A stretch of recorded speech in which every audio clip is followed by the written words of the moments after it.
They say that Yankees are the smartest salesmen in the world, and I'll not deny it. I'd not have believed, when Pinkerton spoke those appalling words, that any advocate on God's earth could have talked me into joining Brown of my own free will. Crixus had tried by moral suasion, which he'd certainly have augmented with blackmail if necessary. The bloated fiend Atropos by naked threats, and now this steely-eyed bastard was announcing it as the policy of the U.S. authorities. He didn't say why, and I didn't ask, because the whole thing was outrageous. I mean to say, while Crixus probably, and Atropos certainly, had the means to compel me into the service of a mad farmer bent on starting a war, the United States hadn't. They couldn't hold an eminent British soldier against his will, deny him the protection of his embassy, and force him into criminal activity, could they? And yet, I finished up at Harper's Ferry. Why? Because a certain shrewd New Yorker understood the true art of persuasion, which lies in convincing the gull against all reason that he can't afford not to buy. Salesmanship, that's the ticket. I'll come to that presently. My immediate response, when Pinkerton sprang his mine, was to question his sanity and decline at the top of my voice, pointing out that if he didn't drum up lions instanter, Palmerston would have a fit, the Queen would be most displeased, we might well burn Washington again, and he, Pinkerton, would find himself selling matches on the street corner. To which he replied bleakly that I'd better come along quietly. I said I'd swim in blood first. So, 2 minutes later, I was being escorted down the back stairs by two of his stalwarts, standing on my dignity and doing what I was bid, in the sure knowledge that I was on a sound wicket, and the longer they held and hindered me, the more crow they'd have to eat in the long run. They put me in a black Maria in the alley behind Madame Celeste's bouncer repair shop, which I guessed was what the Secret Service call a cave, and Madame herself in government pay, and so to a brown building overlooking the river. Nothing like a police station or jail, but staffed by sober, silent civilians who conducted me to a comfortable enough chamber, which was something between a parlour and a cell, carpet on the floor, bars on the window, gave me a disgusting luncheon consisting of a cake of fried chopped beef smothered in onions and train oil, and left me to my own devices for a couple of hours. Believe it or not, by this time I was quite enjoying myself. I was safe, you see, gloriously safe, after all my trials nobly borne, and certain of eventual deliverance. Poor old Charity Springs' scheme for my undoing had gone agley altogether. Now that it was known who I really was, thank God for Pinkerton and his memory. There could be no question now of my answering old charges in the distant south. The diplomatic stink would have been tremendous. The Q-class couldn't come near me, and poor old Crixus simply didn't count. By now, I reflected happily, Pinkerton would be dismaying his chiefs with the news that the lowly Kuma, whom they'd hoped to bend to their nefarious will, though why they should want him to join Brown's ragged regiment was still beyond imagination, was none other than the admired Flashy, darling of the British Empire, and quite beyond their touch.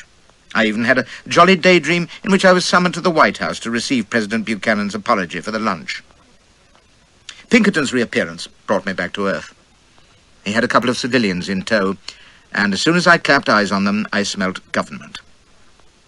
One was a swell ministry ruffian, a genteel lantern jaw with a flowered waistcoat and brass knuckles on his fob, no doubt. The other was your complete politico with the pudding face of a bad-tempered baby and no nonsense. Pinkerton called him Senator, and he plumped down in a chair with his fists on his knees, scowled, cut my protest off short, and pitched right in. Pinkerton tells us you claim to be an English army colonel named Flashman. He had the harsh nasal rasp of New England. Says he recognizes you from 20 years back. It won't do, sir. Not good enough. He may be mistaken. He also says you refuse to give any account of yourself until you've seen your minister. Well, sir, he stuck out his fat chin. That won't do either. After you've explained yourself and your connection with the Englishman who masqueraded in this country 10 years ago under various names and satisfied me that you are whom you claim to be, then we'll see about the minister. He sat back, folding his hands over his guts. Now, sir, you have the floor. I'd been all set to sail into him with demands that I be released forthwith, but the steady look of the shrewd eyes in that stubborn, podgy face, and the flat assurance of the man, told me it wouldn't answer. They'd keep me here until hell froze, or I talked, as I was certainly going to have to sooner or later to Lord Lyons, who'd be bound to pass it on to them, so why not save him the trouble? And I love telling a tale about myself and startling the whiffers, so I decided to shelve my protests, asked for something to wet my whistle, warned them it would be a long story, and fired away. Well, you know it by now. From my being pressed aboard Spring's vessel, my masquerade as Coomer, adventures on the Mississippi, slave running, slave stealing, Underground Railroad, Lincoln, and so on, to the point where I'd fled westward after Spring killed Omohundro. My peregrinations beyond the wide Missouri I dealt with only briefly, dismissed the Crimea and mutiny in a modest sentence or two, and so came at last to my present misfortunes, all the way from the Cape to Madame Celeste's, omitting only the tender passages. And I'm bound to admit it is one hell of a tale, which I'd not believe myself if I hadn't been there every ghastly foot of the way. They heard me out in silence, and I was croaking hoarse when I finished. The senator had barely moved, but his petulant glower had grown deeper as I talked. Pinkerton had listened intently, nodding and sniffing now and then, and occasionally prowling about to view me from different vantages. The lantern-jawed sportsman had been out of my line of sight, but when I'd done, he was the first to break the silence. "It fits," was all he said, and the senator grimaced and eased himself in his chair, shaking his jowls in perplexity. "You may say so," growls he. "By Gatry, it's the wildest thing I ever heard, I'll say that. Too wild to make up." "Oh, well, now, you mean you believe it?" "I guess I know the papers on Coomer by heart," says Lantern Jaw. "And he hasn't contradicted them, not once. What he's added to, we knew already. Well, sir, as I said, it fits, every time." The senator scowled harder than ever. "Where's Lincoln just now?" "Not in New York. But, you know, he couldn't speak to this gentleman's being Colonel Flashman." "No, damn it." The senator swung round in his chair. "See here, Pinkerton, are you sure of him?" "Beyond any doubt whatever, sir. This is Colonel Flashman." "You take an oath on that?" "It's no matter of oath." Pinkerton was impatient. "I know." The senator drummed his fingers, brooding, and then threw up his hands. "What the Hades, whichever he is, he's all we have in any event." He rose and faced me. "Very well, Colonel Flashman. I make no apology for doubting you, sir, for if ever a man brought suspicion on himself—" He paused, breathing hard, and suddenly burst out, "Confound it, sir. Do they know of this in England? About Coomer and impersonation and slave running and heaven knows what?" "No, sir," says I. "I was on leave, you see." My God. He stared helplessly at the others, and then, squaring his shoulders, he sat down before me again, full of stern resolve. "I'll not waste words. We've had a deal too many already. But we had to be sure who you were." "Now that we know," says he, without much confidence, I thought, "I am still bound to ask the question I'd have put to you if you were Coomer." He took a deep breath. "Are you prepared to place yourself at the disposal of the United States for an extraordinary service?" "You mean to help this mad bugger Brown to start a war?" I had my answer ready, you may be sure. "No, damn it, if I told Pinkerton once, "No, sir," cries he. "Quite the contrary. To make sure that Brown does not start any such thing." I could only gape. By God, he was serious. "What on earth do you mean? Make sure he doesn't? How could I do that? In heaven's name, if you want him stopped, why, arrest him or shoot him or banish him to Timbuktu." "That can't be." It was the Lantern Jaw. "Crixus and Atropos both told you. For political reasons, we daren't touch him." "But we can restrain him, given the means to hand," says Pinkerton. "Yourself, Colonel." "Me? Restrain him? Why, my good ass, I don't even know him, thank God." Something Pinkerton himself had said flashed into my mind. "You said Brown was your friend. Well, you restrain him then. I can't, even if I wanted to, which I damn well don't." "Hear me, sir," cries the senator, raising a statesmanlike hand. "You misunderstand entirely. No one can reason with John Brown. He is a man possessed, sir, not to be moved by persuasion. But he could be prevented." He leaned forward dramatically. "By a lieutenant in whom he reposed absolute trust. A deputy, a counselor on whom he relied completely for the military skill and knowledge which he himself lacks, could so hinder and delay his terrible design that it would die stillborn. He is a simple man, when all is said. And the events of this week have conspired to make you," he stabbed a finger at me, "and only you, that lieutenant, that deputy, who can frustrate him." Why, already Brown is looking to you, the man chosen for him by his trusted friend Crixus. And Crixus and the Q-Class, from far different motives, have set you on the path to the same dreadful end that they both seek. We are asking you to follow that path, so that their infernal machinations may be confounded. So help me, it's what he said. Senatorial oratory, you see. He took his finger out of my waistcoat and flourished it aloft. There must be no abolitionist raid on southern soil. The consequences would be too hideous to envision. War, sir, civil war, might well follow. That is what hangs in the balance, do you not see? But it can be prevented, sir, without loss of life, without so much as a tremor to disturb the tranquility. Not by me, man alive. Do you know what you're saying? I'm a British officer sworn to my country's service. Or have you forgotten that? I can't meddle in. You have not heard me out, but you must. He stood firm, jowls and all. The peace of a nation is at stake. Very well, you may say that you are not an American, that this is no concern of yours or England's, but you would be wrong as can be. As a man of honor. Honor? Honor, do you say? A splendid horizon of humbug suddenly unfolded before me, and I sprang to my feet, John Bull incarnate. What's honorable about bamboozling this balmy peasant, I'd like to know? Hoodwinking, by George, playing Judas, of all the caddish tricks, cha! And you talk about honor, damn it, you Yankees can't even spell it. I'm not even sure I didn't stamp my foot. Oh, the blazes with this. I've heard enough. I demand to see the British minister, and that's my last word to you. He was swelling for another burst of eloquence, and Pinkerton was flushed with anger. But the lantern jaw motioned them aside, and they conferred in urgent whispers while I stared nobly out of the window. Mind you, I kept an ear cocked and caught a few murmurs. No, 'twould be fatal. Lyons would be bound to refuse. Must prevail on him somehow. Why, he's heaven sent. Oh, you'll see him right enough. He's set on the thing, heart and soul. Aboard the ship, then, out of sight, couldn't be better. Which was all very mysterious. Not that I cared now. For once, I was savouring the novelty of being able to face a group of selfish zealots who were intent on flinging me into the soup and present a dead bat to all their urgings. I was quite cock-a-hoop, I can tell you. As they emerged from their confabulation, I turned to look them blandly in the eye, and the senator addressed me, magisterial but sour. Very well, sir. Since you are not to be moved, we have no choice but to place you in the charge of your consular officials, who will doubtless arrange for you to see Lord Lyons in Washington. I could have cheered, but confined myself to a grave inclination. In the meantime, there is an eminent personage in this city who desires to speak with you. I shall take the liberty of presenting you to him forthwith.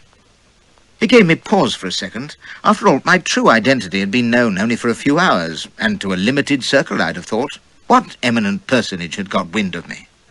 Still, I've never minded being lion-hunted, so I waved a courteous assent, asking only who it might be. And notwithstanding your deep interest in American affairs, says the senator with a sarcastic sniff, I doubt if his name is known to you. Let us simply call him the next President of the United States. For a moment, I wondered if he meant Lincoln. And that was a prophetic flash, if you like, since he was the only American of any note I'd ever met, bar Kit Carson, and it wasn't likely to be him. Then I remembered they'd already said Lincoln wasn't on hand. Besides, the Abraham of my acquaintance, while a handy man to have at your side when you've a bullet in the buttock and the slave catchers are closing in, hadn't struck me as a likely candidate for high office. Too good-natured a rascal altogether, and dressed like a scarecrow. It didn't signify anyway, whoever it was. In a few hours I'd be among my own folk, preparing to shake the dust of America from my feet forever, and glad of it. So, now it was back to the Black Maria again, with a sullen Pinkerton for company, and the other two in a carriage behind. We were borne swiftly along the waterfront to a quiet quay, where a trim little sailing cutter was waiting, manned by navy tarpaulins. Pinkerton ushered us aboard, and in no time we were scudding out onto the crowded river, with my curiosity rising by the minute. There was any amount of water traffic about Manhattan Island in those days. Steam launches, sailing craft, paddle steamers, three-deckers even, and rowing boats. And what with the salt air and the sunshine and cheery bustle, it was quite capital. I sat on a thwart drinking it all in, not minding the spray or the heaving, content to admire the view and wonder which river we were on, for I didn't know east from Hudson and still don't. We seemed to be making for the far shore, cutting through the water at a great rate, with the steamboats shrilling their hooters and passengers crowding the rail to look down on us. As we neared the shoreline of wharves ahead, There seemed to be some jamboree in progress, and the sound of brass bands was mingling with the steam whistles and the cry of the seabirds. A little flotilla, gay with bunting, was making for a big sea-going paddle-boat. There were banners flying and people waving and hurrahing, and a tug was squirting its hoses high into the air, making watery rainbows in the sunlight, very pretty to see. Some great swell taking his leave, thinks I, for the folk on the smaller boats were singing Auld Lang Syne and giving 3 cheers again and again, and as we stood off, I could see a knot of people on the big paddle-boat waving their hats. We seemed to be waiting, and then there was a great volley of orders, and our sail cracked like a gunshot, and we went swooping in under the paddle-boat's stern and round to her lee, where we hooked on. "Put this on," says Pinkerton, handing me a big wide-awake hat, "and turn up your collar. Right, come on." He led the way up the side ladder, with 2 of his fellows fore and after me, and others ahead shouting to the people to stand clear. We bustled through them, and I was shown into a small cabin and bidden to wait. Which I did for a good half-hour, wondering but not alarmed, until Pinkerton reappeared and conducted me without a word to a door where the senator was waiting. He rapped on the panels, a voice cried to come in, and we were in a large stateroom in the presence of a wiry little gentleman in his shirt-sleeves, smoking a cigar as big as himself, and sighing with relief as he eased off his boots with his feet and kicked them aside. "Ah, Henry," cries he, "so this is the gentleman. Colonel Flashman, I'm happy to make your acquaintance. My name is William Seward. Sit down, sir, sit down." He exchanged a nod with the senator, who went, and Seward grinned apologetically. "Forgive the informality of my feet, won't you? They protest at this time of day." I felt quite let down. Hang it, I'd been expecting someone 10 feet tall, and here this eminent personage was a slight, dapper bantam in his stocking soles, brisk enough with a head of greying reddish hair, bright blue eyes under bushy brows, and a curiously husky voice. But his only striking feature was a nose like a battleship. He looked not unlike a clever parrot or an amiable Duke of Wellington, if you can imagine any such thing. Next President of the United States, though, I couldn't see that. And as we know, he never was, and who's heard of him these days? Still, I can say I've been bullied by Bismarck, diddled by Disraeli, cajoled by Lincoln, charmed, believe it or not, by Palmerston, and bored to submission by Gladstone, and not one of them was harder to resist than William Henry Seward. He was civil, pleasant, easy, and the most vicious arm-twister I ever struck. He didn't even hint, let alone threaten, just showed you the inevitable, ever so amiable. Which, of course, was why he'd asked to see poor unsuspecting Flashy when all other persuaders had failed. He soon had me settled with whiskey and cigar, crying how pleased he was to meet such a distinguished soldier of whom he'd heard so much. That disarmed me to start with, I admit. Then he was full of India, of which he knew a surprising deal, questioning me about the mutiny, wondering how the natives would take to crown rule instead of John Companies, asking how Christianity was doing in the country. Not my style at all. If he'd asked how the Bombay Bints compared to the Punjabi Bibis, I could have set him right. Had I visited the Holy Land, as he hoped to do when he got to Europe? Waterloo, too. He must see Waterloo, and Stirling Castle, and look up his relatives in Wales. Oh, he'd visited England before as a lad, and sneaked in to have a look at old King William at Windsor, ha-ha. All this as he pottered about, setting his books in order, placing the flower vase just so, tapping the glass, smoking like a chimney, and at last settling himself in an armchair, remarking how grand it would be to see the homeland once more. For that's what it is, you know, to an American. Why, I feel as excited as a child again, going on a visit to Grandpapa's house. Puff, puff on his cigar. Or ought I to say Grandmamma's house? No, 'twould be ungallant to your gracious queen to saddle her with that venerable title yet a while. He chuckled and grew thoughtful. Ah, yes, old England, new America. Has it ever occurred to you, Colonel, that our 2 nations are the only ones on earth who have a natural claim to each other's sympathy and affection? The truth is, you see, we're not 2 different nations at all, but merely 2 separate states. The European and American branches of the British race. Puff, puff. I say that with all respect to the Dutch, German, and French citizens of this country, of course. We Americans are still part of the British family, as you are. He smiled at me through the smoke. Don't you agree? I made some idle remark about the War of Independence, and he burst out laughing. My dear sir, my grandmother's family fought for the king on that occasion. Grandpapa Seward chose the right side, though. Yes, sir, he was a colonel in Washington's army, a true blue American patriot, and a Welshman to the end of his days, I'm told. Puff, puff. No, Colonel, political differences don't run in the veins. He lit himself a new cigar and waved it philosophical-like. What does polity matter, after all? Republic, monarchy. England was a republic once, long before there were United States. Puff, puff. And those differences of which so much is made, accent, social custom, and the like, well, they're no greater, surely, between Devon and Delaware than, shall we say, between Cornwall and Caithness. He regarded me with smiling blue eyes. Now, you have travelled widely in this country, and while I dare say it has not felt quite like home, still I would venture to wager that you have felt more at home here than in France or Italy or Spain. Isn't that so? It was the first sidelong mention of my American activities that he'd made, and I wondered what was coming next. But he went cheerfully on. Well, I dare say if you were to stop a man on Fifth Avenue, or better still, on the Oregon Trail, 10 to 1 his name would prove to be Smith or Jones. If it were not Macpherson or Clancy, you smile, you found it so. In fact, I'd been thinking of my far western acquaintances, and he was right. Wooden, Carson, Maxwell, Bridger, Goodwin. Or take your own profession, he went on. If someone were to exchange your British Army list for our own, who could tell which was which, eh? Puff, puff. No, Colonel, we may have our rivalries and jealousies, all those tiresome jests and jibes about the top-lofty Briton and the brash Yankee. But let me tell you, sir, the smart travellers who publish their impressions and disparage the differences between us see only the surface of our countries.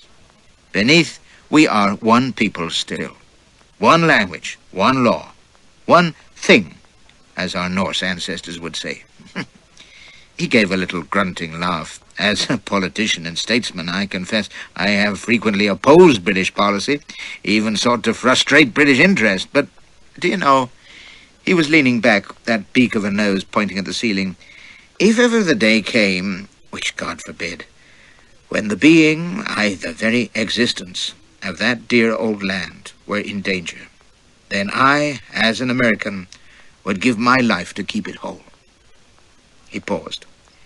Nor do I doubt that an Englishman would do as much for my country. Your pardon, Colonel, I see your glass is almost out.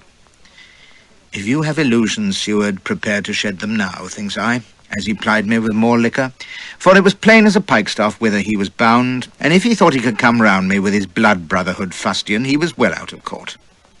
I thought of keeping mum to see how he would come to cases at last, but my natural mischief decided me to play him up, so I observed innocently that the occasion wasn't likely to arise, surely.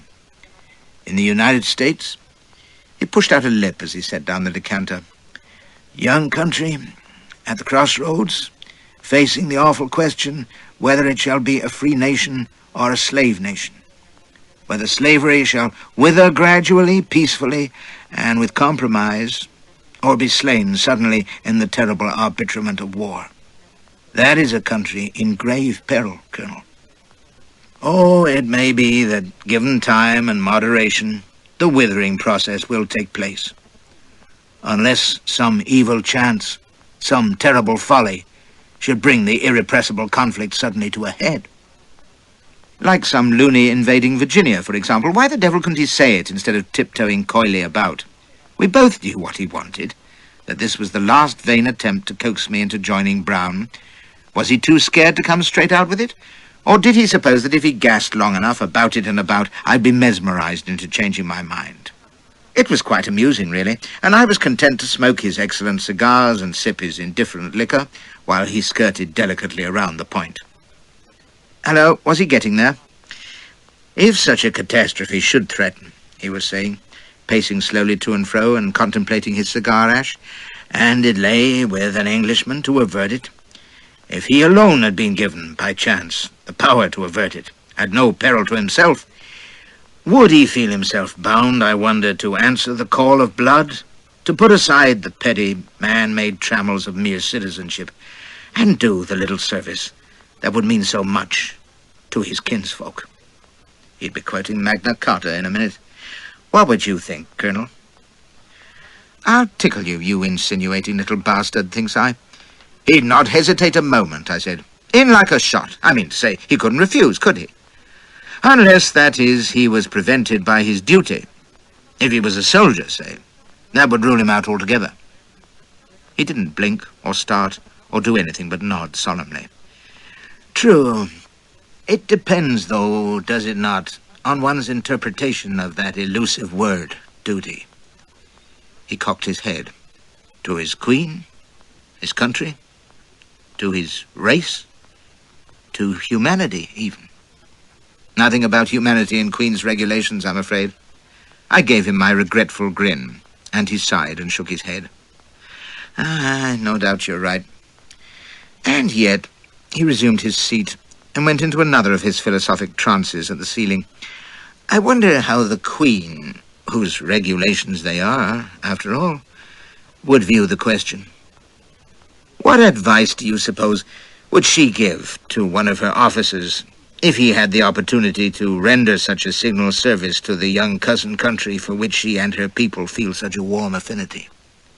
Puff, puff.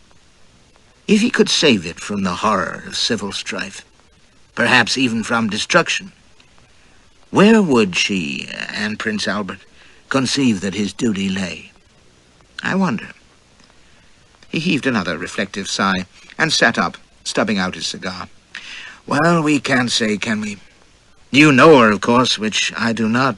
But I look forward with the keenest anticipation to the honor of being presented to her at court in a few weeks' time. The blue eyes regarding me steadily were as innocent as a babe's. He even smiled.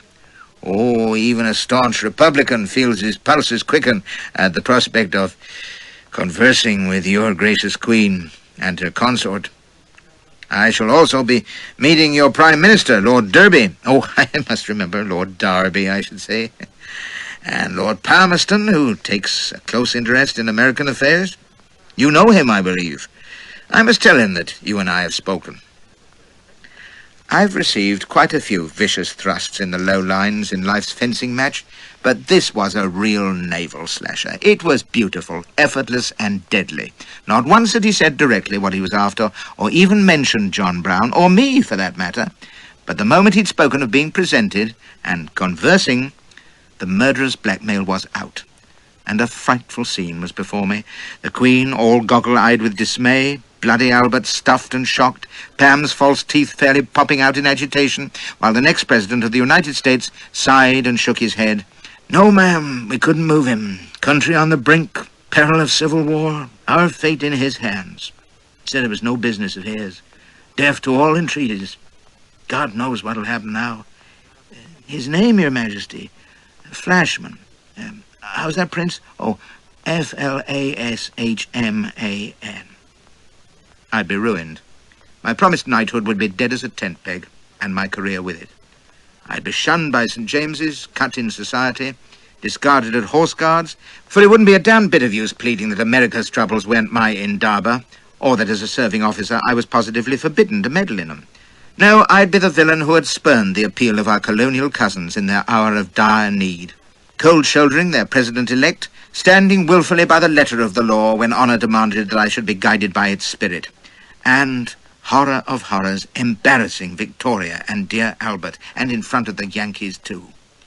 I could see Elspeth's lovely features dissolving in anguish as she learned that she'd never be bidden to tea at Balmoral again. It's not public knowledge yet, I believe, but the Prince of Wales is to visit Washington next year. Seward was beaming at me like a happy ferret. The first British royalty ever to stand on American soil. Another precious link in the chain that is being forged anew. And a fat chance there would be of that, once Flash's churlish refusal had fouled the transatlantic cable. No, it was unthinkable. This smooth-spoken, blackmailing little swine had got me by the essentials, and John Brown was going to get his lieutenant. That was that, and no help for it. And my nature being what it is, I did a lightning reckoning of the possible advantages that might follow. If I did what they wanted, and could keep this idiot Brown from flying off the handle, and heaven knew I had enough experience of disaster to be able to scupper the half-baked military ambitions of a pack of backwoods yokels, surely.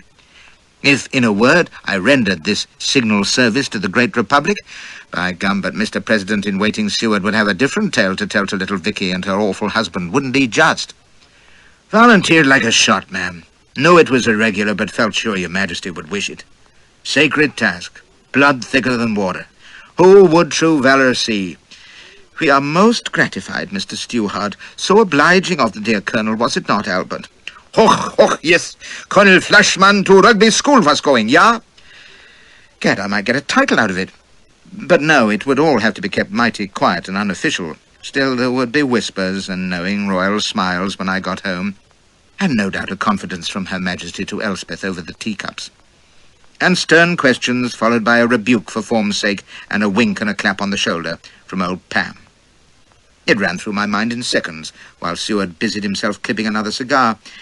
And when I stood up, those bright eyes searched my face for several seconds before he glanced at the clock and said, why, how time had run past, and he expected they would be casting off soon.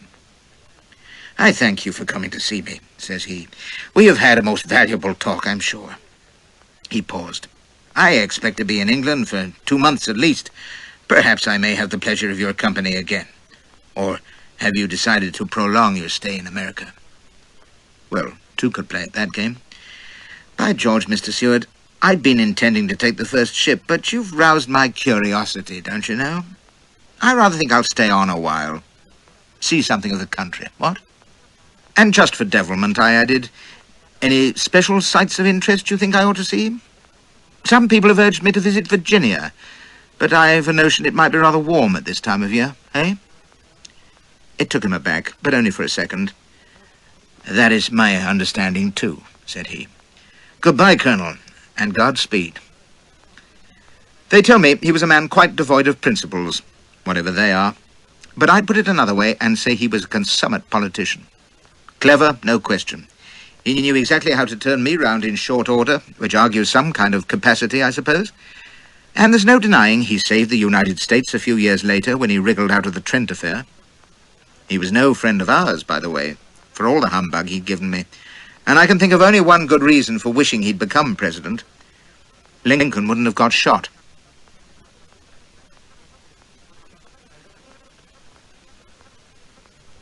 The fellow with the lantern jaw was called Messervy, and as soon as I stepped out of Seward's stateroom and announced my change of heart, he took charge, cutting off the senator's cries of satisfaction and reminding Pinkerton, who surprised me by clasping my hand, that there was a day's work to do in 2 hours, so goodbye, Senator, and let's go.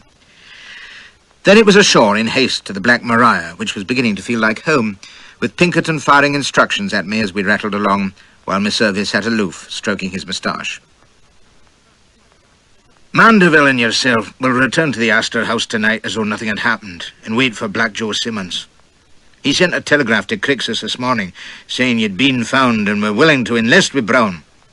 Crixus's reply has been at the New York Telegraph Office these 3 hours past, but Joe hasn't seen it yet, and won't till you're safe back at the hotel.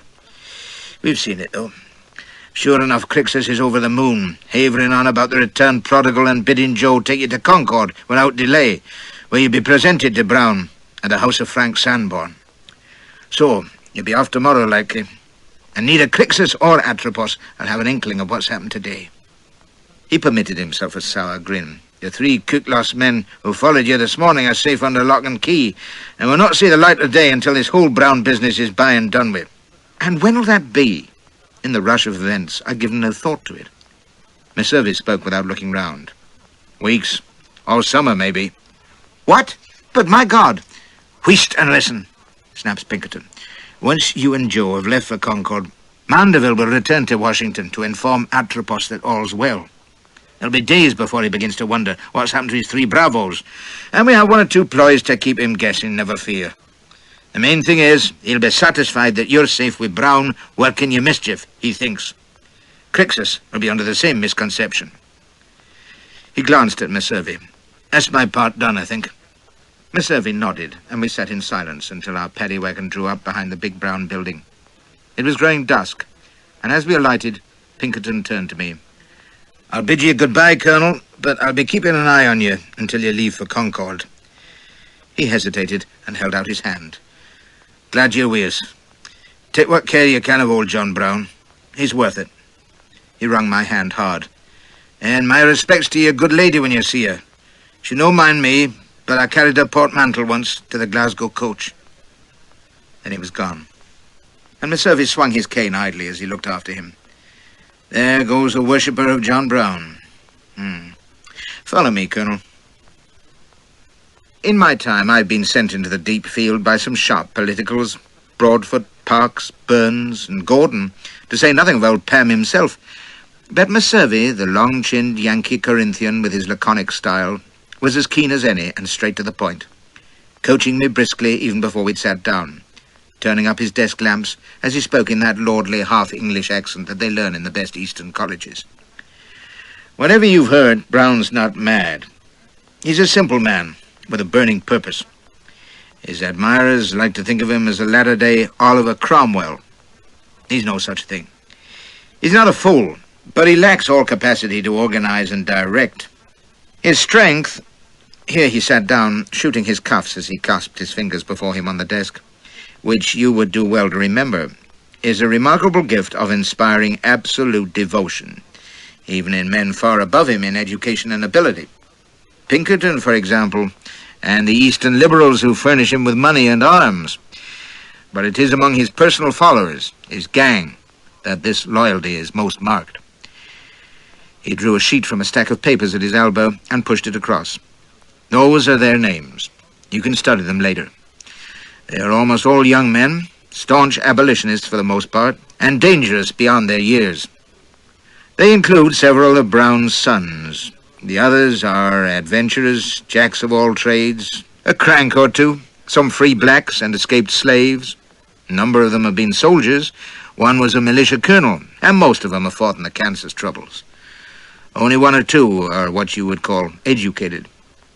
He considered. "They're tough, eager, and love nothing better than shooting up slave owners, as they did a couple of months ago when they rescued a few niggers from Missouri and chased the militia. But for the most part, they camp in the woods, do a little drill or target practice, a few gymnastics, and sweetheart the local girls. Brown will be looking to you to lick 'em into shape and plan his great stroke in Virginia." "How," says I, "do you suggest I stop him?" He indicated the paper in my hand. "There aren't above a dozen names on that paper.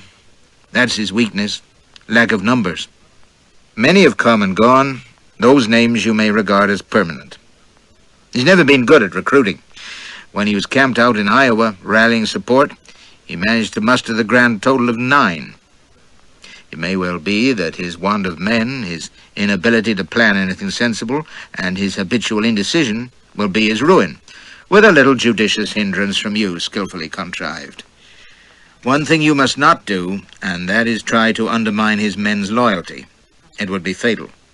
They love him, no other word for it. What weapons has he got?"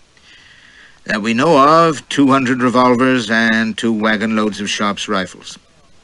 "And you heard about the 1,000 pikes?" "Yes, to arm the niggers when he invades Virginia." "It all sounds damned unlikely," says I. "But you take him seriously." "Like nothing since the Revolution," says he quietly. "He's a man on fire, you see. And if the fit suddenly takes him, he may go storming into Virginia at half-cock with his handful of gunfighters, and it just might start a war. And you say he isn't mad. Has he got any money?" "He's spent much of the past 2 years, when he hasn't been raiding or writing half-baked constitutions, trying to drum up funds here in the East. Said he needed $30,000 and may have got close to a third of it, but in arms and equipment, rather than hard cash." He shrugged. "In other ways, though, I suspect he's found it rewarding work. Unless I'm in error, his vaunted simplicity masks a substantial vanity. He seems to like nothing better than being received in abolitionist society, playing the Old Testament prophet, preaching the wrath of God. He's a poor speaker, by the way. Being adored by maiden ladies from Boston who know Uncle Tom by heart, and admired by social superiors who treat him as another Moses. That's one of them." He took a card from his stack of papers and pushed it across to me. A Daguerre print of an earnest weed with flowing locks and a wispy goatee like a poetic usher. Frank Sanborn, one of the so-called Secret Six, the committee of influential abolitionists who are Brown's leading supporters. You may meet some of them when you're presented to him at Sanborn's place in Concord. They hang on Brown's lips, applaud his speeches, pass the hat, shudder deliciously when they think of him sabring border ruffians, go into prayerful ecstasies whenever he runs a nigger across the British border, and are in mortal terror that he'll do something truly desperate. He stroked his silky moustache, like attacking Harper's Ferry.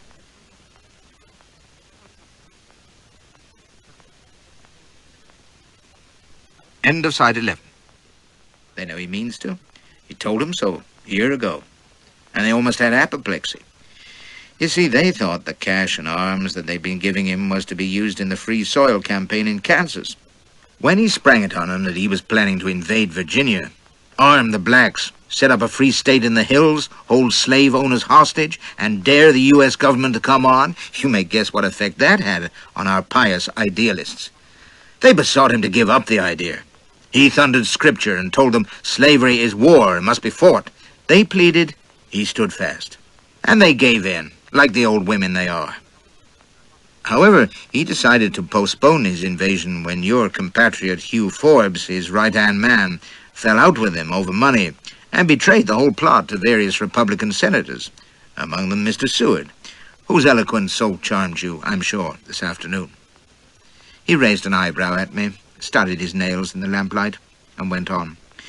Seward's a true blue abolitionist, but he's not a fool or a firebrand, and he has presidential ambitions. He warned the Sixth they were playing with fire and must leave off. That set them shivering. But instead of cutting off Brown without a penny, they renewed their tearful pleas to him not to do anything rash, but if he did, please, they'd rather not hear about it beforehand. Miss Hervey sat back in his chair and arched his fingers together. And there, Colonel, you have the liberal abolitionists of the North in a nutshell. Half hoping Brown will go wild while they pull the blankets over their heads. Stewart has more sense. He wants Brown stopped, which is why he spoke to you today once we convinced him that you were the likeliest means of doing it. At the same time, he added dryly, Senator Seward finds this a convenient moment to make the grand tour of Europe, which is a capital place for the Republicans' favorite candidate to be, while Brown is rampaging around breathing fire. Hold on, says I. You say we convinced Seward, by which you mean the Secret Service, and don't tell me different. Aren't you meant to be working for President Buchanan, who I believe is a Democrat? Not that I understand American politics.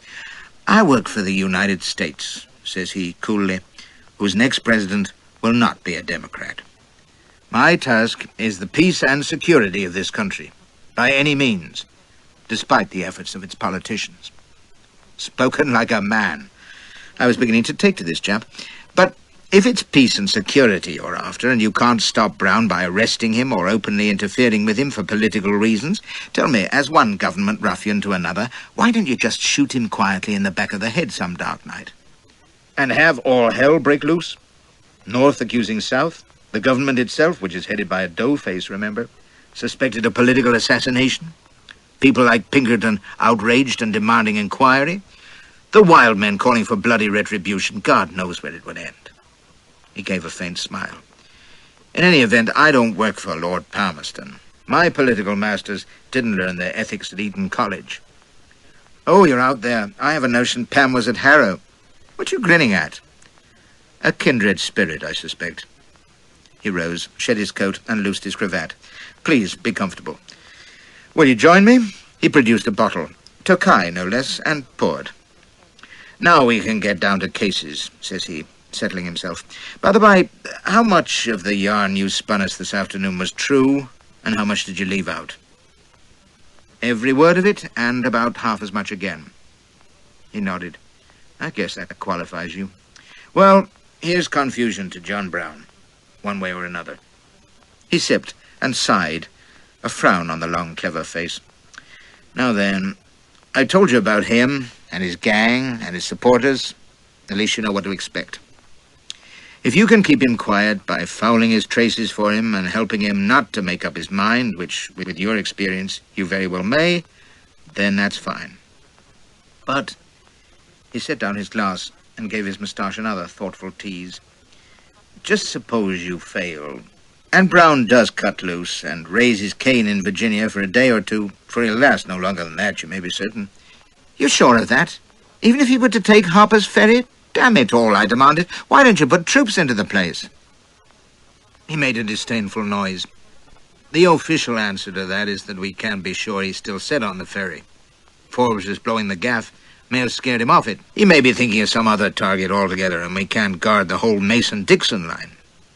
Myself, I'd say a squad of Marines at the ferry wouldn't hurt, but try telling that to Washington mandarins who are too lazy or too dense or too smug to take Brown seriously. He shrugged. But never mind that. Consider, I repeat, what happens if Brown does invade Virginia, tries to stir up the niggers, and shoots a few Southern citizens. What then? Without waiting for a reply, he went on, tapping off the points on his slim fingers. I'll tell you. The South will explode with fury and accuse the Republicans of being behind it. The Republicans, including the two senatorial gentlemen you met today, will deny it. The North will bust with ill-concealed delight because Simon Legree has been kicked in the balls. The Southern states will raise the cry of disunion or death, and then the bloody war will break out, according to you and that fat senator, says I, impatiently. And he nodded slowly, and sipped the last inch from his glass. Yes, it very well may. I'd lay odds on it. But then again, there's a chance, a very slim one, that wiser counsels might prevail, provided, he raised a finger at me, provided Brown had been killed or lynched along the way. You see, if his raid had been a fiasco, and he'd met his just deserts, well, it might take a little heat out of the South's temper. And Northern rejoicing might be a little muted. Oh, they'd go into mourning for their hero, and Mr. Emerson and Mr. Longfellow would write odes to the saint departed, and the Secret Six, having disclaimed Brown faster than you can blow smoke, would beat their breasts in public and give thanks in private that dead men can tell no tales. But many sober Yankees would be appalled and angry at the raid, and condemn Brown even while they mourned him. Many would say he'd been proved wrong, and that violence is not the way. He shrugged again. Who knows, in that mood, common sense might assert itself. The country might shrink back from war, provided John Brown were dead. I don't see that, says I. What odds would it make whether he was dead or alive? Considerable, I think. Here, let's finish the bottle. He tipped the remains into my glass. You see, if Brown survived the raid and was taken, he'd stand trial, probably for treason. I'm no lawyer, but when a man writes constitutions for black rebel states and fires on the American flag, I guess I could make it stick. But whatever the charge, one thing is sure. They'll hang him. Well, good luck to him. He shook his head. No, sir. Bad luck. The worst. Right now, I doubt if 1 American in 5 has even heard of John Brown. But let him make his crazy raid and swing for it, and the whole world will hear of him. He smiled with no mirth at all. And what will the world say? That America, the land of liberty, has hanged an honest, upright, God-fearing Christian whose only crime was that he wanted to make men free. A man who could stand for the archetype that made this country. Why, he could pose for Uncle Sam this minute. And we'll have put him to death, the damnedest martyr since Joan of Arc. And there will be such an outcry, Colonel. Such a blaze of hatred throughout the North, such a fury against slavery and its practitioners. And there is your certain war, ready-made, awaiting the first shot. He hadn't raised his voice, but just for a moment the cool nil admirari air had slipped a trifle. He smiled, almost in apology. There are many ifs along the way, to be sure. I'm envisaging the worst. Brown may not ride into Virginia this summer. His own incompetence and indecision, encouraged by you, may delay him long enough. If he doesn't move before fall, I doubt if he ever will. He can't hold his followers together forever, living on hope deferred and fretting to get home for the harvest. He rose from his chair and went to a cupboard by the wall. His voice came to me out of the shadow beyond the pool of light cast by the desk lamps. If you can keep him bamboozled for a couple of months, why, all's well. But if you can't, and he does light out for Dixie with his guns on, and comes to grief, then, for the sake of this country, and for tens of thousands of American lives, He must not survive for trial and martyrdom at the hands of the U.S. government. No, John Brown must die, somewhere along the road. Oh, bully for us, I knew it was another bottle. You will wonder, no doubt, why I'd remained cool and complacent during the conversation I've just described. I'll tell you. Seward, in making it plain that if I didn't toe the line he'd blacken my fair name to our sovereign lady and her ministers, had used a phrase which had quite altered my view of things.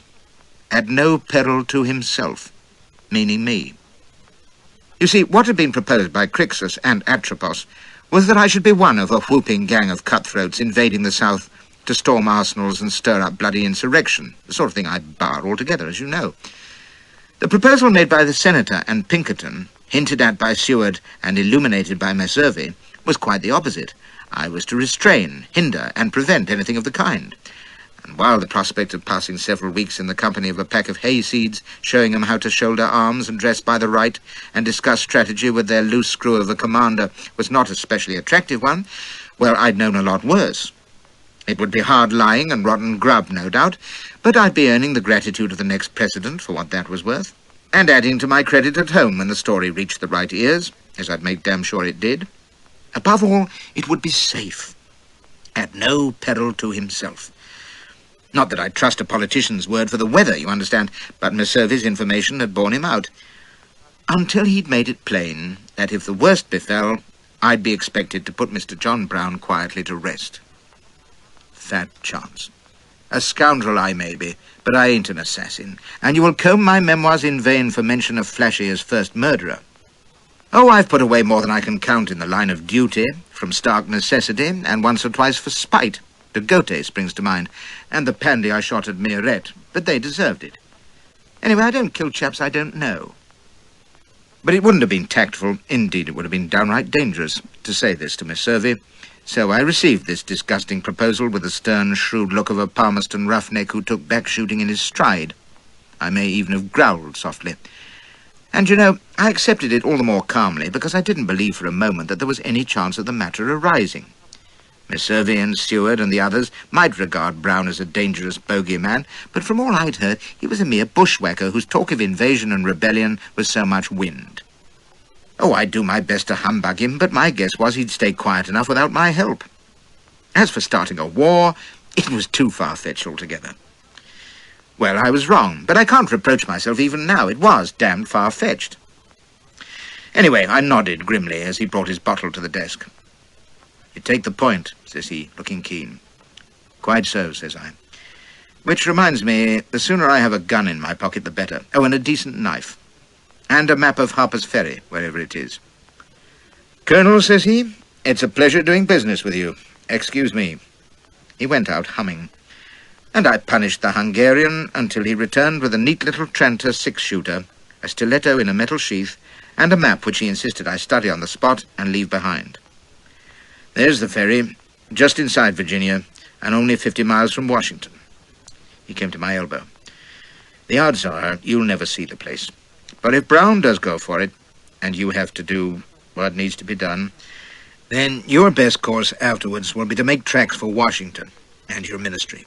The militia will round up the rest of Brown's gang, and that'll be that. You'll have no difficulty with Lord Lyons, by the way. He'll be given notice of your coming, with an assurance from a high quarter that you have rendered a signal service to the United States in a domestic matter, and we are most grateful. We shan't tell him officially what the service was, and I'm sure he won't ask officially. But I'm sure he'll speed your journey home." He folded the map.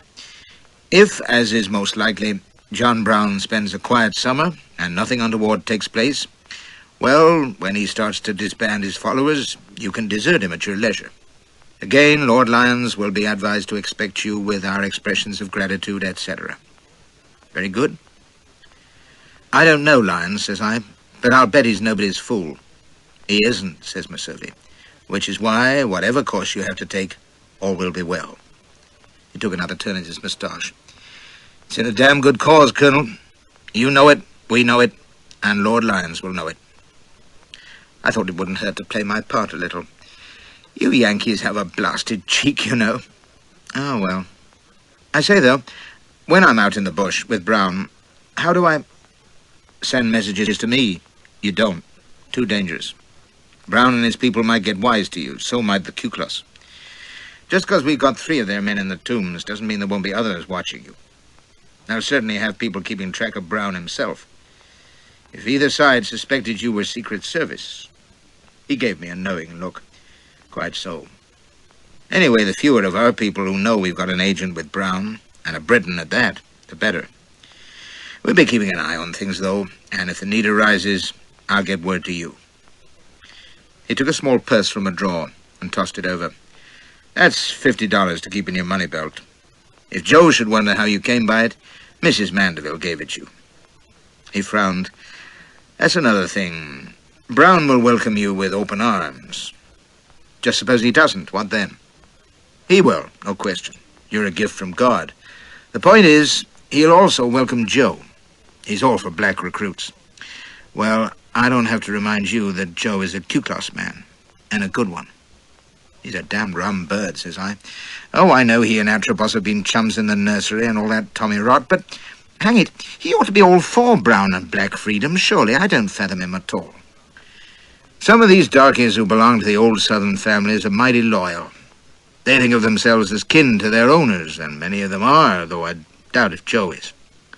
But all we know of him confirms that he's staunch to Atropos. He shrugged.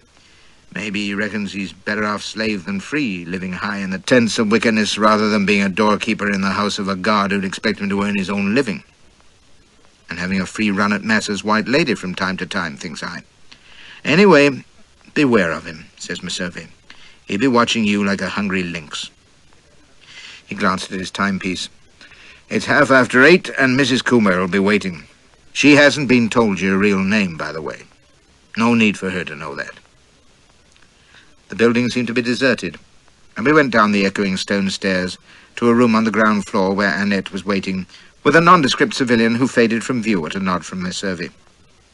She seemed none the worse for her swooning fit of the morning, and didn't give me a glance, let alone a word, as Messervy conducted us to a closed carriage in the back court, where he handed her in, bowed gallantly over her hand, and gave me his imperturbable nod. Joe won't be given Crixus's message for another hour. By that time, you'll be having a quiet supper after a day's sauntering and shopping on Broadway. He indicated a couple of bandboxes on the floor of the cab. Your purchases, Mrs. Coomer. One of our lady operators chose them, with regard to your taste, I hope.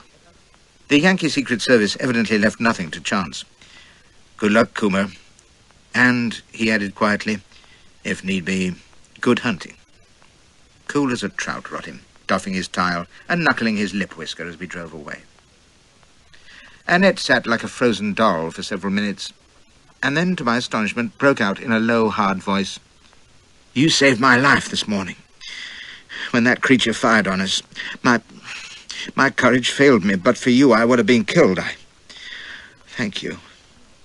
I didn't twig for a second, and then it dawned that she must have quite misunderstood why I'd seized hold of her when the lead started flying. Oh, well, all to the good. I waved an airy hand. My death was nothing. I wasn't going to be a widower so soon, was I? I slipped an arm about her and kissed her soundly. Why, it's I should thank you for steering me clear of those Ku Klux villains.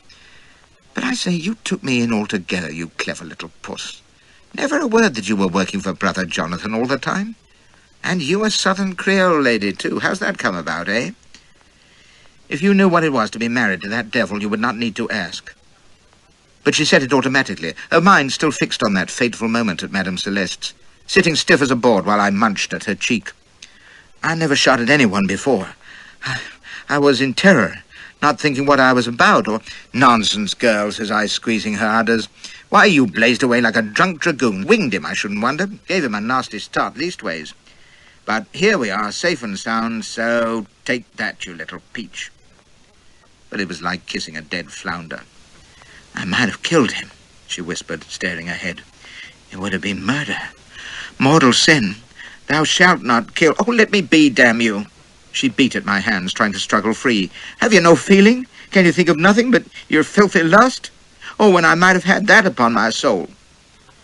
I was so shocked that I absolutely let them go. Upon your what? Heavens, woman, what the deuce are you talking about? I tried to kill him. She turned on me, eyes blazing. I had murder in my heart. Can't you understand? And he didn't, I suppose. My stars, he might have done for both of us. What the devil's the matter? I stared at the pale little face, so tight and drawn. Ain't you well? It's all past and done with. We never took a scratch. Ah, but you're still shaken. It's the shock, to be sure. Come here, you goose, and I'll put it right. I might have killed him. I wanted to kill him. She closed her eyes, and her voice was almost too faint to hear. I would have been damned. Now, I've seen folk take all kinds of fits after a shooting scrape, or a battle, or a near shave, and the shock can be ours in coming on. But this was a new one altogether. Her eyes, when she opened them, were full of frightened tears, staring as though she were in a trance. Damned, she whispered. Damned eternally. They don't usually say that sort of thing until they're at death's door, and she was as fit as a flea. I wondered how to bring her out of it. She was too frail to slap. Petting her hadn't answered, and I couldn't very well ravish her in a carriage on Broadway, so I tried common sense. Well, you didn't kill him, and you ain't going to be damned, so there's no harm done, do you see? I know, we'll try putting your head between your knees. In my heart I murdered him, cries she. Well, it didn't do him a penn'orth of harm. Heavens alive, you never came near hitting the fellow. The will was the deed. I would have killed him. I who never thought to take life. This was too much, so I took a stern line. Oh, gammon and greens, what about those black wenches of mine at Greystones? You had them half killed. 'Twasn't your fault they didn't kick the bucket, and you never thought twice about damnation. Anyway, who says there's a hell? Twaddle, if you ask me. It seemed to reach her, and she stared at me as though I were mad. This was a human being, cries she. If I had killed him... She closed her eyes again and began to tremble, turning away from me. I waited for the waterworks, but they didn't come, and I saw there was nothing for it but the religious tack. Now see here, Annette, you didn't kill him, and if it's the wish to kill that's troubling you, well, you're a papist, aren't you? So if you tool along to the nearest priest, he'll set your conscience right in no time. I thought of my little leprechaun in Baltimore, and dear drunken old Fennessy of the 8th Hussars. If he's got half as much sense as the padres I know, he'll tell you that self-defense ain't murder in the first place. And if you want to thank me, I added, you'll do it best by recollecting that in a little while we'll be seeing Black Joe, and we can't have him wondering why you're looking like Marley's ghost. I patted her hand. So draw breath, there's a girl, and forget about damnation until you see old Father McGoogle in the morning and get your extreme unction or whatever it is. The worst is past, and if you play up now, well, you'll be doing your fat swine of a husband a damn bad turn, what? Possibly because of my healing discourse, possibly because we'd pulled up at the Astor House, she suddenly snapped her head erect, white as a sheet but compos mentis, and began to behave normally but mute. As I followed her up to our suite, and presently down again to the dining room, I found myself wondering if she was quite sane. And to this day I ain't sure. I'd known her by turns, a vicious tyrant, a voracious bedmate, a superb actress, a forlorn child, a gun-toting secret agent, and now, of all things, a penitent in terror of hellfire, because she might have shot a chap, but hadn't. Well, as they say in the North Country, there's naught as funny as folk, but I'd never have credited Annette Mandeville with a conscience. Nursery education, no doubt. God, these governesses have a lot to answer for. She said not a word at supper, which she attacked with a fine appetite, I may say. But when we returned to our room and found Joe waiting, she was her old imperious self and talked according. He was in a fine excitement, thrusting Crixus's telegraph message into her hand. It was in code and at length, but its purport was precisely what everyone from Atropos to Pinkerton had predicted. Joe was commended for his zeal in running me down and helping me to see the light. Not that Crixus had ever doubted I would come round in the end, even after I had lit out, for he knew my devotion to the cause and that reflection would guide me to a just and righteous conclusion. God bless me 1,000 times. I'd been doubtful, as you know, whether Crixus would swallow the tale that I'd been persuaded to change my mind. But Atropos had been proved right. He believed it because he wanted to, and it fulfilled his fondest hopes. Finally, Joe was to lose no time in conducting me to Concord and our good and trusty champion, that the Lord's will might be accomplished and his banners go forward in freedom's cause. Amen. We got no time to lose, says Joe, all eagerness. There's a train leaving for Boston first thing, and you'll take a later train and reach Boston after dark, snaps Annette. You'll stay the night there and keep under cover, going on to Concord next day, and again you'll arrive after dark. Joe would have protested, but she shut him up. Do you think Sanborn wants you to be seen entering his house in broad daylight? Don't you know he's watched by government operators, you black dolt? They don't know us. They'll know you even less if they never see you. Oh, why did they entrust this business to a clod like you? Get out and fetch me a train schedule. Not now, in the morning. He could gladly have broken her in too, but all he did was mutter that he hadn't seen Hermes' men about the hotel, and did she know where they were. She told him curtly to mind his own business and let them mind theirs, and he left with a venomous glare. But no suspicion, I'll swear, that there was anything amiss. Her tongue-lashing performance had been altogether in her best style. So then it was bedtime, and since I didn't expect much carnal amusement chez Brown, I was determined to make the most of it.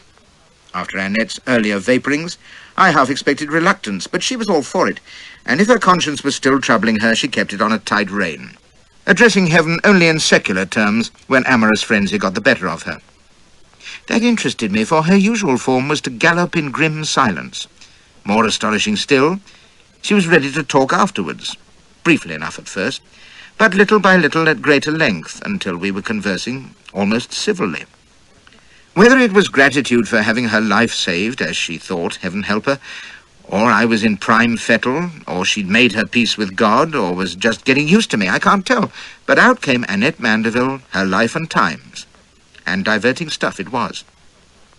I'd known already that she came of impoverished bayou aristocracy, who had literally sold her, aged 15, to the disgusting redneck Mandeville, with whom she'd been living at Greystones when I hove in sight in 48. After my departure, Mandeville had drunk himself to death, leaving a heap of debt and Greystones mortgaged black and blue. As a personable enough young widow, she'd had offers aplenty, but Mandeville had sickened her of marriage, if not of men, and after a succession of lovers, she had decided that a career as a mistress was no great shakes, and had determined to try her luck on the stage. She'd been born with a talent for mimicry, and being vicious, immoral, and vain, she had taken to the theatre like a pirate to plunder. And it had taken to her. In a few years she was playing the principal houses in the States and Canada, making and spending money, mostly on men. Then, during an engagement in Chicago, her company had been the victims of a daring robbery, and who should be called in, when the police had failed, but Alan Pinkerton, then making his mark as a private detective. He had been impressed by the help she'd given in pointing the way to the thieves and identifying them, and had remarked that if ever she tired of acting, she might do worse than police work. It had been lightly said, and she'd forgotten it the more readily because a new and brilliant prospect had opened before her soon afterwards. It was in a comedy at Orleans that she had caught the lustful gooseberry eye of Charles La Force. And while the very sight of him had set her shuddering, the size of his fortune and the ruthless determination with which he'd pursued her had made her think twice about repulsing him. He'd plied her with priceless gifts, haunted the theatre, and finally killed her beau of the moment in one of those ghastly knife and pistol duels which the Louisiana gentry favoured in those days, stalking each other through the bayous by night. After which his offer of marriage, with a royal cash settlement, had finally conquered her far from maiden heart, and she had trotted up the aisle with him, to her abiding regret. For she had soon discovered that beneath his revolting exterior there lurked a monster whose depraved tastes would have had Caligula throwing up the window and hollering for the peelers. Enforced bouts with Joe and other menials, while the husband of her bosom cheered them on, had been the least of it. And, to make matters worse, she had been drawn into the dark affairs of the Q-Class.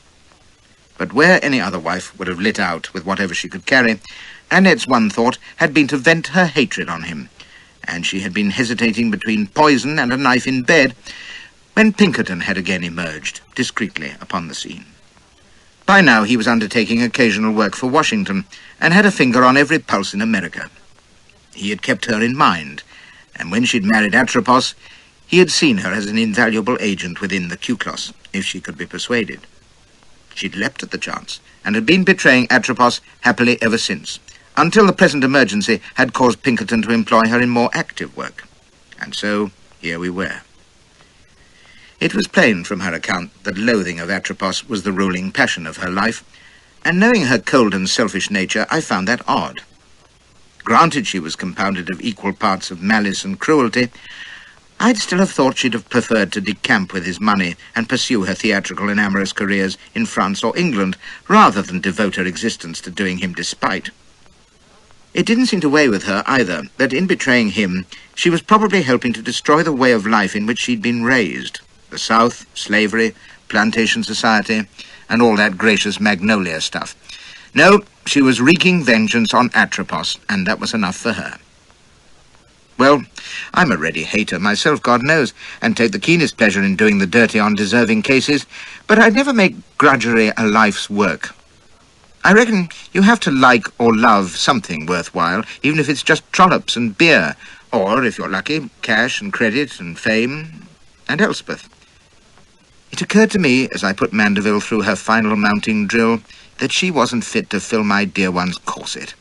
And I felt a great longing for those blue eyes and corn-gold hair and silky white skin and so forth, and for that brilliant simpleton smile of welcome and the witless prattle which would follow. At least I had that to look forward to. Annette Mandeville had nothing but her revenge. Oh, aye, and her eccentric conscience.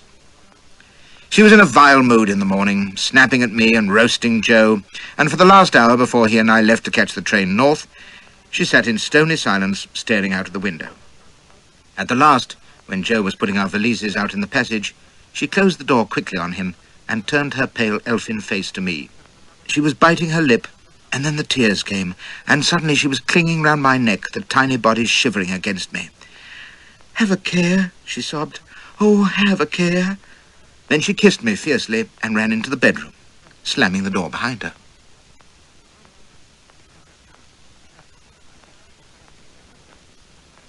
I have only 3 memories of the trip from New York to Concord. Joe's ugly face under his plug hat, glowering at me from the opposite seat of a railroad car. The creaking bed springs of the cheap rooming house in which we stayed in Boston. And an advertisement poster of a young lady crying, "Oh, Ma, I gave my back the awfulest strain dancing with Billy." And fond Mater replying, "Mustang liniment, judiciously applied, will ensure certain relief, my dear." The rest is blank, from the closing of Annette's door to the opening of Sanborn's, presumably because I was too used up to notice anything. There hadn't been idle days exactly, and Crixus, Atropos and Mandeville had seen to it that my nights weren't tranquil either, so it was small wonder I was tuckered out. I had sense enough, though, before we reached Boston, to tie the tranter to my knee beneath the trouser, in case the watchful Joe decided to search me as I slept. A wise move, as it turned out, for when I woke in the rooming house, my stiletto had disappeared, but the tranter was still in place. It was Joe's hammering at Sanborn's knocker that brought me back to life, I think, reminding me that it was a case of on stage again with a part to play and no room for missed cues or bungled lines, with that black nemesis at my elbow. I remember thinking he must have telegraphed ahead, for it was Sanborn himself who opened the door and greeted us by name on the spot. "Mr. Coomer, sir, welcome. Welcome to Concord," cries he, and I saw that the daguerreotype had not lied, for he was as intense and poetic as could be, with his fluffy whiskers and anxious eyes. "And this is Simmons, to be sure." Abolitionist he might be, he still knew a mister from the riff-raff.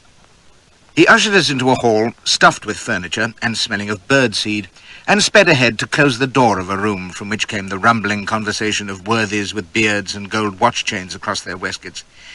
You can always tell the quality of unseen company by the noise they make, and I was willing to bet that at least half of the secret 6 were on hand. Sanborn led us into another room across the hall, moving with quick, agitated steps. "Captain Brown is with us," says he in a confidential whisper. "Do you know we are celebrating his birthday today? Yes, indeed, he is now in his 60th year, but, gentlemen, his frame and spirit are those of a vigorous youth. Yes, indeed, though," he frowned, "he has been lately somewhat indisposed, a result, no doubt, of the privations endured on his recent glorious raid of liberation into Africa, as he calls it. Yes, indeed." He rubbed his hands, a nervous habit which I realized was always accompanied by his favorite phrase. "Yes, indeed.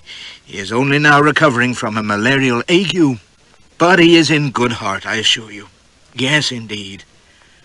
I asked if they'd tried quinine powder, and he beamed. There spoke the man of action, the practical man. "Oh, Mr. Coomer, you cannot know how it rejoices me to see you." And he absolutely wrung my hand again.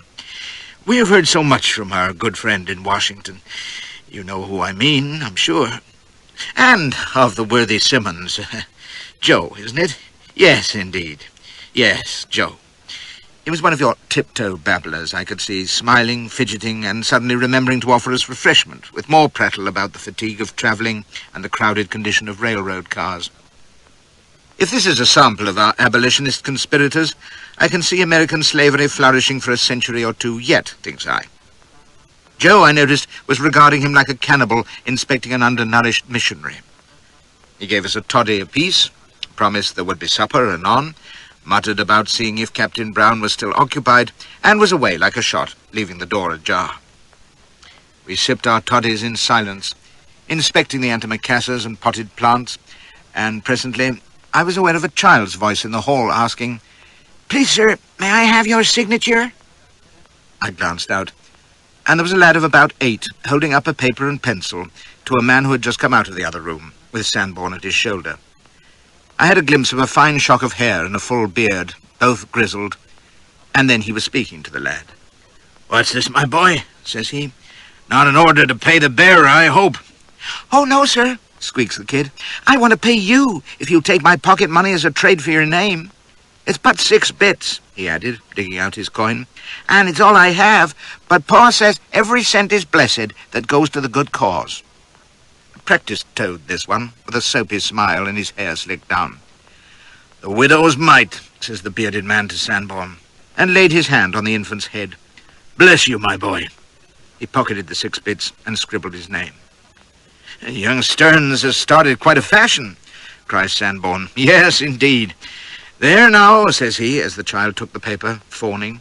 "You have a name that will live down the ages. And for only 6 bits, too."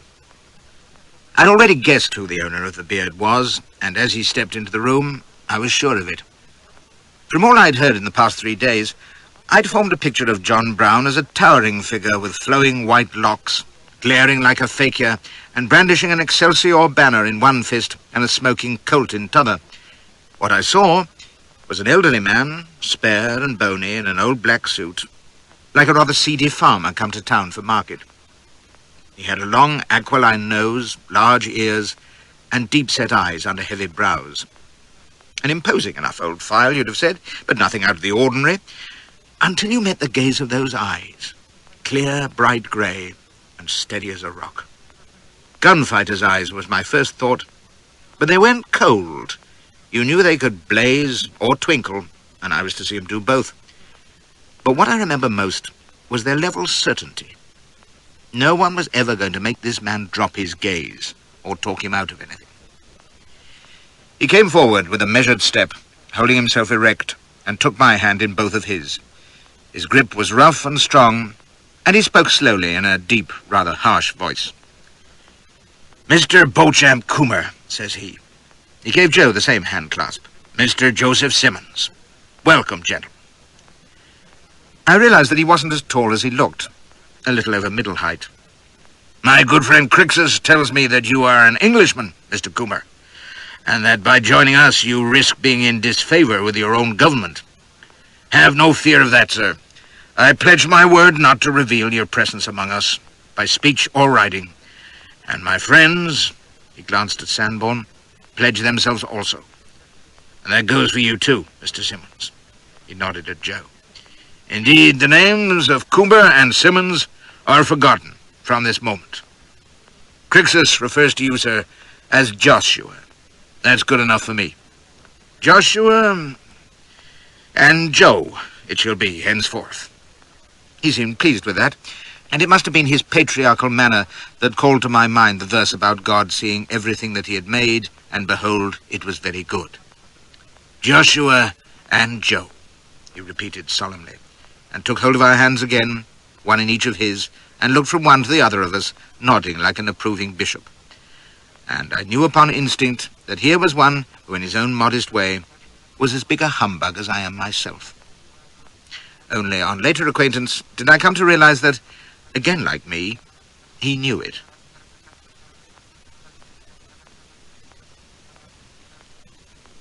End of side 12.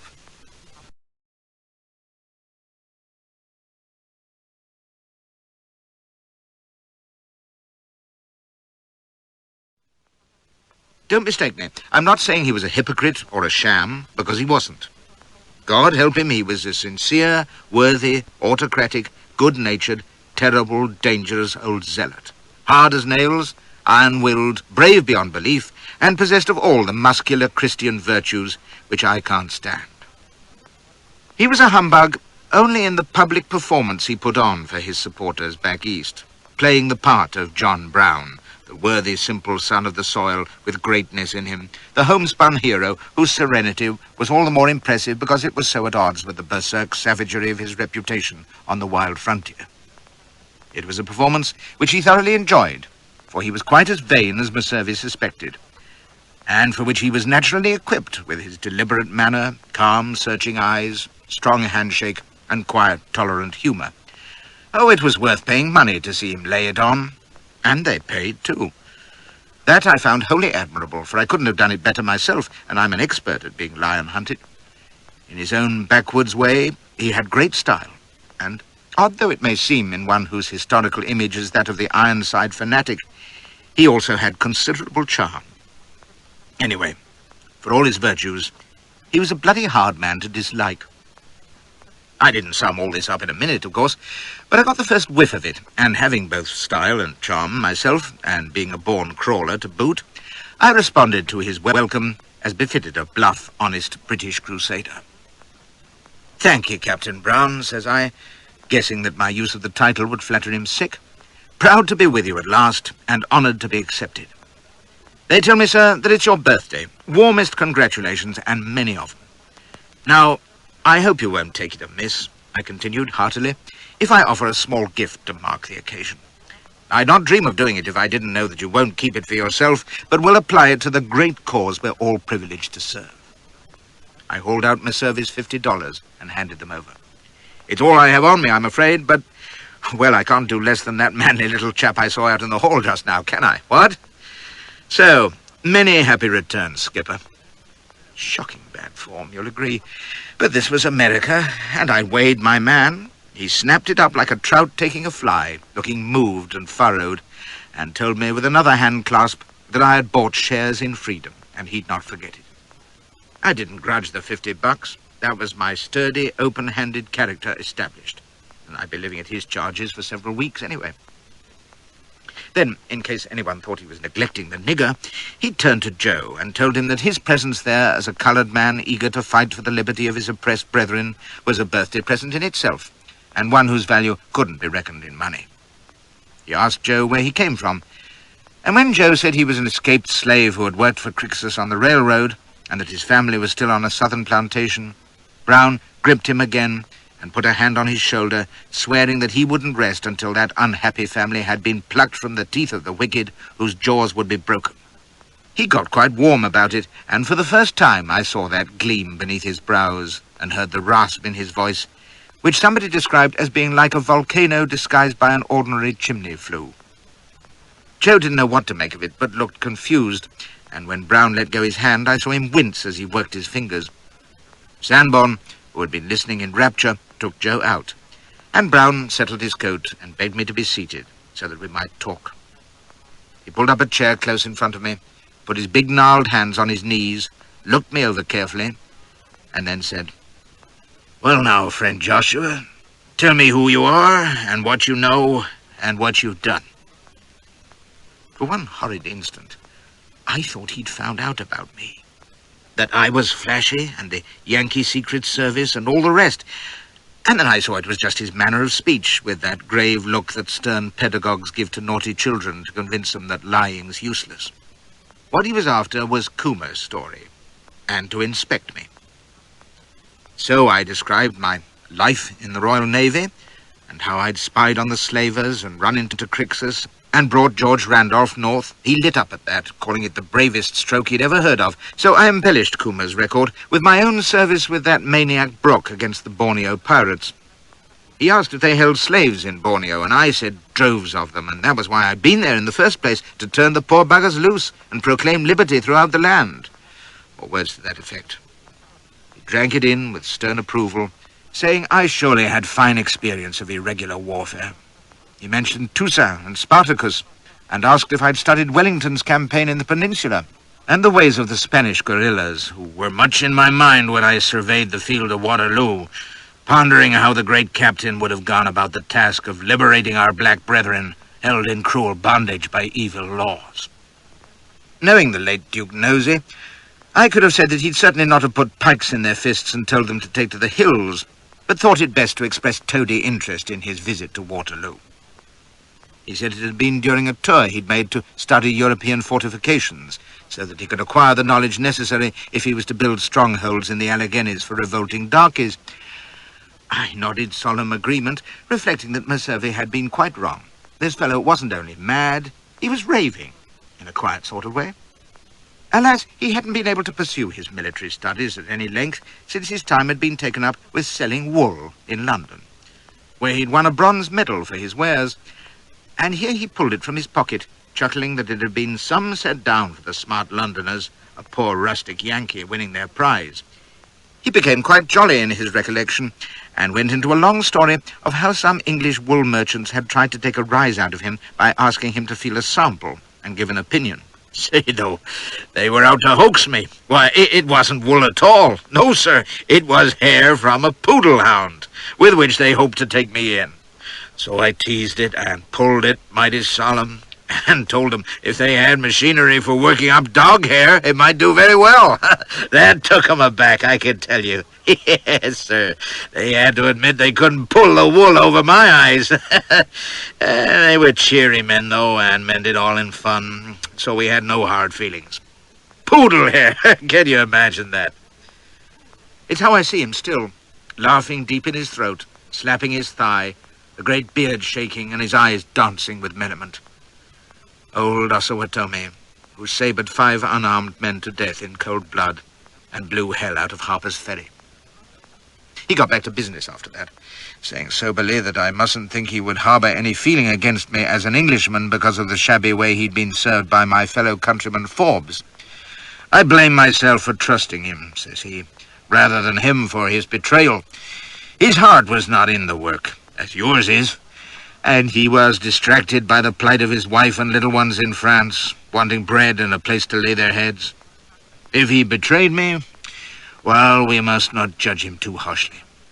Dreadnought Coomer wasn't having that. I cried out in disgust that I couldn't credit chaps like Forbes. It was too bad and didn't bear thinking about. The bounder was a disgrace to the Queen's coat and ought to be drummed out.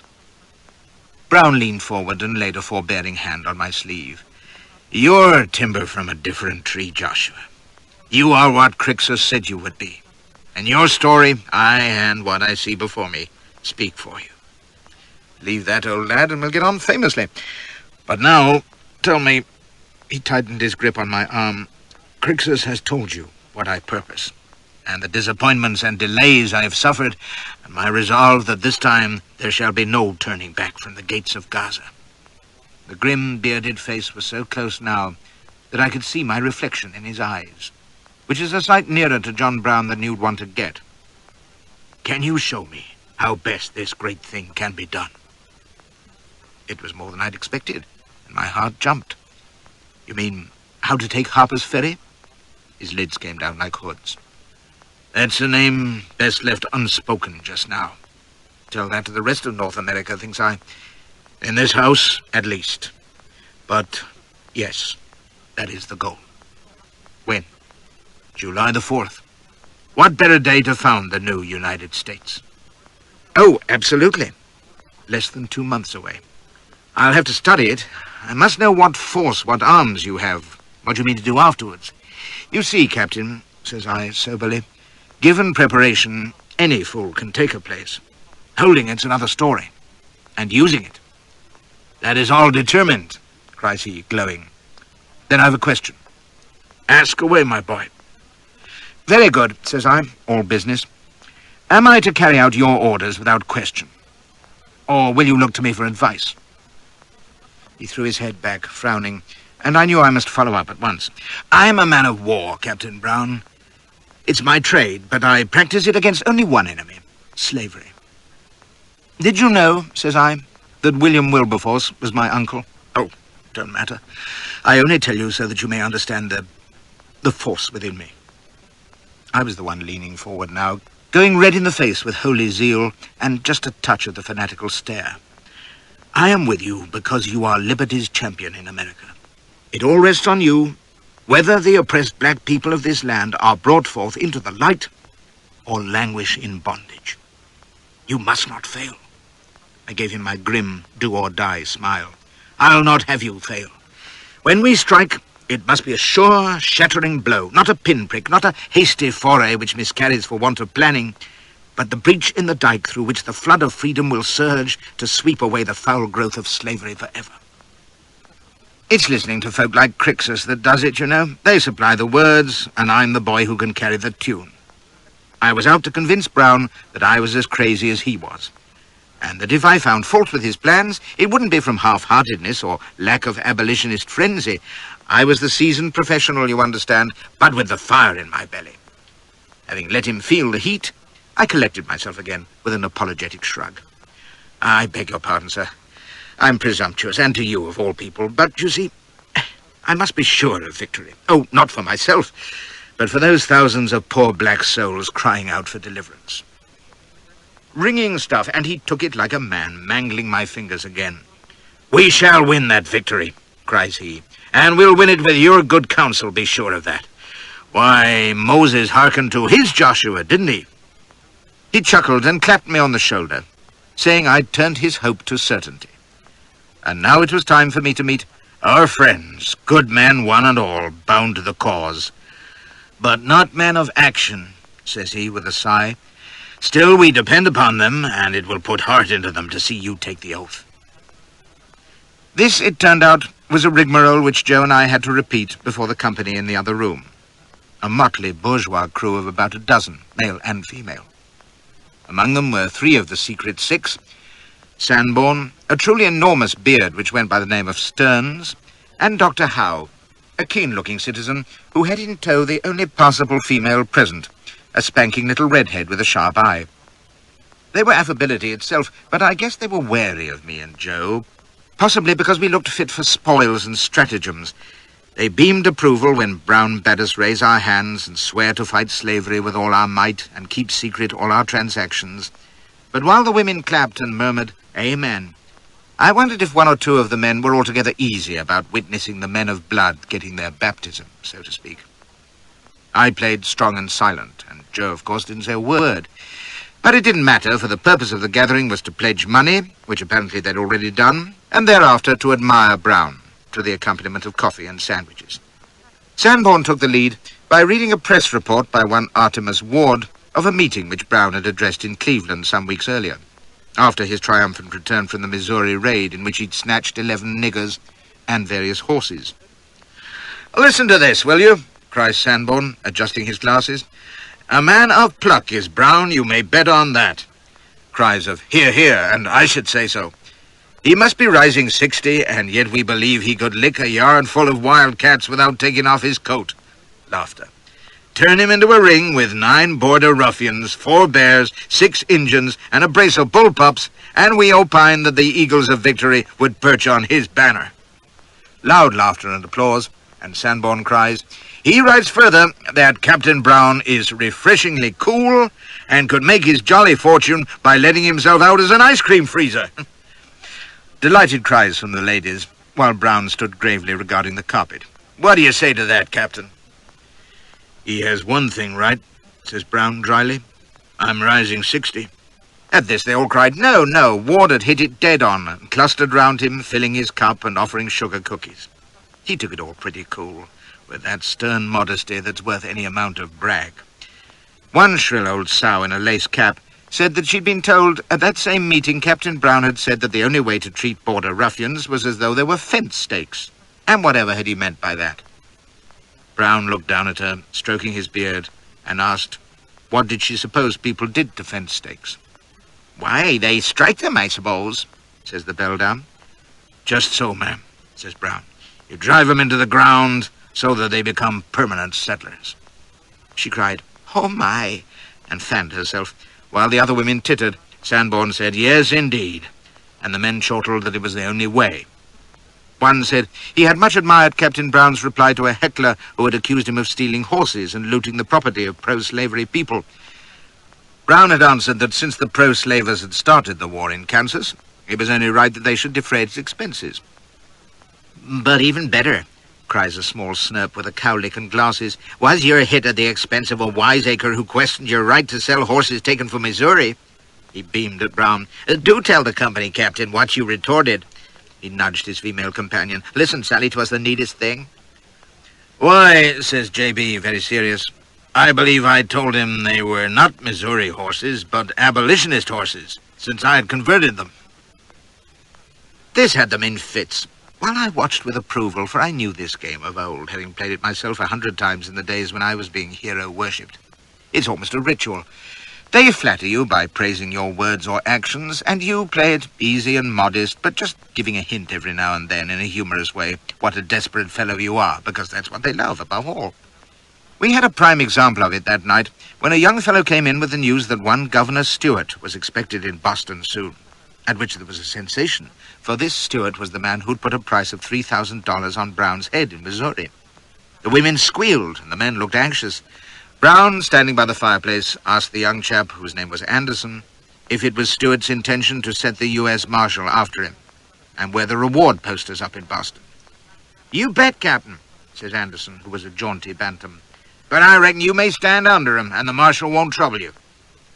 "Indeed, he'd better not," cries Howe. "Massachusetts won't stand for any Missouri warrants being served here." "I think Massachusetts need feel no alarm," says Brown.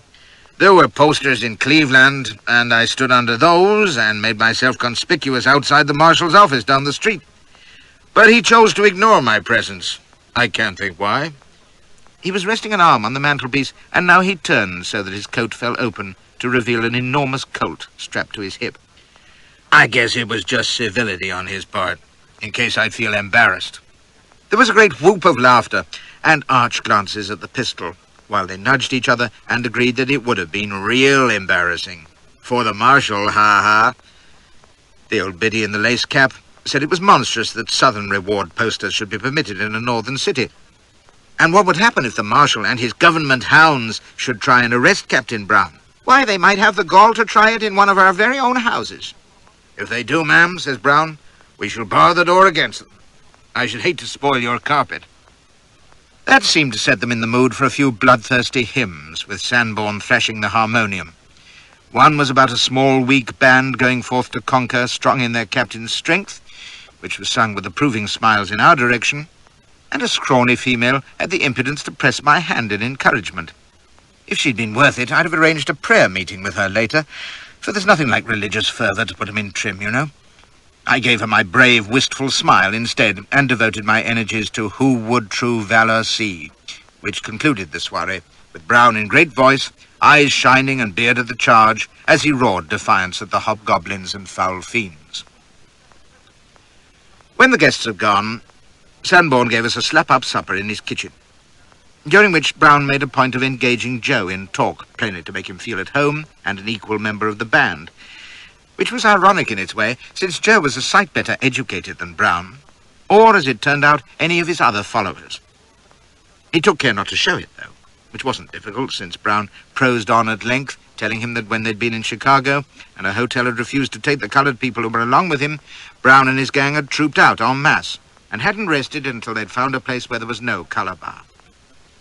It amused me to see Joe trying to look impressed by this earnest recital, but I didn't overhear much more, for young Anderson, who was seated next to me, had that curious American compulsion to tell you his life story, as well as his views on everything under the sun. He was an engaging lad, fresh-faced and full of beans, with a colt in his armpit and that restless eye that you develop from years of learning not to sit down with your back to the door. He called me Josh right away, told me he was Jerry, that he'd fought on the Kansas frontier as lieutenant of an irregular troop of free soilers, skirmished with the U.S. cavalry, been jailed by pro-slavers, ridden on the recent Missouri raid, and thought Brown was the next best thing to God. He was one of your true blue hellfire abolitionists, and itching to prove it. "It's this way, Josh," confides he solemnly. "I reckon this fight is more mine than most folks, 'cause my family held slaves once, till my daddy came up north. So I figure I have to wipe the slate clean, don't you see? Maybe you can't understand that, being Canadian." "Oh, sure," grins he, winking. "I guess that's straight off from your accent. But I feel it in my heart, don't you know? I just wish I could make everyone feel that way. Why, those poor black folk are crying out for help down yonder, but does anybody listen? Oh, I know there's lots of good people like we seen tonight who wish slavery away tomorrow, and they talk and attend meetings and take up collections, but they don't do anything. He had dropped his voice so that Sanborn didn't hear. Now he gritted his teeth. Well, there's a few of us ready to do and dare. People like you and me. And we'll be enough, you'll see. Yes, sir, when Captain Brown gives the word, we'll shake this land of liberty and equality clear to its center. I hope the rest of the gang are your sort, my son, thinks I. Young and full of ideals, and without a brain among you when it comes to sober planning. The last thing I wanted was older and wiser heads competing with me for Brown's ear. Fortunately, the old man seemed to have taken to me. He wrung my hand fiercely at parting. He and Jerry were staying at a hotel in Concord, but Joe and I were to bed down in Sanborn's attic, and assured me that as soon as he'd finished his work in Boston, the two of us would start to plan the campaign, as he called it. Joe pricked up his ears at that, and as soon as he and I were alone under the eaves where mattresses had been provided, he rounded on me. What did Brown say to you before, when you was alone? Well, Joe, I don't know that that's any of your concern, says I, just to provoke him. But before he could do more than glare, I went on. If you must know, he wants to be in Harper's Ferry by the 4th of July. There now. Does that satisfy you? He came swiftly, stooping under the beams, and squatted down by me, whispering. 4th July. You reckon the others know? Them as was here tonight? I doubt it. I don't think they want to. He nodded. He was quite smart enough to guess that Sanborn and his friends were scared of the whole business. He say how many men he's got? How he's going to do it? No, he's waiting for me to show him. That's bound to take time.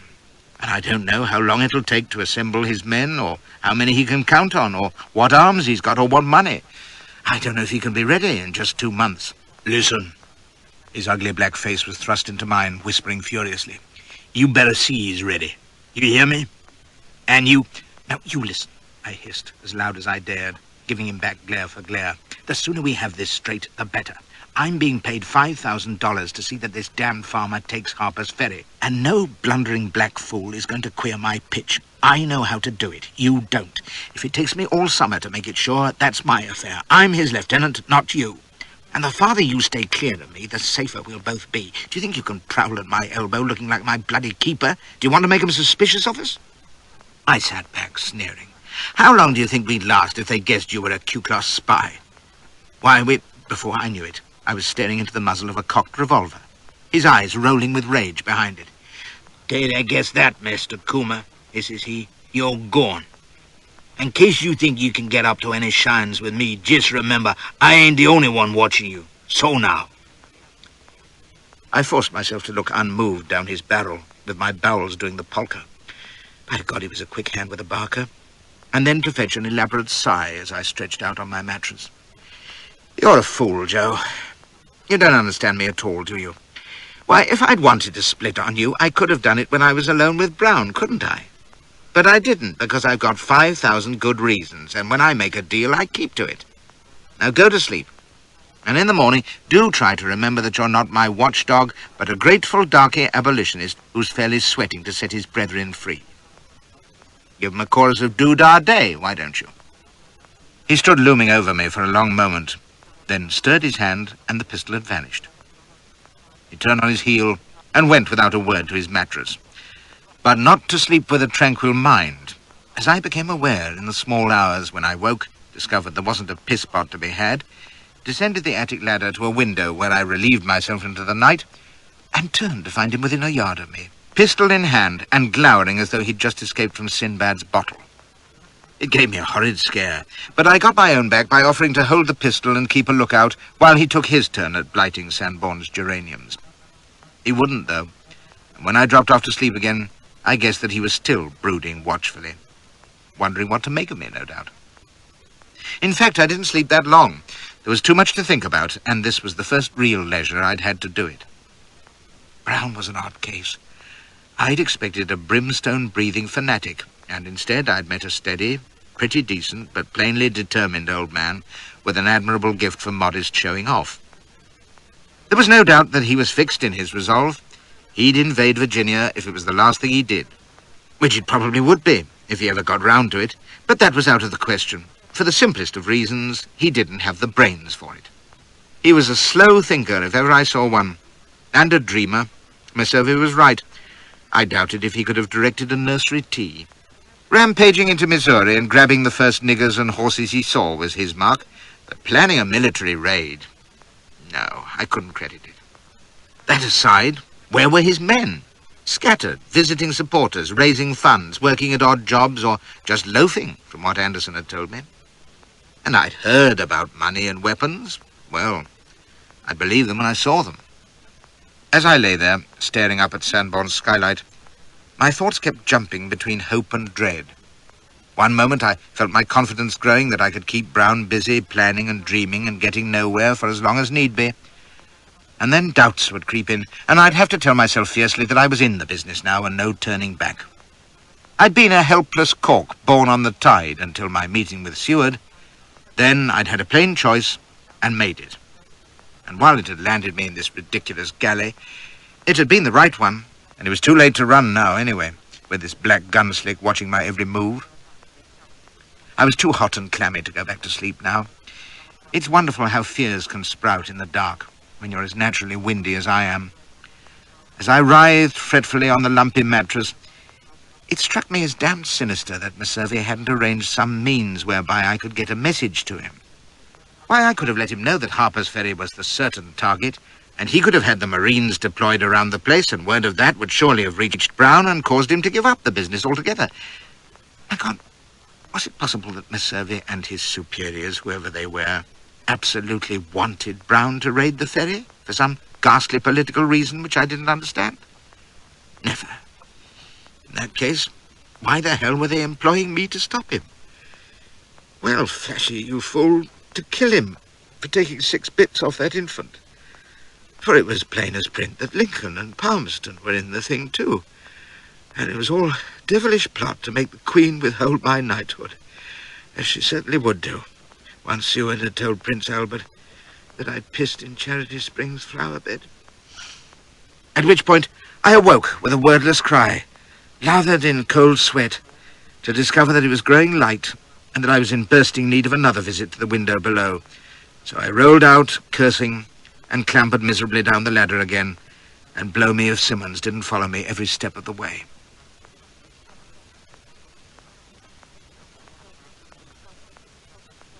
There's a photograph, which may still be kicking about somewhere, showing John Brown enthroned in an armchair, with Joe seated scowling alongside him, while Jerry Anderson and your correspondent stand behind wearing expressions of ruptured nobility, each of us resting a comradely hand on Joe's shoulders.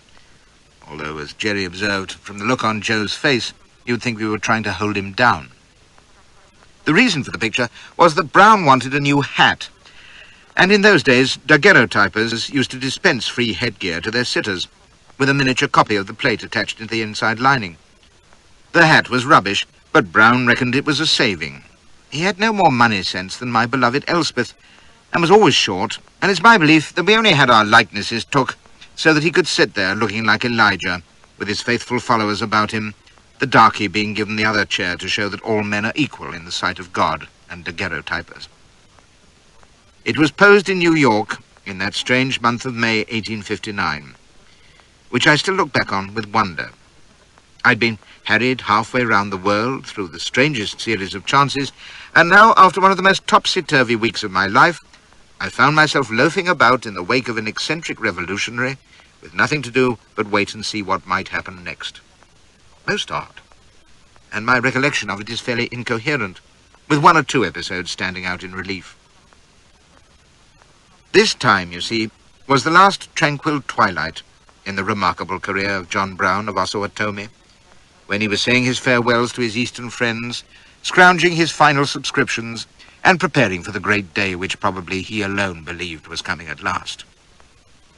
It was a sort of royal progress in which he addressed meetings, shook hands with legions of admirers, and stoked up the support which he hoped would burst into a great northern crusade once he'd lit the fire in Dixie.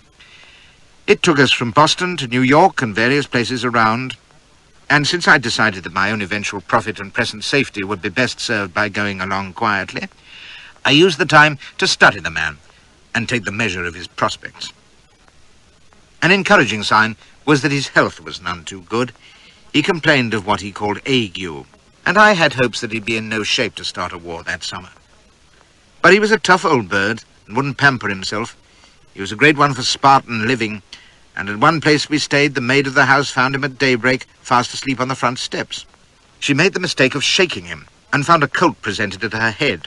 Even up here, surrounded by a friendly population, he never went unarmed, usually with Jerry as bodyguard, an office which gradually passed to me, for Jerry dressed like an out-of-work scarecrow, and didn't fit too well in the Boston hotels or the halls where J.B. harangued the faithful. Miss Hervey was proved right. He wasn't a good speaker, but he had a presence, and the mere sight of that Covenanter figurehead, with its flashing eyes and rasping voice, was enough to set them stamping and rummaging in their purses. His message was plain. Talk was futile. It was time for action. And sure enough, some oratorical gesture would give them a glimpse of the gun butt under his coat. Once or twice he waxed philosophical and came adrift. I remember him pouring scorn on those who felt that their strength lay in the greatness of their wrongs, and so neglected action. His point was that the Negro had the greatest wrongs of all, and a fat lot of strength that gave him. You could see the folk wondering what he was talking about and fidgeting. But when he came out thundering that whoever took up arms to defend slavery had a perfect right to be shot, they raised the roof. Ringing phrases about striking off the shackles and troubling Israel and hell being stirred from beneath were received with wild applause, but what moved them to wrath and tears, aye, and excitement, were his accounts of blood and battle in Kansas and his promise of more to come.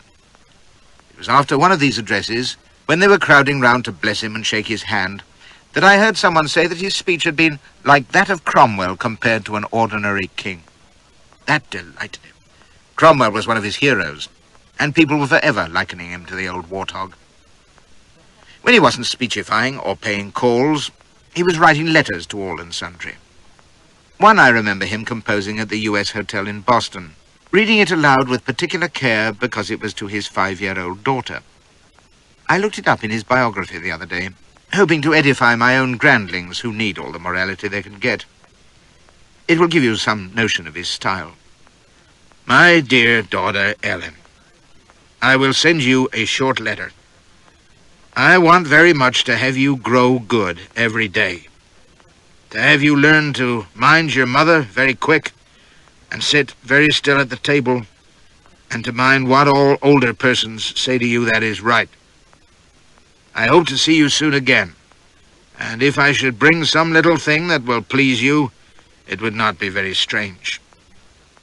I want you to be uncommon good-natured. God bless you, my child. Your affectionate father, John Brown.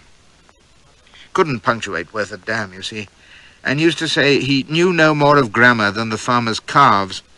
But there ain't a man of letters in my time who could have put it better.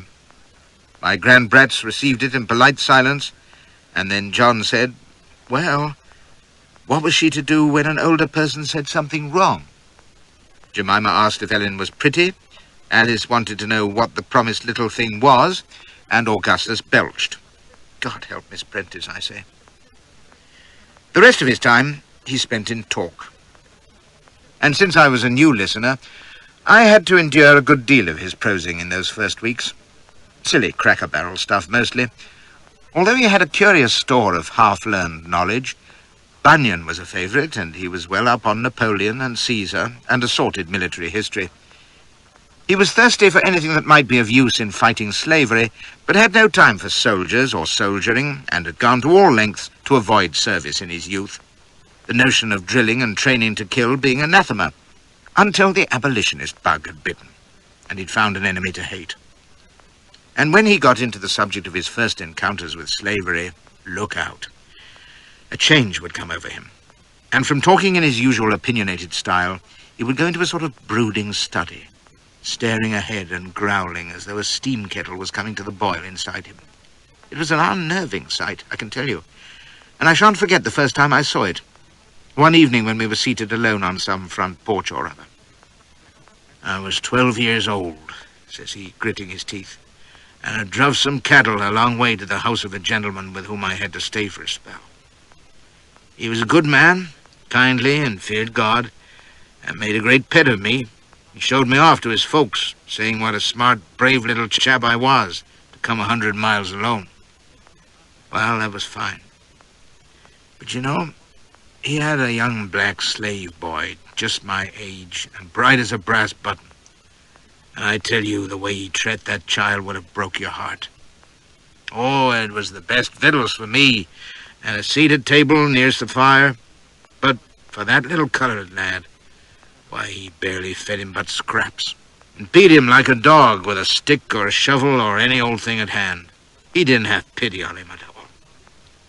He choked on that, and sat with his great hands working on his knee. When he turned on me, there were tears in his blazing eyes, and his voice was hoarse as though he were on the brink of a seizure.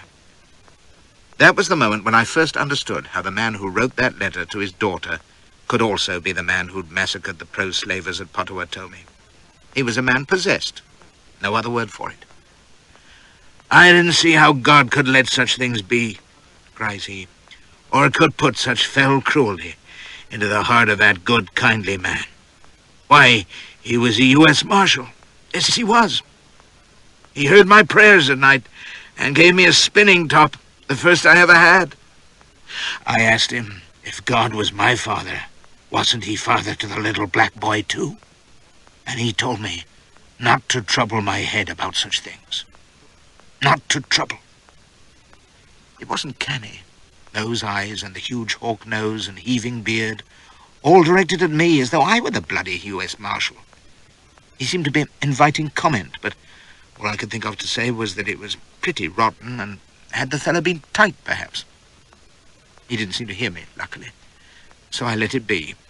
And after a while he sighed and launched into a tale about a runaway nigger whom he'd hidden from the slave catchers a few years later. The darky had crawled into a wood, and when the alarm was over, he'd gone to look for him. Can you guess how I found him? Says he, and the fit seemed to have passed, for while he gripped my arm in his talons, he spoke quite calmly. He was lying deep in the bushes, in terror of his life, and I located him by the sound of his heart beating. Yes, and it's a sound that has stayed in my ears these many years, that awful drumming of a human heart in agony and fear. But I didn't believe it for a minute. If a beating heart could give you away when you're cowering in cover, I'd have been dead meat before I was 20. But I said that was an astonishing thing. The poor chap must have been in a dreadful funk, but he'd got over it, had he? I vowed in that moment that I would never rest until the last slave had been set free, says he solemnly. I said, "Hear, hear." And he asked me what had been my moment of revelation. Since I hadn't had one, I had to choose at random, and said it had been when I'd first watched blacks being packed aboard on the Dahomey coast. Bucks to starboard, wenches to port, with the shapeliest females nearest the hatches for convenience, but I didn't mention that. He shook his head and murmured something about the waters of Babylon. But a moment later, he was talking about a dinner to which he'd been bidden the next night, and would I care to accompany him. And when he bade me good night, he was absolutely cheerful again. Left me quite shaken, though. For a moment he looked as though he was ready to foam at the mouth, and I concluded that if he wasn't balmy, as Miss Hervey claimed, there was still a screw loose somewhere. Mostly, though, he was as calm and measured as you could wish, going about his business of paying calls and spouting claptrap, writing letters, gassing to Joe and Jerry and me, but never a word of substance about the great stroke we were meant to be preparing. No talk of planning or gathering men and arms, or of any of the work that should have been going ahead. Of one thing I became surer by the day. If he was bent on taking Harper's Ferry, it wouldn't be by the 4th of July. Reflecting on that, it seemed a pity that I'd no way of conveying the glad news to Miss Hervey. And then, by sheer fluke, I was presented with the perfect opportunity.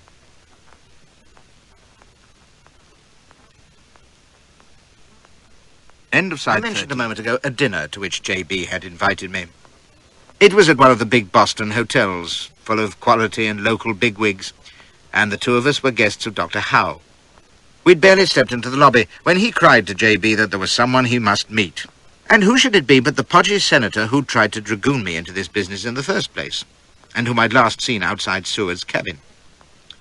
We bore up short at the sight of each other, but he kept his countenance, paying me no heed beyond the usual courtesies of presentation, and fixing on J.B., who seemed to know who he was, but took no joy of the knowledge, for he drew himself up tall, looked down his nose, and says, pretty cool, "I have heard, Senator, that you don't approve of my course of action." I could have told him that our fat friend wasn't the sort to take any damn-you-me-lad airs. He stuck out his jowls and came straight back. "If you refer to your recent rash foray into Missouri, no, sir, I do not." J.B.'s beard went up a couple of notches. "Indeed, sir. My friends tell me also that you have spoken in condemnation of it." "That I have," snaps the senator. "I regard every illegal act as doing very great injury to the anti-slavery cause." "Freeing slaves injures the cause, is that so?" growls J.B., and the senator started to swell and go crimson. "Let me tell you, sir," says he, "it was an imprudence that might have cost countless lives. There was a time, sir, not long ago, when such a thing might have led to the invasion of Kansas by a great number of excited people, sir." J.B. made a rumbling noise. His hand twitched at his coat, and for an awful moment I thought he was going for his gun. But he just hooked his thumbs into his waistcoat. "Well, I think differently, sir," says he. "I acted right, and it will have a good influence, you'll see. Good night to you, Senator." "Good night to you, Mr. John Brown," cries the senator. And they bowed and stalked off opposite ways, leaving me wondering how I might seize this unexpected chance. I daren't go after the senator, but within 10 seconds I was in the deserted lavatory, scribbling frantically, "Telma Survey, Harper's Ferry for certain, July 4. I daren't go out for a waiter, not knowing who might be spying on me, so I sent the black attendant to fetch one.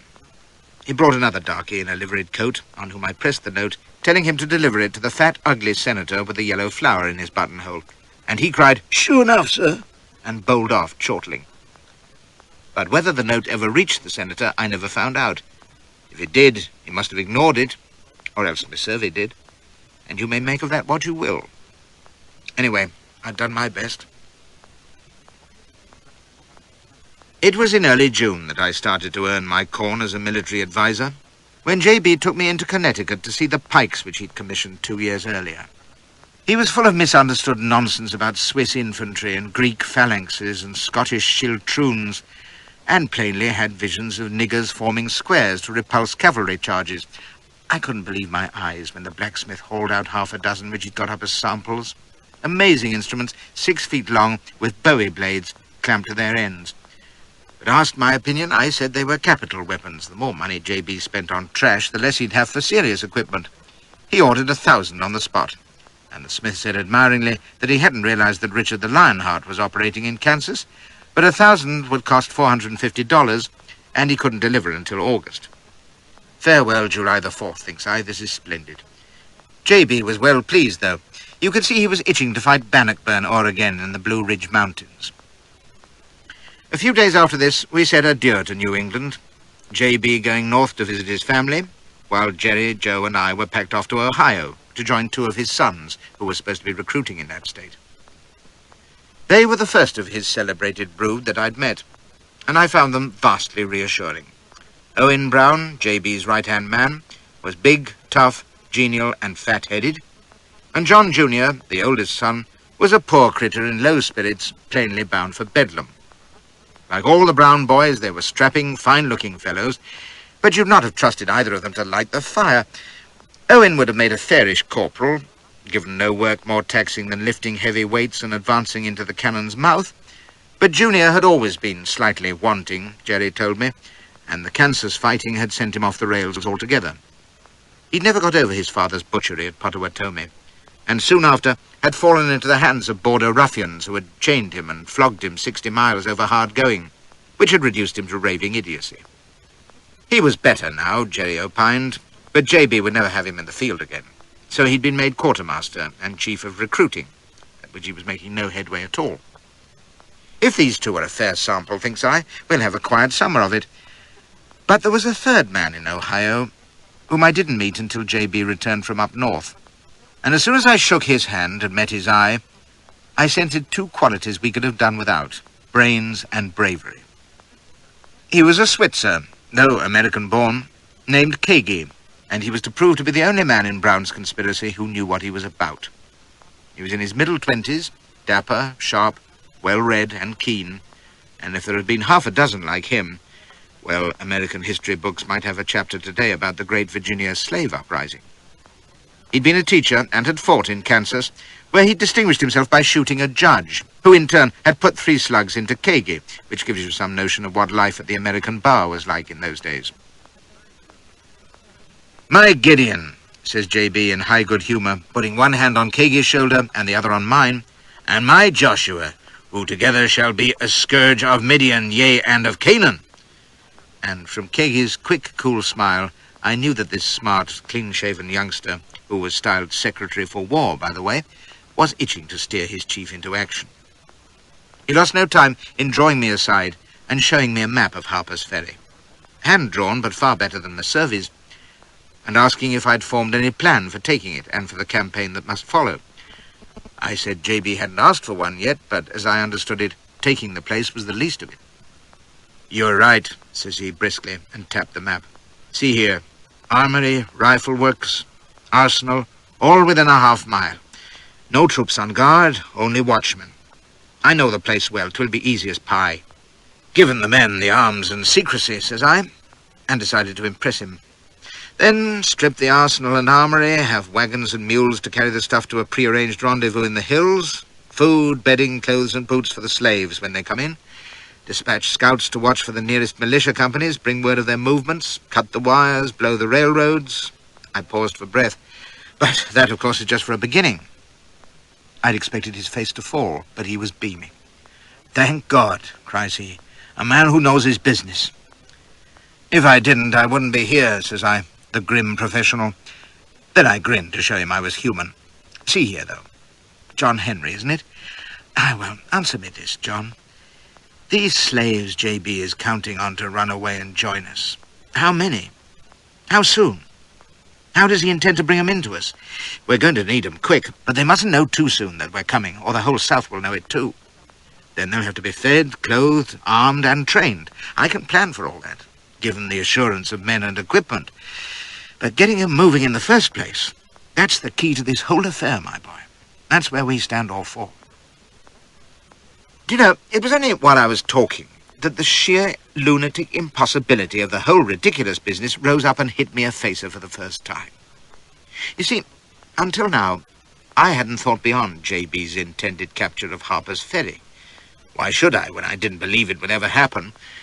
But now, in showing off for this bright spark, I found myself considering the sequel.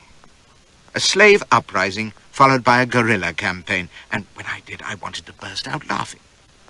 To put it plainly, J.B. was hoping that thousands of slaves would rise up spontaneously, which seemed unlikely, and suppose they did. How in God's name did he hope to feed, clothe, equip, house, doctor, and train the poor buggers, probably the worst raw material on earth, to fight the American army? J.B., of course, had the answer. The Lord would provide.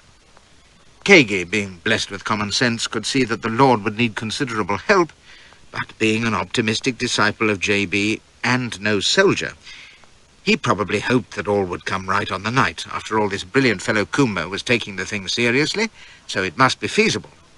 I knew it wasn't, not for the Duke himself, let alone these rustic dung-slingers. But it wasn't for me to say so. My task must be to let the impossibles appear, slowly but surely, until Kagi saw the thing was hopeless. It would take time and delicate handling, but from the respect that J.B. showed him, I realized that he was the one to convince. If Kagi cried quits, that would be the end of it. I found myself revising my view of him. Far from being a dangerous nuisance, he should be a godsend who unwittingly would help me to kill J.B.'s plan stone dead. I didn't know then how reckless a canny Swiss can be when he hears the bugles. To my question about stirring up the slaves, he frowned and said we had a man in Harper's Ferry already who was looking into it. I asked him about arms, and he showed me the cases of carbines which the Brown brothers had hidden in a warehouse under a pile of coffins. They were good weapons, but I doubted whether there would ever be men to use them. Junior was in despair because the fellows who'd been ready to march the year before weren't turning up as expected. Left to him, the whole scheme would have been abandoned, but he didn't dare say so for fear of the old man.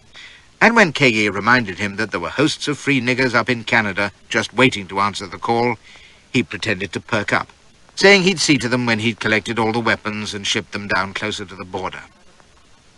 It was the unlikeliest beginning to a desperate venture that I can remember in a lifetime of lost causes. I think of doddering old Elfie Bay before the Kabul retreat, changing his mind by the minute. Custer, twitching and unshaven in his tent on the Rosebud, determined to have his way. Raglan, imperturbable in his refusal to admit that he didn't know what the devil he was doing. Wheeler, grey with fatigue and old age, tying his breeches up with string as he prepared to surrender at Cawnpore. Each going to hell his own way, torn between hope and despair. But at least they understood warfare and had good advisers about them. J.B. didn't have the understanding or the men. For all his iron purpose, he was no James Brooke or Fred Ward or Charlie Gordon. I have a memory of a room somewhere, in Akron or Youngstown perhaps, with J.B. haranguing us about how well things were going, what with arms to hand, money in the bank, everyone back east cheering us on, and God letting the light of his countenance shine on our enterprise. And Owen Brown, bearded and massive, hanging on Pa's every word, Junior looking glum and running his hand through his hair, young Oliver Brown, who had joined us, staring before him in his dreamy, soulful way, Kagi twitching with impatience, Jerry Anderson yawning and picking threads from his ragged sleeve, Black Joe watching J.B. with an intent, puzzled scowl that I couldn't read. All told, it was a damned uninspiring sight, and I found myself wondering what Guy Fawkes and the boys must have looked like on November the 4th. When J.B. wasn't lecturing us about troubling Israel and letting the foxes loose in the Philistine corn, he was on the go in the towns around the Ohio-Pennsylvania line, which was strong abolitionist country, assuring the people that the dawn was nigh and he was girding his loins to invade Virginia. He made no secret of that, although I don't recall that he mentioned the ferry by name, and he certainly glossed over the fact that his great slave insurrection would be in effect a rebellion against the USA and its Constitution. If the good folk who cheered and pressed round to shake his hand and sent Jenny scurrying home to fetch the $10 in the cookie jar for the good cause had realized that he was ready to shoot the stars and stripes to ribbons, I reckon they'd have thought twice. All this aimless jaunting about the country was fine by me. It wasn't the grand tour, what with passable food, middling accommodation, and no hopes of vicious amusement, but I tolerated it in the knowledge that I'd be homeward bound presently, having earned the gratitude of next President Seward and the approval of Her Majesty. In the meantime, I conferred endlessly with J.B. and Kagi, listening straight-faced to the old idiot's fierce enthusiasms, conscious that Kagi was watching to see how I took them, and I had to be on my guard not to approve anything too half-witted. For example, J.B. had a great bee in his bonnet about building forts in the hills, from which his vast army of liberated darkies would sally forth like Boer commandos. I didn't remark that such forts would have taken a battalion of sappers weeks to build. Give me the men and I'll do it, was my line. But when he said that the forts must have underground tunnels of communication between them, I had to point out that liberated slaves might not take too kindly to hacking their way through several 100 feet of granite, and anyway, there wouldn't be time to spare from their military training, God forgive me. J.B. glowered like a spoiled child, for Kagi backed me up, and our discussion was pretty strained until he got his way on another ridiculous point, the establishment of a school in the hills for pickaninnies. Then he was happy again. We had 4 or 5 of these staff meetings as we travelled about, and while I took care to hide my disgust, I could see Kagi's frown deepening by the day. J.B. talked interminably and vaguely, as though he didn't know what to do next. There was no sign of more recruits, and I'd made it plain that our operations must depend on numbers, black or white. I acted as though I expected them to roll up in troops at any time, but meanwhile, I said privately to Kagi, I could only plan in theory and wait for J.B. to give his orders. It was after the last of these talks, at a place called Chambersburg, that Kagi asked me to come for a walk. It was a lovely summer afternoon, and we strolled along the dusty road out of town, with Joe, I noticed to my amusement, dogging us at a distance. Kagi sat down under a finger post and asked me straight out, Joshua, can we do this thing? Time to start sowing the good seed. So I answered right back. Take the ferry? Given the men, certainly. Fight a campaign in the hills? If the blacks rise in sufficient numbers. I shrugged. Sure. If they rise, says he, and started pulling petals off a flower.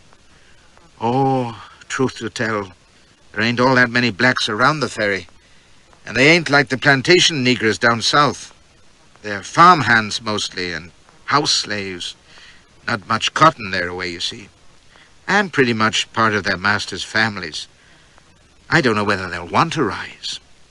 He pitched the flower away irritably. Maybe after the harvest. That's when they're at their orneriest and the suicides happen. Suicides, for heaven's sake? Yes, sir. See, when the harvest's in, that's when they're liable to be sold. South, maybe, with cotton-picking time coming on. So families are parted and they get depressed and mean. But that's not till fall. He kicked absently at the dust. I wish J.B. would make up his mind. Hasn't he? Oh, sure, I guess so. I ought to know him by now, I suppose. How he talks and moons around, and then bang, he's raiding Missouri. It'll be the same this time, when the Canadian blacks come in and the other fellows who promised. He turned his clever, troubled face to me, hoping to be reassured. I just hate waiting. And I wondered what you thought. You see? It was no time to cheer him up. So I brooded a bit and said the 5 most depressing words in the language. We are in God's hands.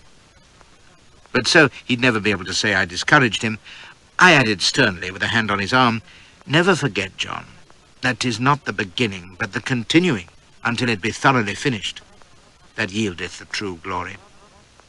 And 6 feet of cemetery as often as not. Arnold had made me write it out 1,000 times, for loafing in a pothouse when I should have been chasing cross-country at hare and hounds. Kagi said it was a fine sentiment, and he'd remember it. As we rose to walk back, I chanced to look up at the signpost, and he followed my glance and said it was a pretty place, but quite a piece down the road, and much too far to walk. The name stayed in my mind, for no reason, as such things sometimes do. Gettysburg.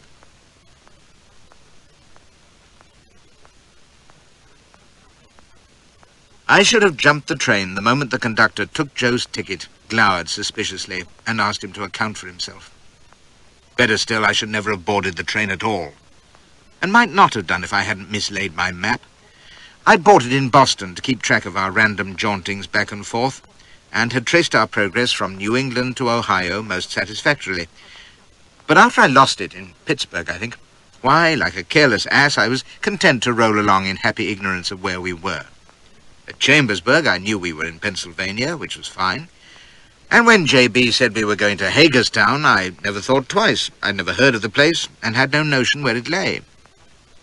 There were 6 of us on the train. J.B., his sons Owen and Oliver, Jerry Anderson, myself, and Joe. Kagi had gone off north somewhere, and John Jr. had been left brooding in Ohio. It was a baking hot journey, with the sun turning the car into an oven, and even playing cards was too much of a fag. J.B. prowled up and down, accosting strangers to hector them. Owen was snoring like the great ox he was. Jerry was trying to get off with a girl across the aisle, and Oliver was boring me to blazes. He was the baby of the Brown family, a stalwart young Adonis of 20, shy and given to books, but a chance remark had brought him out of his shell to tell me about his wife, Martha, who was up north, and by his account was a cross between Portia and Helen of Troy. I was dozing off when the conductor's harsh question roused me. "What's your name, boy?" And I saw he was regarding Joe with a mistrustful eye. Joe told him. "Joe Simmons, eh? Just where you from, Joe?" J.B. was on the scene at once, beard bristling. "Some trouble, Mr. Conductor?" "You know this nigger?" says the conductor.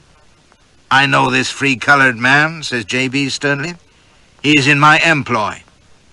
In his travelling duds with their frayed sleeves and air of having been slept in, he didn't look like an employer, and the conductor sniffed. "He is he? And who might you be, mister?" "My name is Isaac Smith," says J.B. "This is my servant, and these," he indicated the rest of us, "are my sons, Owen, Oliver, Joshua, and Jeremiah." Well, if he chose to adopt me, I didn't mind. "Mrs. Smith is not travelling with us," he added with fine, ponderous sarcasm, "or I'd be kindly proud to present her to you, too." The conductor blinked uncertainly. JB tended to have that effect on folk, and the four of us were sufficiently large and ugly to daunt the stoutest ticket walloper. "No offence, Mr. Smith," says he hastily, "only there's been a couple of runaways from Frederick later, and me seeing your boy here, well, I thought maybe that he might be one of them. Taking the train south?" says JB, mighty droll. The conductor scratched his head and laughed apologetically and said, "Come to think of it, that wasn't likely, was it? Ha ha." JB said no, it wasn't, and if the conductor was now satisfied that we weren't slave stealers going in the wrong direction, perhaps he'd care to go about his business. The fellow cried, "Sure, certainly, no offence, mister," and went off like a scared rabbit, with JB glaring after him. I asked Oliver what the row was about, and he looked grim and said that was Dixie for you all over. Dixie? Sure, we crossed the line into Maryland a while back. Didn't you know? If they're looking for runaway slaves, why, they think they can stop and question any black man they like. That gave me a start. I'd assumed, you see, that my charade with JB would be played out in the nice, safe abolitionist North. And here we were in the slave South, and I'd never known it. Not that there had ever been warrants out for me in Maryland, and we were still a long way from the scene of my exploits of 10 years ago, but it was enough to start me sweating. And I took the first chance that came to ask JB, casual-like, what there was to interest us in Hagerstown. His reply, in a confidential undertone, but with an alarming glint in his eye, didn't quiet my fears a bit. "You smell the battle afar off, Joshua?" He glanced around to make sure he wasn't overheard. "Have patience, my boy. The time is drawing nigh when we'll be done with talk and waiting at the doors of timid men.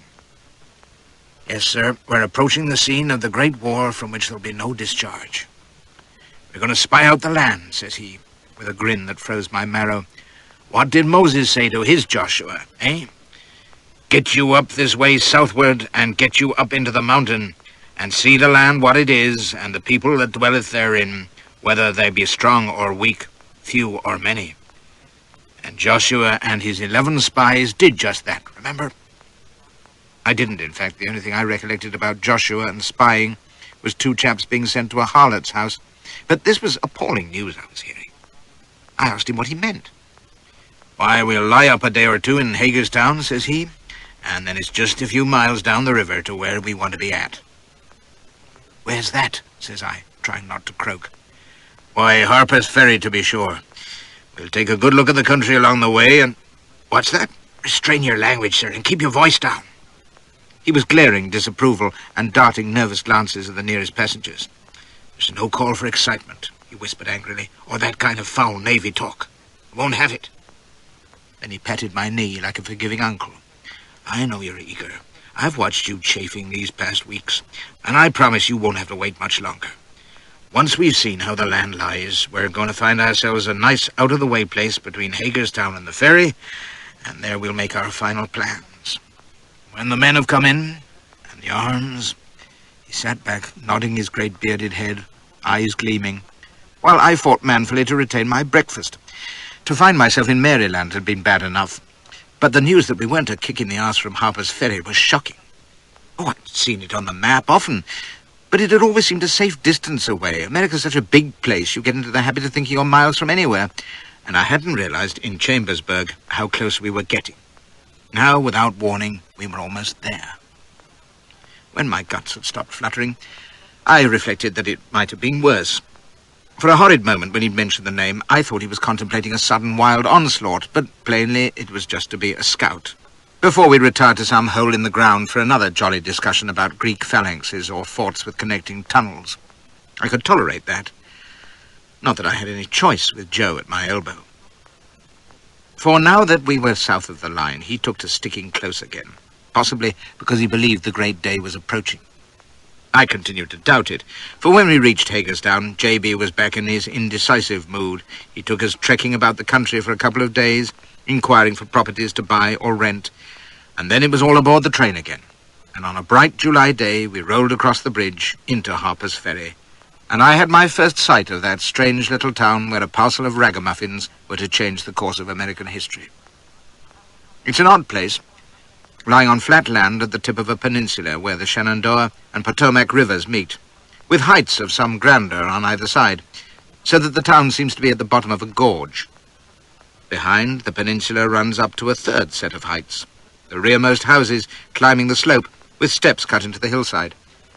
In those days, there was a covered road and rail bridge over the Potomac from Maryland to the town which lay in Virginia, and a smaller bridge over the Shenandoah. It's changed a good deal, having been battered and burned in the war, but in my time, as you came in over the Maryland Bridge, there was a great stretch of armory buildings running for near half a mile along the Potomac bank. Quite unexpected in that kind of farming country. I'd imagined a sleepy hamlet with a store and ferry boat and a few barefoot loafers snoozing and spitting in the sunshine, but here was a bustling little industrial community of 3,000 souls, with neat houses and workshops, and my first thought was that you'd need a regiment to take this place, and a brigade to hold it. For a less defensible position I never did see. Those commanding heights would be a besieged garrison's nightmare.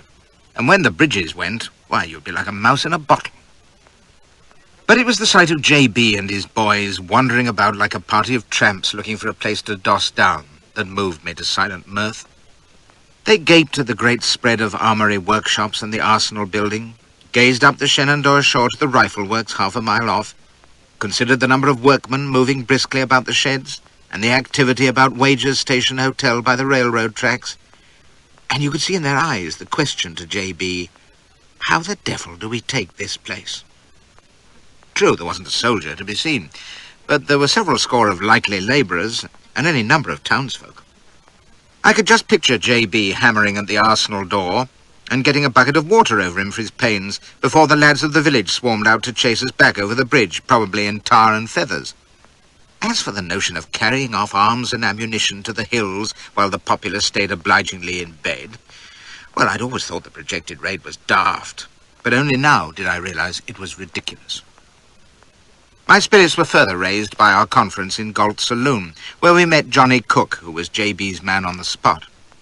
He'd been at the ferry for a year, teaching school, among other things, and God help the children's education. A pleasant fellow enough, but garrulous as a Welsh parson, and I'd sooner have trusted a secret to Elspeth. Like Kagi, he was fretting about whether the slaves would rise, and wanted to take soundings among them. The thought of this babbling ass tooling about, asking niggers if they felt like mutiny, had J.B. almost biting his teacup. Yes, tea in a saloon. He and Oliver were strict temperance. He told Cook with some vigour on no account to meddle with the slaves. Cook was crestfallen. But how are they going to know and be ready without we tell them? Can't have a Negro uprising if the Negroes don't know, can we? How are we going to get them in? He raised a foolish laugh, and J.B. ground his teeth. When we strike, they will know it, and they will come into us, I tell you, and they shall be legion. He was wearing his mad Isaiah look, as he always did when contradicted. The Lord will guide them to us, and they will be like the standing corn for number. So don't you fool with them, John Cook, you hear me? And that, you should know, was the last that was ever heard about stirring up the slaves. A task which could never have been done in secret anyway. George Broadfoot would have turned his face to the wall at the mere thought. The next thing was to find a lonely spot on the Maryland side where we could set up shop, pretending to be farmers while we girded our loins, planned, trained, drilled, accumulated arms and recruits, and generally played out J.B.'s dreams. After putting it about that we were settlers who hoped to bring in cattle from the north, he found the ideal place about 4 miles from the ferry, a ramshackle 3-story farmhouse, which he rented from someone named Kennedy. It had pasture and outbuildings and lay away from the road, shielded by shrubbery, in pleasant wooded country at the foot of the hills. Just the spot for a few eccentrics to waste time fooling themselves that they were on the brink of great things. And there we stayed, God help me, for 3 solid months. And if you ask me what happened in that interminable time, I can only say that dusty summer drifted endlessly into golden autumn, our clothes got seedier, and our leader talked and brooded and wrote letters north for money and accomplished absolutely nothing.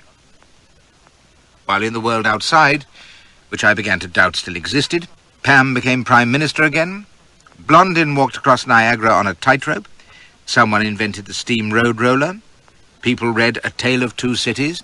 I know these things because I looked them up in an encyclopedia the other day. And my loving Elspeth, I have reason to suspect, misbehaved in a potting shed at Windsor Castle with that randy little pig, the Prince of Wales, who at the time was just beginning to notice that girls were different from fellows somehow. And not far away from the Kennedy farm, a chap called Emmett was composing a catchy little ditty. which was rather ironic when you consider that we were preparing to set the South ablaze. It was called Dixie. You may ask, how did I stand it? And why? Easy. I'd no choice. So far as I knew, the Q-Class was still keeping a leery eye on me, and Joe certainly was. Still, I might have tried to slide out, but for one thing, I never believed it could last. Only when you know you're in for a long haul do you grow desperate. I didn't, because each day I could tell myself that tomorrow or next week must see the end. Surely J.B. would realize his folly and give up, or go loco entirely, or the plot would leak out altogether, or something would bring the whole farce to a quiet conclusion. One thing I grew increasingly positive about: there would be no raid and no uprising. I became convinced of this in the first 2 weeks at the farm, which I spent, at J.B.'s request, in writing plans for the great invasion. I did it in best staff college style, covering reams of paper with instructions for the initial taking of the vital points in the town, a simple task in itself, and the development of the rebellion, a glorious exercise in impossibility, since it took for granted a force of at least 100 well-trained men, properly equipped and led, a total which I took care not to state in bald terms, and assumed that hordes of ferocious fugitive niggers would flock to join us. It might encourage them, I suggested, if we sent riders round the country with fiery crosses. And if you think that was stretching credulity, you don't know J.B. He was delighted. This was what he'd needed all along, he said, a clear laying out by an expert.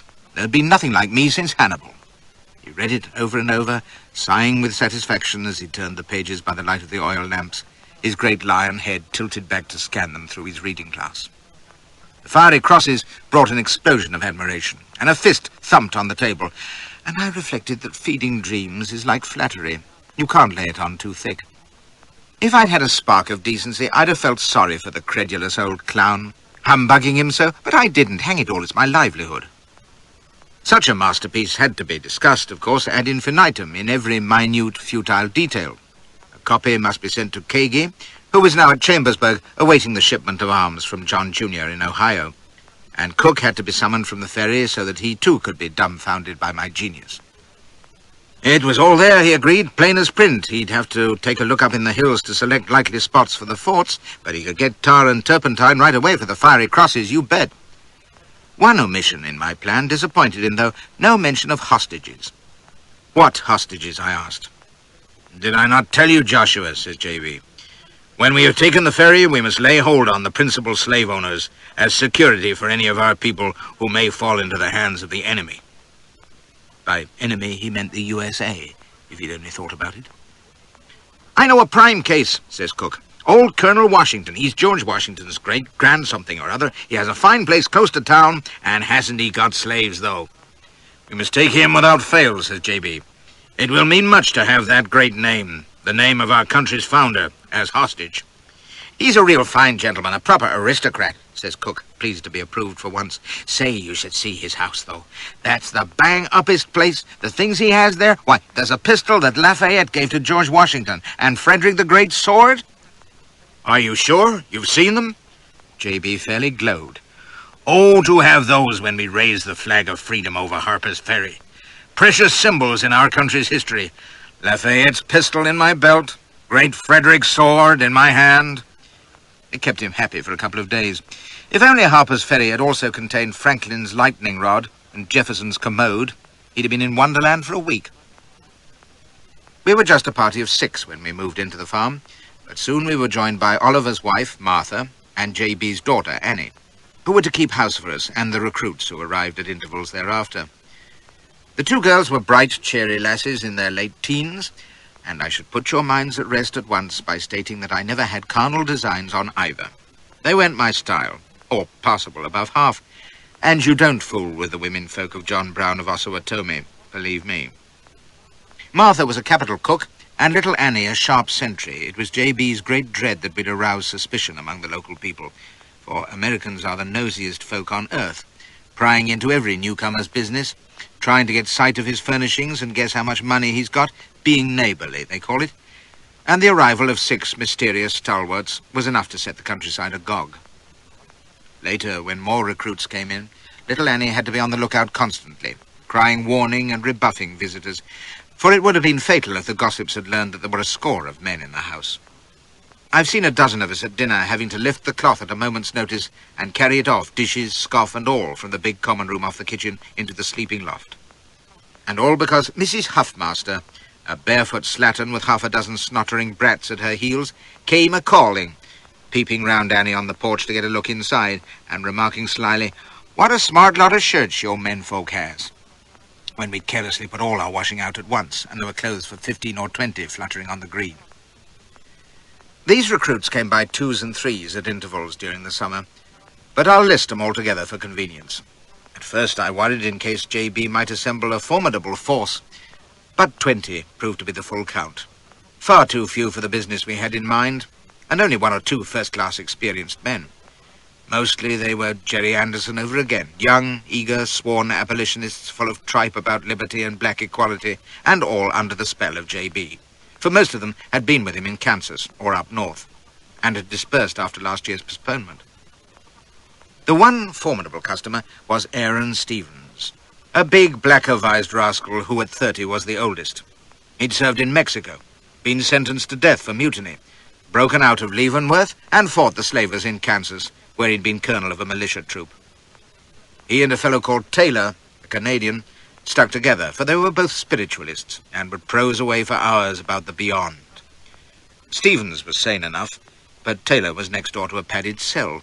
He believed his dreams, and would tell you cheerfully that he'd be dead by Christmas. He was, too. Watson Brown was another of J.B.'s boys. Tall and good-looking, with a dandy beard and a gentle manner. He'd left a wife and baby up north, and was yearning to get back to them. Al Hazlitt and Bill Lehman were wild young blades, forever sneaking out when J.B.'s back was turned to spark the local girls, or get up to larks even down in Harper's Ferry. But Lehman was a favourite because he'd shot it out beside the old man when the ruffians drove them from Osawatomie. And Charlie Tidd was an ugly young brute with a temper to match. There were 2 sets of brothers, the Thompsons and the Coppocks, just raw youngsters, but all I remember of them is that Dauphin Thompson was a fair-haired cherub who blushed like a girl. Bill Thompson was a jolly soul with a great fund of stories, and Ed Coppock was a sober youth with nursery manners who called me sir. And aside from Joe, there were 3 or 4 blacks, but they joined late in the day, and the only ones of whom I have any image were Emperor Green, an eye-rolling yes-massa critter, and a middle-aged Scotch mulatto with the astonishing name of Dangerous Newby.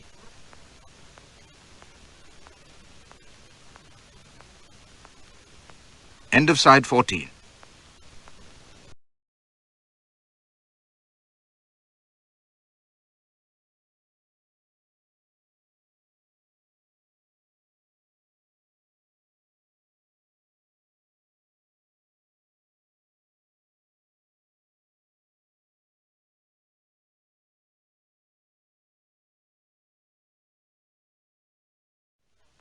Those, then, were John Brown's pet lambs, as I remember them.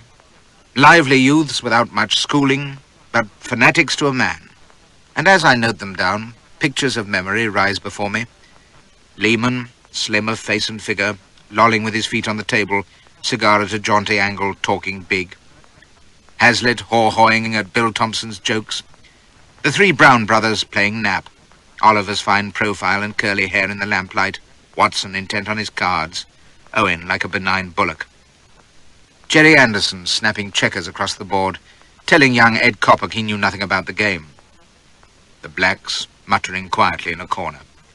Except for Joe, who often as not would be in the kitchen, listening to J.B. prosing away in his chair by the stove. The old man was always there of an evening because he said he didn't like to damp the spirits of the young men by his presence in the common room. Martha, peeling potatoes for next day's dinner, pushing the hair out of her eyes with a damp hand. Stevens and Taylor on the porch, discussing the hereafter. Little Annie, perched on her stool, keeping an eye on the distant road, fading into the dusk. All gone now, every one. And I wonder if the Kennedy farm is still there in peaceful Maryland, or if it has crumbled into a ruin of planks and shingles, overgrown in that lonely field. Or perhaps there's a new farm altogether, whose tenants wonder what those strange conspirators were like so long ago. I have another strong memory of J.B. conducting communal prayers night and morning. A great bearded head with its fine mane of greying hair thrown back, eyes closed while he exhorted God, fit to shake the roof, or reading aloud some blood and thunder passage from the Old Testament. Often he would give us a brief sermon, usually on a text describing the destruction of the Amalekites or another of those unfortunate tribes who were forever being smitten hip and thigh. If you'd seen him then in full cry, you'd have believed all the stories about his fanaticism. Yet at other times, he could be as jolly as Punch. We occasionally played games on the meadow before the house, with Annie keeping watch, baseball or Tom Tiddler, and I taught them football, as played at rugby in my time, with a bladder for a ball. They took to it like sailors to rum, charging and hacking in fine style, and J.B. roared and hurrahed and laughed so much he had to sit down. He would sometimes wrestle with his sons and beat Watson and Owen easily, but Oliver nothing could shift. I wrestled with J.B. once myself at his invitation, thinking I'd best go easy on the old fellow, but it was like being wrapped in wire hawsers with a scrubbing brush buried in your neck, and he grasped me before I knew it. Sometimes he cooked breakfast to give Martha a rest, skilleting out the eggs and ham in his shirt sleeves. That was the time I noticed his toes sticking out of his old boots, and on that same occasion he lost his temper. He'd brewed tea for all of us. Watson wanted coffee. Words were exchanged, Watson sassed him, and J.B. suddenly blazed up and let drive a fist. Watson skipped away, they glared at each other, and then J.B. fairly bawled him to bits about duty and respect for elders and ungrateful children. Watson was on the verge of tears, but still came back at him shouting, "The trouble is you want your sons to be brave as tigers, but still afraid of you." J.B. glowered at him for a full minute, and then took Watson's head in the crook of his arm and held it against his breast, ruffling his hair and smiling, and damned if Watson didn't start blubbing in earnest. I reckon he'd summed the old man up pretty well. J.B. was a natural tyrant, and his sons treated him as the children of Israel served God, with terrified affection. Watson told me an astonishing story of how he'd punished them in childhood. He'd announce a number of strokes of his belt, say 12, but he'd give them only 6, and then they had to give him the other 6. "'Twas the most awful punishment anyone could give a child," says Watson. "Imagine having to lick your own father. I tell you, Josh, it near broke my heart. Say, didn't it keep us good, though? It wouldn't have kept this infant good. I'd have laced the old bugger till his arse fell off. But then I never had any proper filial regard, and if you'd ever met my governor, you'd understand why. Well, I remember, J.B. had a great way with animals. He knew horses, and they knew him, and he could quiet a barking hound just by glancing at it. But the strangest thing was when a brace of wrens flew into the common room where he was writing, fluttering about his head. When he went upstairs, they flew away, but later, when he was writing again, they came back to pester him. At last, he went outside, and they flew ahead, twittering, to their nest in the brush. And there was the ugliest copperhead you ever saw, hissing and buzzing its tail. J.B. blew its head off with one shot, and when next he sat down to write, damned if the wrens didn't bowl in, perching on his table, even hopping onto his sleeve, doing everything but shake his hand. "They know a friend when they see one," says he, and for weeks afterwards, when he was writing, the wrens would look in to pass the time with him. Another critter whose regard for J.B. piqued my interest as the weeks went by was Joe.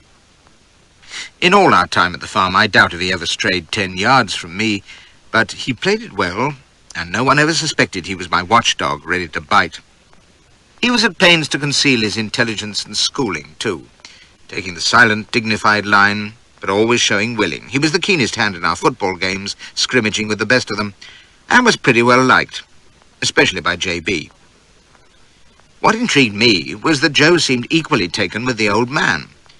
I've told you how he'd listened to J.B.'s gassing in the kitchen of an evening, and in the talks where we all sat round, debating half-baked philosophy and how society ought to be put right, or religion and military tactics, and J.B. started laying down the law, I'd catch Joe watching him with a strange, intense look in those awful bloodshot eyes. And when J.B. got on his slavery hobby horse, as he always did, Joe would sit back with his lids half closed, and I would wonder what was going on in that shrewd black mind.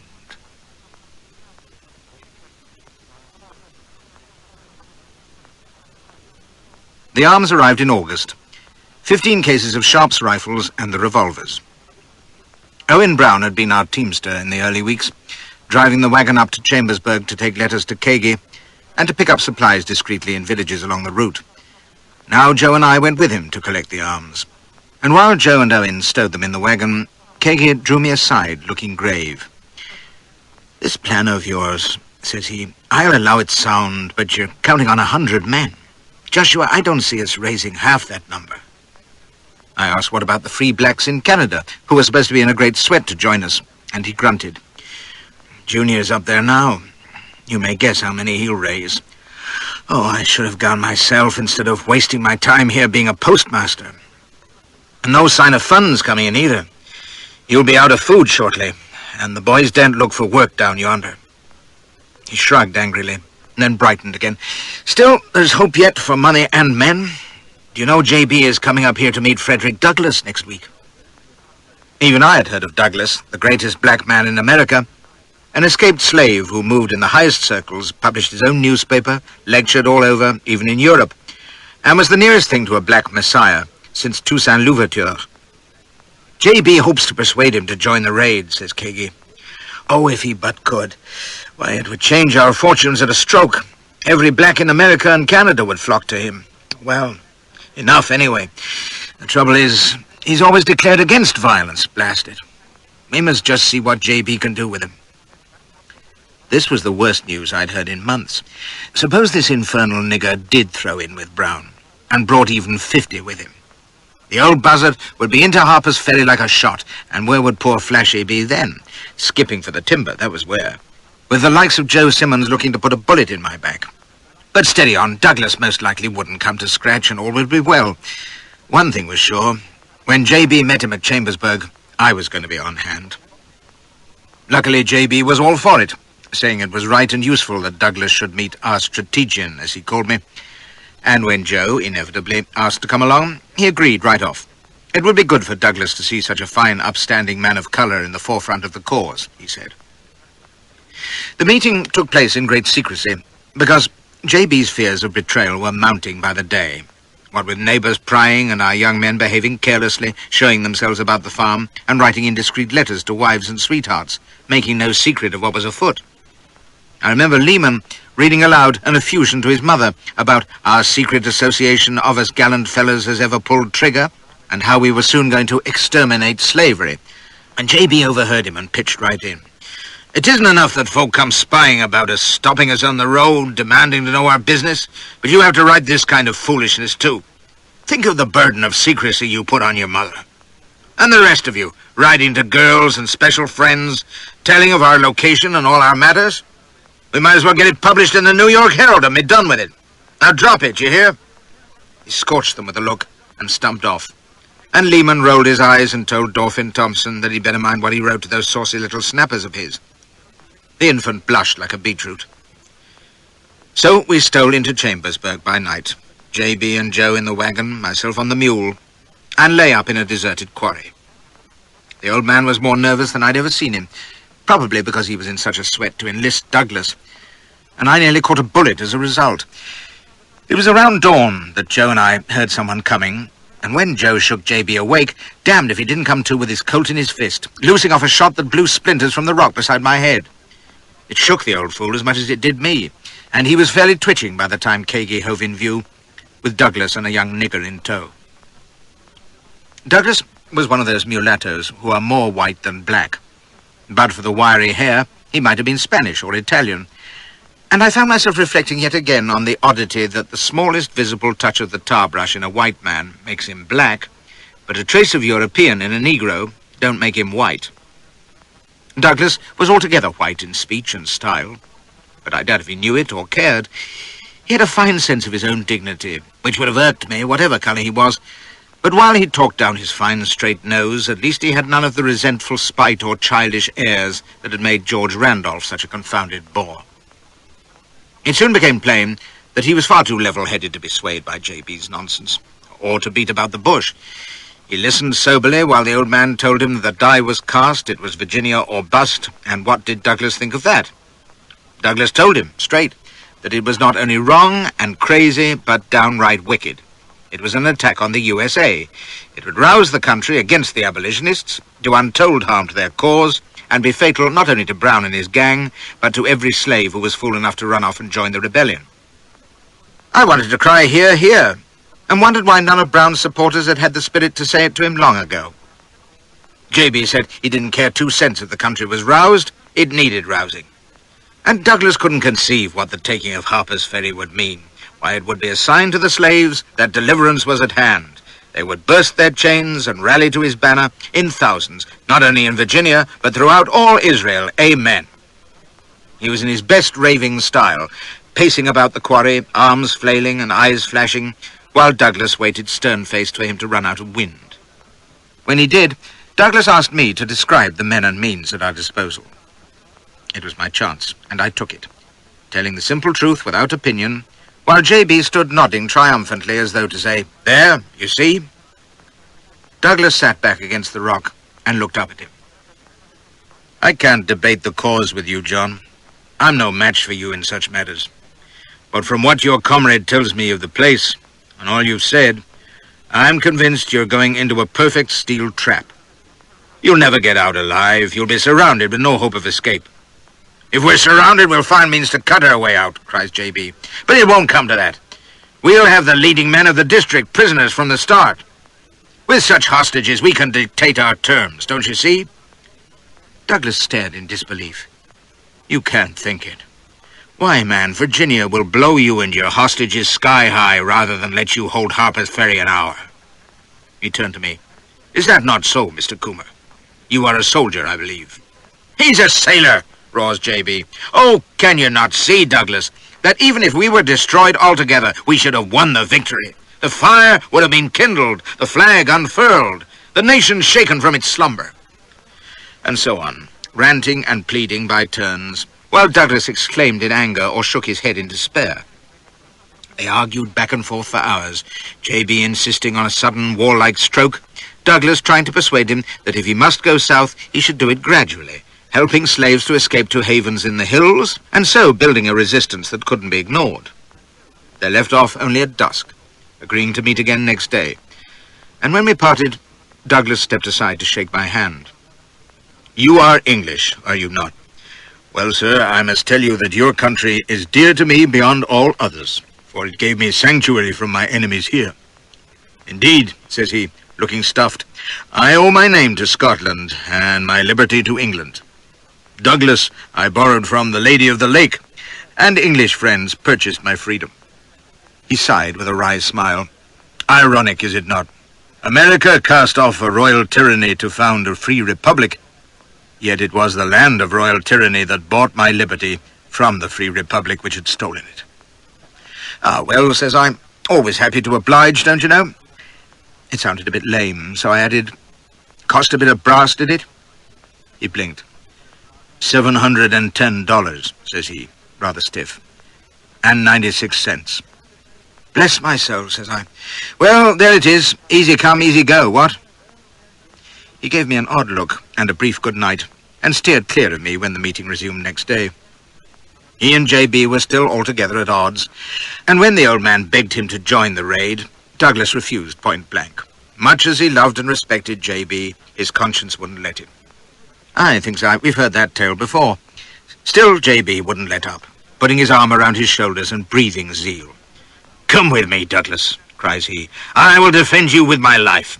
I need you, my friend. For when I strike, the bees will start to swarm, and I shall want you to help hive them. Oh, think what it will mean to them if you, of all black men, I, with the stripes of the lash upon you, are there to greet them sword in hand, amidst the smoke of battle." That's the way to drum up recruits, thinks I. Douglas, sensible chap, wouldn't have it. But he told the young darky he might go if he liked, and to our surprise, the fellow, Emperor Green, snuffled and muttered, "I guess I'll go with the old man." He looked as though he'd sooner have gone to China. But I suspect that word of J.B.'s plan had spread among the wealthier free blacks, and they were eager to have as many coloured in the business as possible, so poor old Emperor may just have been doing what he was told. It was a fine, cheery trip back to the farm, I don't think, with J.B. deep in the dumps. He'd been so sure he could persuade Douglas. and all he'd got was a complete damper and one run-down nigger. To make matters worse, or rather better, we soon had word from Kagi that John Jr. had made nothing of the Canadian blacks, and that various white men on whom J.B. had been relying weren't coming. Some wanted a definite date, others wanted to get the harvest in, or didn't fancy Virginia, and one had decided to study law instead. But the worst blow of all to J.B. was when two of his sons, Salmon and Jason, who were up north, wrote that they weren't joining. Salmon was quite brutal about it, saying that he knew the old man and he would just dally until he was trapped. So there it was, as autumn advanced. No more men, no more money, J.B. in the sullen frets and growling about betrayal, our situation at the farm growing more precarious by the day, and the young men restless and writing ever longer letters home. I couldn't have wished for a better state of affairs, and looked forward to the enterprise being abandoned any day.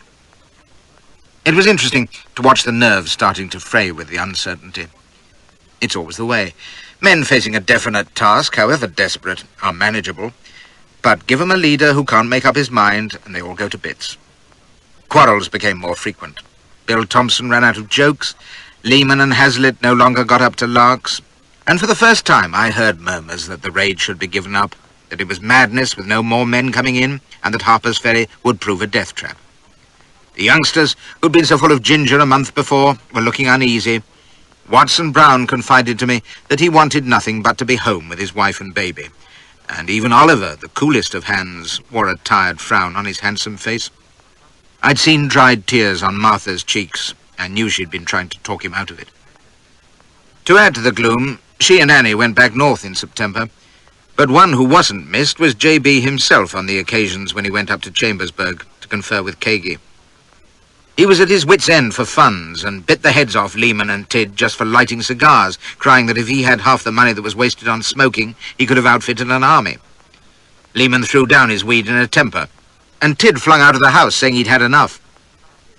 He came back, though, after 3 days spent croaking to Cook down at the ferry. Meanwhile, J.B. was off to Chambersburg again, and the general feeling was that he could stay there, and the rest of us could go home. No such luck.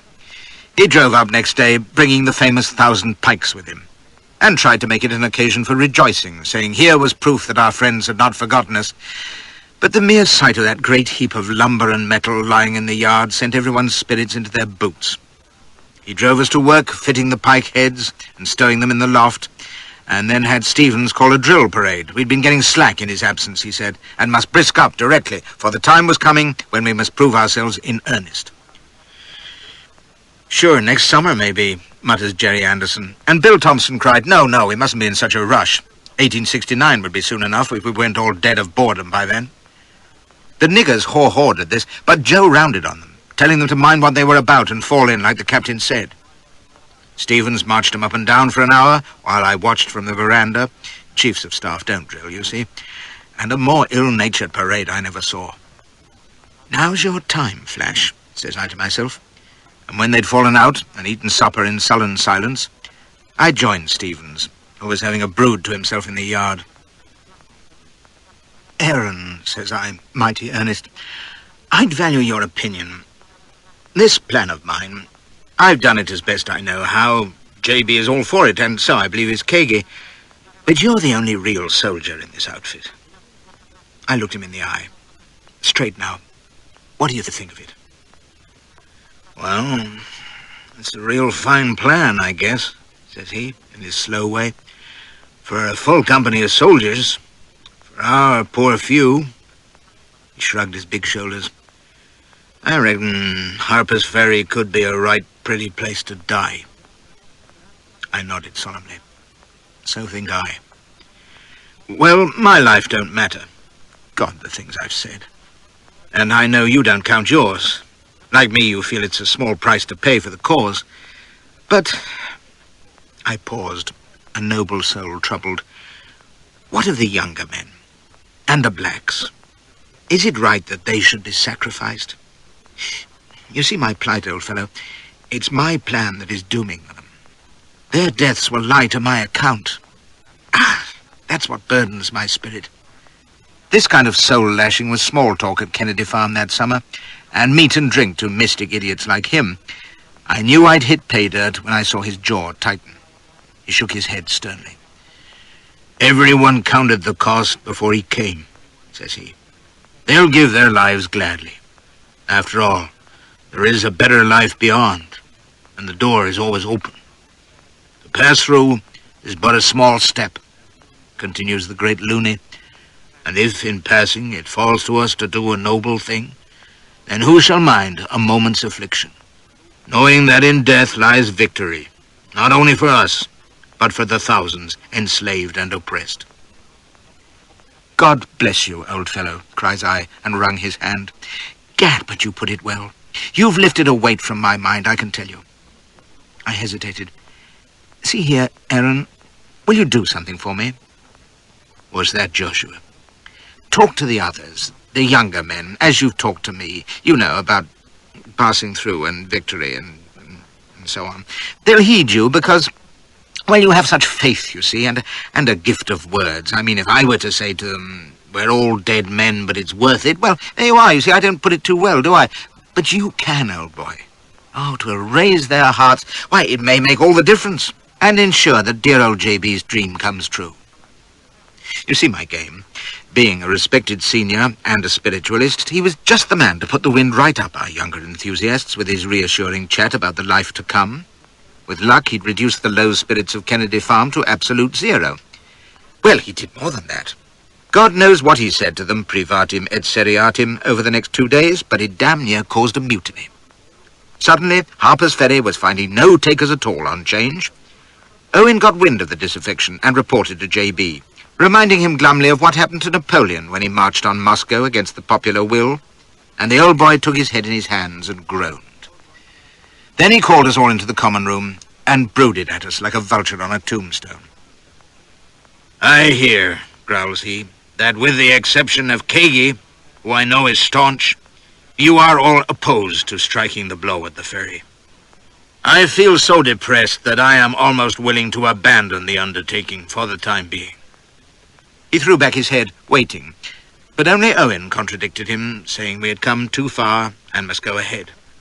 "Must we?" grunts JB, and glanced at me. "Joshua?" I drew myself up, all horse guards, and spoke with deep feeling. "You know my sentiments, Captain, but since the plan is mine, I don't feel entitled to a voice. I must beg to be allowed to abstain." Rather neat, I thought, but one who obviously didn't think so was Joe. He was glaring at me, fit to kill. My abstention looked to him like a rank betrayal of my engagement to the Q-class. He burst out, "Well, I ain't abstaining. I say we go like Captain says." JB stared, frowning in astonishment. It came as a shock to him, I think, to be reminded that Joe knew all about the plan. The other blacks didn't, you see, being mere cannon fodder who hadn't been admitted to our councils.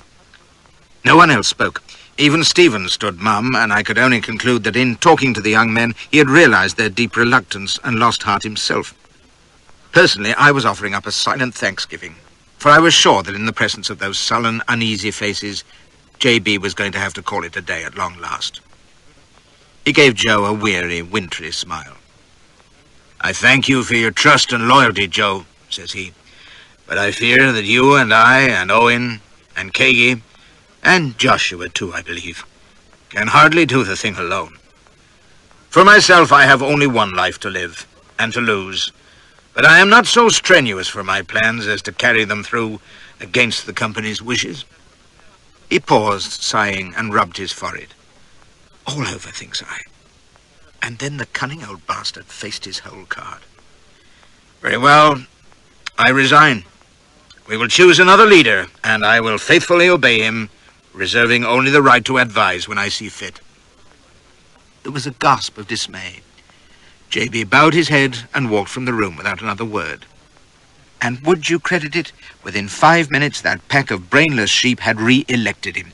Unanimously, too, for when I saw where they were going, 2 of the youngest shedding tears of remorse, the others shamed into a renewal of holy zeal, you may be sure I cast my lot with the majority. I could have throttled the old swine. The whole crazy scheme had been within a shaving of collapse, and he'd swung them round simply by passing the decision to them. I still say he wasn't a good leader, but he was one hell of a farmyard politician.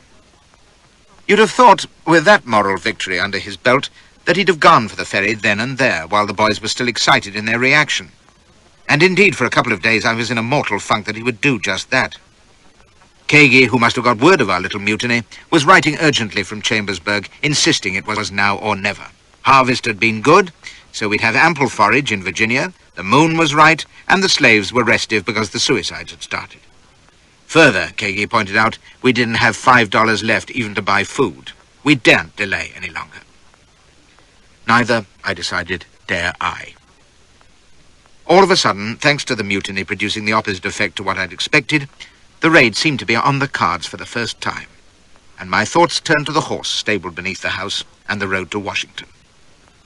The fly in the ointment was Joe, whose suspicions of me had become thoroughly roused. His baleful eye was on me every minute, and he had taken to sleeping across the doorway in the loft. I evolved and rejected half a dozen schemes for evading him, and still J.B. gave no sign of making up his mind. If anything, he was more sunk in despond than ever, fearful that at any moment we might be discovered, and on the other hand, fretting that we daren't move without what he called a treasury to sustain our campaign. "There's a bank at Harper's Ferry, ain't there?" cries Jerry Anderson, and J.B. exploded. "We are not thieves," cries he. "Oh, for a few $100. I shall write to Kagi again.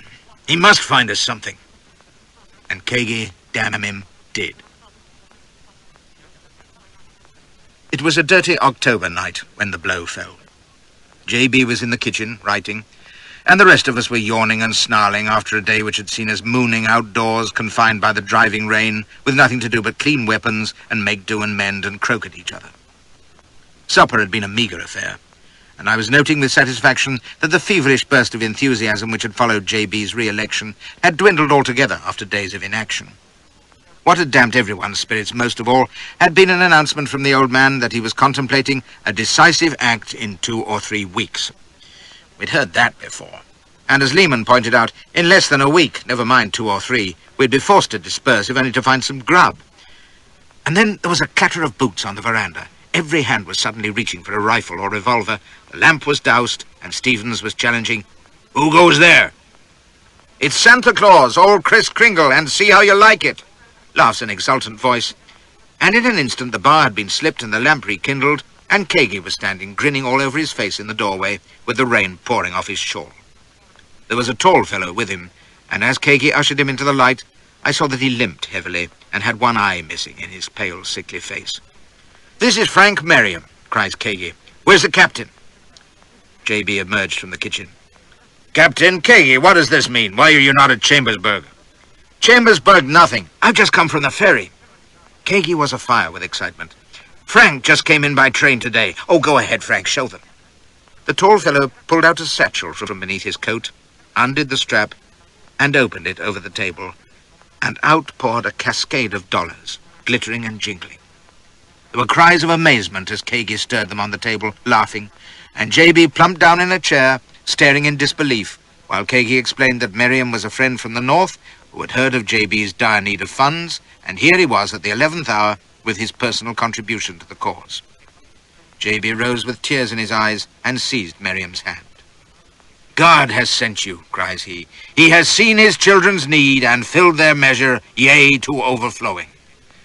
How much is there?"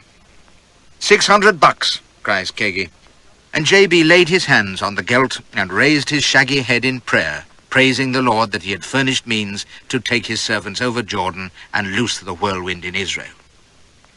And it seemed to me to be just the right time, as they all stood with bowed heads, muttering their amens, to slip quietly out of the still open door, button my coat, vault over the veranda rail, and make a beeline for the stable door at the end of the lower story. For I'd known, when the first coin clattered on the table, that all my hopes of many months had been dashed at the last minute. He would go to Harper's Ferry, and I'd never get a better chance to light out for Washington and safety. I'd done my best. I had my boots on, my tranter in my belt, and a clear road to Frederick, or any station, bar Harper's Ferry, where I could board a train south. As I fumbled for a match, lighting the stable lamp, I was telling myself that once I'd ridden 100 yards, I'd be free, for there wasn't but the one horse. A sorry screw, but he'd do.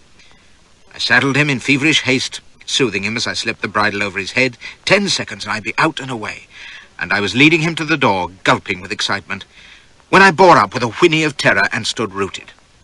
Black Joe was standing in the doorway, hands loose at his sides, looking like the wild man of Borneo. "You stinking snake," says he. "I always knew you'd run at the last. Get your hand away from your belt." There was no point in pretending that I was taking the beast out for exercise. I lifted my hands. "Don't be a fool, Joe," I croaked. "You don't need me. He's going to the ferry, damn it. That's all Atropos wanted. It don't matter whether I'm there or not. Look, if you let me go, I ought to burn your brains," snarls he, taking a pace forward. "And get away from that horse. Now, Mr. Coomer, you come ahead good and slow, and get your dirty ass back inside that house." "What for? For Christ's sake, man, see sense. He can run this bloody raid without me, or you. Look, we can both slide out." "You made a deal, you damn traitor. $5,000, remember? And you're going through with it the whole way." I must have moved a hand, for suddenly there was a pistol in his fist, the hammer back. "And you know why he's going through with it, Mr. Coomer? 'Cause that good old man up there, he's counting on you.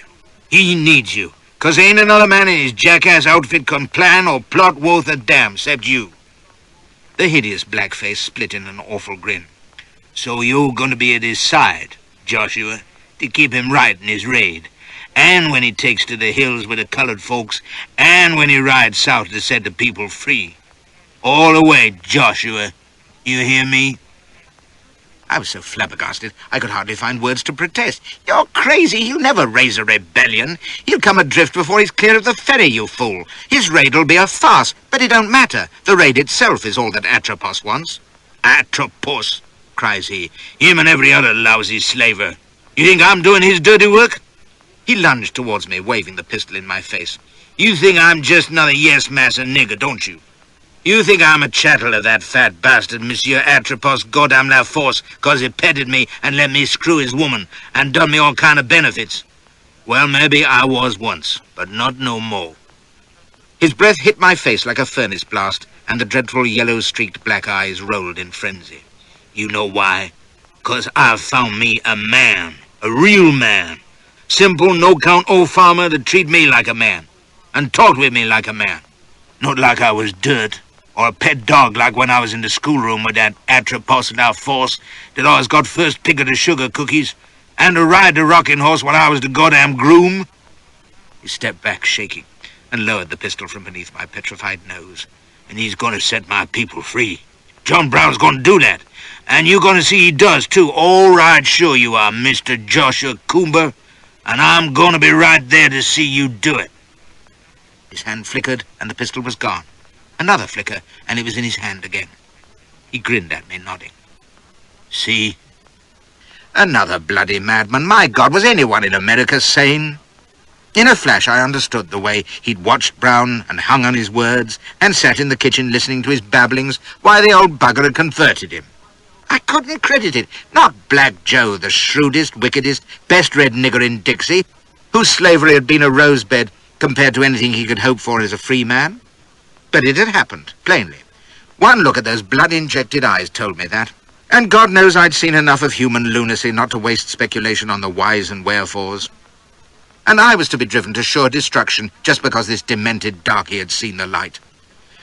I hadn't a hope of running now, with this fearsome black gunslick dogging my every move. But I could still try to reason with him.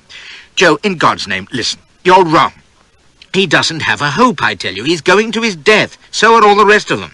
Nothing I can do will save him. Damnation, man, you've heard the talk. The slaves won't rise, and he'll be—" "Shut your lying mouth. It's the truth, man. Damn it, you say yourself I'm the only one who could make a plan and reckon the odds. Do you think I don't know, you bloody fool?" He hit me a backhander that sent me sprawling on the straw, then leaned down to drag me to my feet. "We going to the ferry, you and me, long and the old man, and then we going to the hills," says he, his face close to mine. "You play false, you even look false, and I'll kill you dead." A voice shouted outside and overhead. It was Stevens. "Joshua? You down there, Josh?" Joe let go and stepped to the door. "Just seen to the wagon, Master Aaron. We'll be there directly." He beckoned to me, stepping aside to let me pass out into the rain. "Dead, remember?" Some wiseacre once said that the prospect of death concentrates the mind wonderfully. But I'm here to tell you that the chance to work for a reprieve concentrates it a whole heap more. I was in the true blue horrors when I came up from that stable, with Joe looming at my heels, and was no way cheered by the celebration taking place in the common room. That pile of cash seemed to have acted like a tonic, heaven knows why, and all around were smiling faces and bustling activity. Kagi was pumping my hand and crying, "At last, at last," and JB was like a man transformed, eyes shining fiercely and beard bristling as he stood by the table fingering the dollars, while he dictated to Jenny Anderson, whose pencil was fairly flying across the paper. Tid, I remember, was singing "The Girl I Left Behind Me" in his fine tenor, and the younger men were joining in and larking about, and all because it was now certain that in a few hours they'd likely be getting shot to pieces and dying along the Potomac or Shenandoah. I'd seen it before, the hectic gaiety that can take hold of young fools at the imminent, but not too imminent, prospect of action, after they've waited long. I've never been prone to it myself. I had my work cut out keeping the upper lip in good order, while asking myself fearfully how the devil I was going to keep a whole skin this time. There was only one way that I could see, and I bent my mind to it with everything I knew.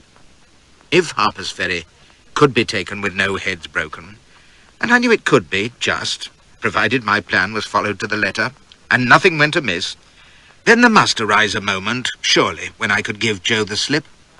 A few seconds was all I'd need. It's all I've ever needed, and I'd be into the undergrowth and going like hell's delight, on foot if need be. He couldn't watch me every second, not with the confusion that must occur in taking the armory gates, the arsenal, and the rifle works. So, that same evening, when JB was poring over my plans and consulting with Kagi and Stevens, and next day when, after a damned sleepless night, I can tell you, with Joe on a hair trigger at my side, the final preparations were made, I worked on every last detail of the scheme, as though my life depended on it. Which it did.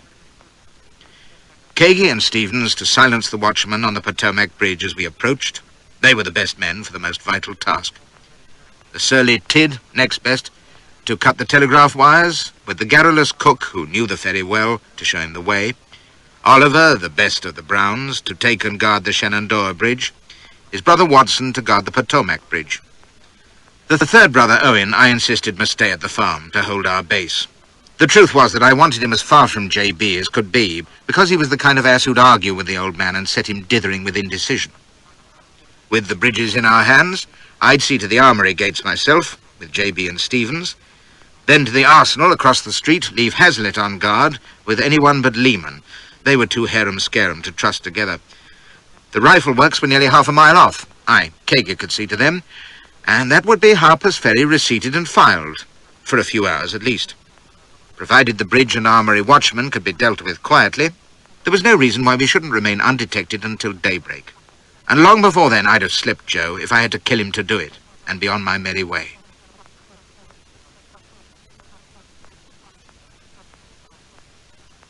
End of side 15.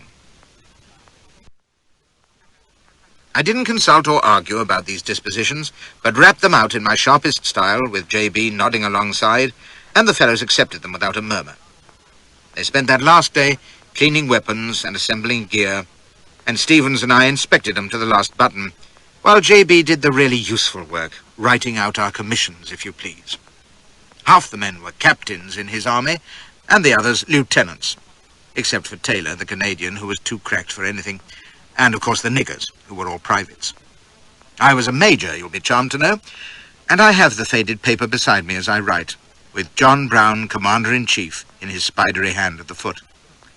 I keep it in my desk, alongside my appointment as Sergeant General in the Malagasy Army, my Union and Confederate commissions, the illuminated scroll designating me a Knight of the San Serafino Order of Purity and Truth, 3rd class, the Order of the Elephant, which I picked up in Strackent's, and all the other foreign stuff.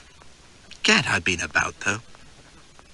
Anyway, I left nothing to chance, talking to each man in turn to be sure he knew his duties, and JB doled out the commissions and read his constitution and administered his oath of allegiance to the latecomer Merriam and a couple of the blacks who hadn't taken them before. Only once was there a cross word, when JB tried to interfere with my arrangements for the town. He said our first task must be to detach a party to take hostages, but I put my foot down hard, insisting that it must wait until we had both bridges and the 3 vital targets, armory, arsenal, and rifle works, all secure. He thrust his beard at me, glittering. My will must prevail in this, Joshua. "No, Captain Brown, it must not," says I. "The hostages can wait a few minutes until our dispositions are complete. I'll not answer for our safety or our success unless the plan is followed to the letter." It took him aback, but Stevens backed me up and said he'd tend to the hostages himself when the time came. J.B. gave in sulkily, and then in a moment he was off on another tack, telling Stevens that when he took Colonel Washington hostage, he must on no account forget to bring away Lafayette's pistol and Frederick the Great's sword, and see to it that Washington in person handed the sword to one of our blacks. "If he doesn't care for that, no matter. It is symbolic and right and fitting that the sword of liberty should be placed in a colored hand." That was J.B. all over. And then, before I knew it, dusk was falling, and we were sitting down to our last supper in the Kennedy farm.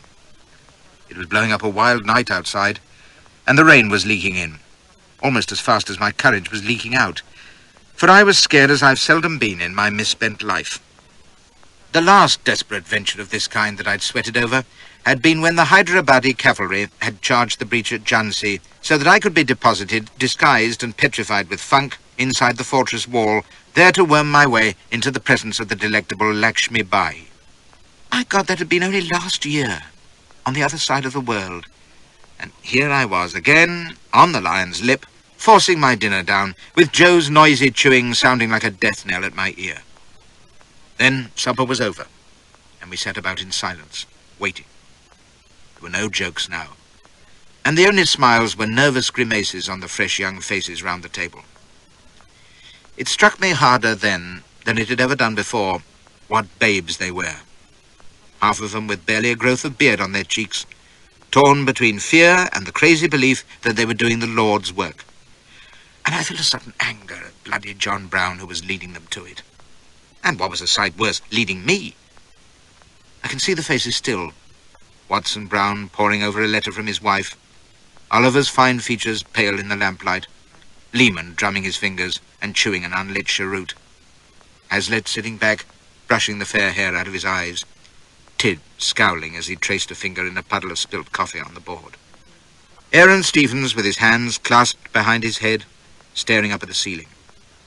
Kagi pacing about, tight as a coiled spring, old black dangerous newbie whittling at a stick. The youngest men stifling those yawns that are born not of weariness but of fear. Charlie Cook cursing the rain, Bill Thompson whistling softly through his teeth, and Joe, seated against the wall, never taking those baleful eyes off me. J.B. came out of the kitchen, putting on his coat and hat. "Get on your arms, men," says he. "We will proceed to the ferry."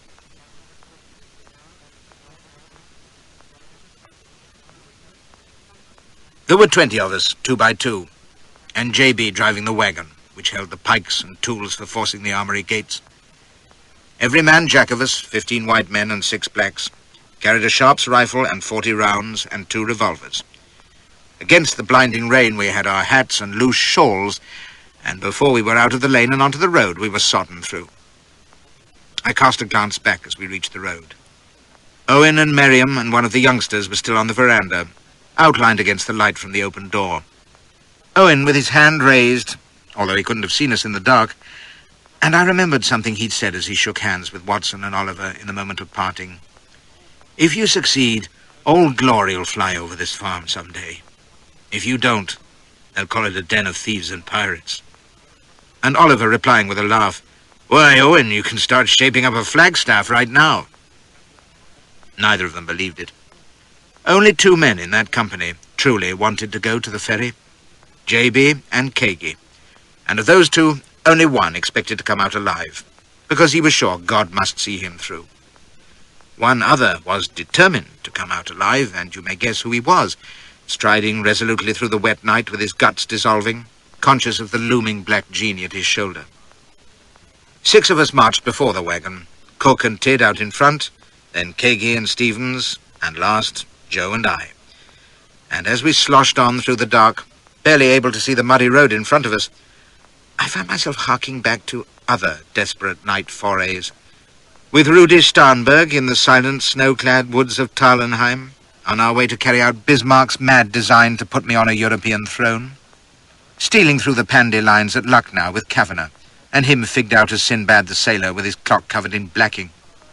riding with Mangus Colorado's band of Mimbreno Apaches to descend upon a sleeping hamlet of the Rio Grande.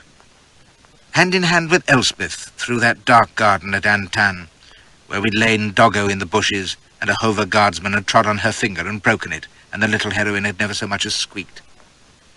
And at the thought of her golden beauty and warm, soft body entwined with mine on the green moss of the Madagascar forest, and now so far away and lost to me, perhaps forever, I could have raved aloud at the sheer blind cruelty of chance that had landed me in this beastly business.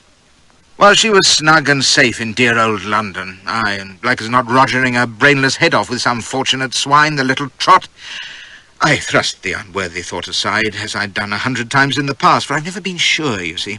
But whether or no, it didn't matter. I could still see that splendid milk-white shape reclining on the bed at Balmoral, the blonde glory of her hair spilling on the pillows, bright blue eyes wide and teasing, red lips kissing at me over the fan of crimson feathers that was the only thing between me and heart's desire. No, by heaven, I refused to say farewell to all that magnificent meat. I'd win back to her somehow, though hell should bar the way, and give her loving what for until the springs broke, in spite of J.B. and Joe Simmons and J.C. Spring and every other son of a bitch who was trying to do me down. Why, hadn't I taken on a black rascal every bit as big and ugly as Joe that night in Antan, and won through? Just as I'd won through all those other terrifying scrapes with Rudy and Kavanagh and the rest.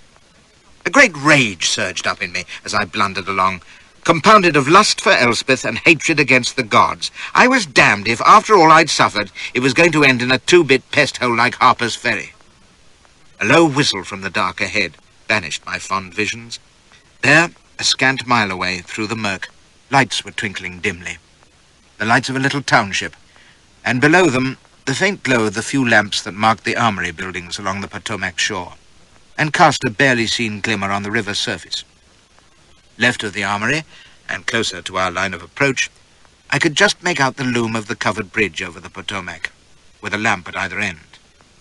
That was our first target. The whistle had been the signal that Tidd and Cook were breaking off to cut the first telegraph lines. And now we were hastening down the slope, the wagon jolting behind us to the near end of the Potomac Bridge. The timbers boomed beneath our feet in the wooden tunnel through which ran the Baltimore and Ohio railroad tracks as well as the road. We were running now, and a babble of voices was coming from the far end where Kagi and Stevens were dealing with the watchman, who seemed to think it was all a joke. "Say, what are you fellas about? 'Tain't Halloween for a couple of weeks yet. God almighty, man, take care with that piece." I had a glimpse of his scared white face beneath the lamp, and Kagi holding a rifle to his breast as I ran past, Joe at my elbow, and turned to face the covered bridge entrance. The wagon came rumbling out, with the boys running in file either side of it, and as I called my orders, they wheeled away like good uns, each to his station. "Watson and Taylor, take the watchman. Keep him quiet. Kagi and Stevens, close on the wagon. Halter there, Captain. Oliver, Shenandoah Bridge, smart as you can, and quiet." Oliver ran past me, with dangerous Nubian Bill Thompson at his heels, and vanished under the trees at my back. J.B. reined in, and Kagi and the others closed round him. Taylor was covering the terrified watchman at the Potomac Bridge mouth, and Watson waved his rifle to me in acknowledgement. Now, before I go any further, you should look at my map, which is done as best I can remember, for many of the old landmarks are gone now, so I can't be dead sure where everything was. I've told you how the town lay, and you can see for yourselves, but I must impress on you just how small was the space in which our little drama was to be played out. Coming out of the right fork of the Potomac Bridge, you were looking at the Wager House Hotel, a large gabled building with 2 stories and a basement. It was part of the station, and hard by the railroad where it branched right from the covered bridge. To your left, beyond the other railroad track and part screened by trees, were the Shenandoah Bridge and Galt Saloon. Directly ahead of you was the Arsenal building, and to the right, the gates and railings of the armory enclosure. Beyond the Arsenal and armory were houses and shops and the town proper. All these places lay within an area not much bigger than a football field, perhaps 80 yards by 100, and from the upper floor of the Wager House you could see pretty well all of it, unless there happened to be a tree or a freight car in the way.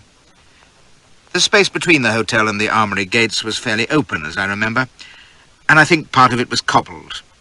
There were trees here and there, and I dare say some buildings I've forgotten, but nothing to signify. "Joe, get the crowbar from the wagon. Aaron, take the sledge. Follow me. I was legging it for the armory gates, and J.B. jumped down from the wagon and kept pace with me, the others following. The rain was lighter now, but it was still pretty dark, save where a pool of light was cast by the lamps on the armory gateposts. A figure emerged from the shadows, starting towards us, and J.B. lengthened his stride, whipping out his pistol, calling to him to stand. There was a confused babble of "Who the hell are you?" and "Give me the key this instant, and I'll be damned if I do."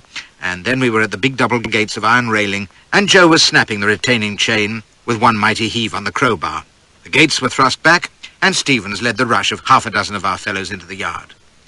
There were shouts ahead as 2 watchmen came running from the nearest building, but they stopped short at the sight of the weapons and were surrounded neat as wink. I whistled up the wagon, now driven by one of the blacks, and ordered it into the yard. I looked round for J.B., expecting to see him making for the arsenal across the street, but he had his piece to the breast of the first watchman and was haranguing him in fine style. "I am Isaac Smith," he was proclaiming himself, "and you are my prisoner. Submit peaceably, and no harm will come to you. But if you resist, your blood will be on your own head." "You're drunk, you old fool, and on a Sunday, too," cries the other, pushing the gun aside. But Jerry Anderson ran up and clapped a pistol to his head, and he just sank down in the mud, squawking. A voice called out of the misty darkness from the direction of the town, asking what all the row was about, and I wheeled on Kagi. "Take 3 men. Round up anyone in the street over there and bring 'em here, quick and quiet. Lehman, run to the Shenandoah Bridge. See if all's well with Oliver. Bring the watchman back here. Dauphin Thompson, fetch the watchman from the Potomac Bridge. And both of you, keep 'em quiet, you hear?" Jerry was hustling his stricken watchman to the armory yard, and J.B. was stalking after them, muttering. I called to him, but he didn't seem to hear. Well, someone was going to have to secure the arsenal, and quickly. "Hazlitt, and you, youngster, follow me. Bring the crowbar." I ran across to the arsenal building. Behind me there was a babble of voices at the armory gate. J.B.'s among them, and Stevens was snapping, "Silence, all of you! Another sound and we'll put you in eternity." Hazlitt came running with the crowbar, and I snatched the lantern from above the door to give him light. He shoved the bar into the jamb, and with a splintering of timber, the lock was burst in. It was pitch dark within, but with the lantern I had a glimpse of rifles racked and ammunition boxes piled up high. I shoved the lantern into Hazlitt's hand. "Stay here, and keep that glim outside, or you'll blow the town sky high." I ran back to the armory gates, just as Kagi arrived, herding 3 or 4 complaining citizens with their hands in the air. They seemed to think it was some kind of practical joke, until they saw the captured watchman in the yard, surrounded by levelled rifles, and J.B., beard bristling and eyes glittering, laying down the law in his best pulpit voice. "Be silent, all of you. I come from Kansas to this state of slavery. I mean to free every Negro slave. And to that end I have taken your armory. If the citizens interfere with me, I must only burn the town and have blood. Now sit down upon the ground and be quiet all." They sat too, scared and staring, all except one old codger who faced up to J.B. "You're crazy, mister. What do you mean scaring folks half to death? Now you put down that gun. Why, you're as old as I am, and ought to know better." "Hold your tongue, friend, and do as you're bid," growls J.B. But I heard no more, for at that moment came whooping and laughter behind me, and it was those noisy idiots, Cook and Tidd, to tell me proudly that the wires were cut both sides. I shut them up fast enough, and then Dauphin was back with the guard from the Potomac Bridge, pushing him into the yard. A moment later, Lehman came striding across from the trees, flourishing his pistol at a terrified watchman, and 2 fellows whom Oliver had picked up on the Shenandoah Bridge. "All's well," cries Lehman. "Say, this is a lark, ain't it? Shut up and put those men in the yard. And send Kagi to me. Jump to it, man."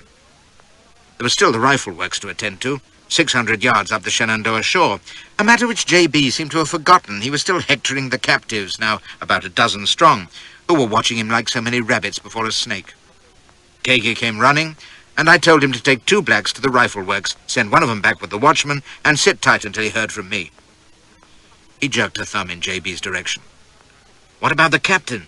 I've been telling him that our first task must be to clear the arsenal and find wagons to carry off the arms. But all he talks about is his damned hostages.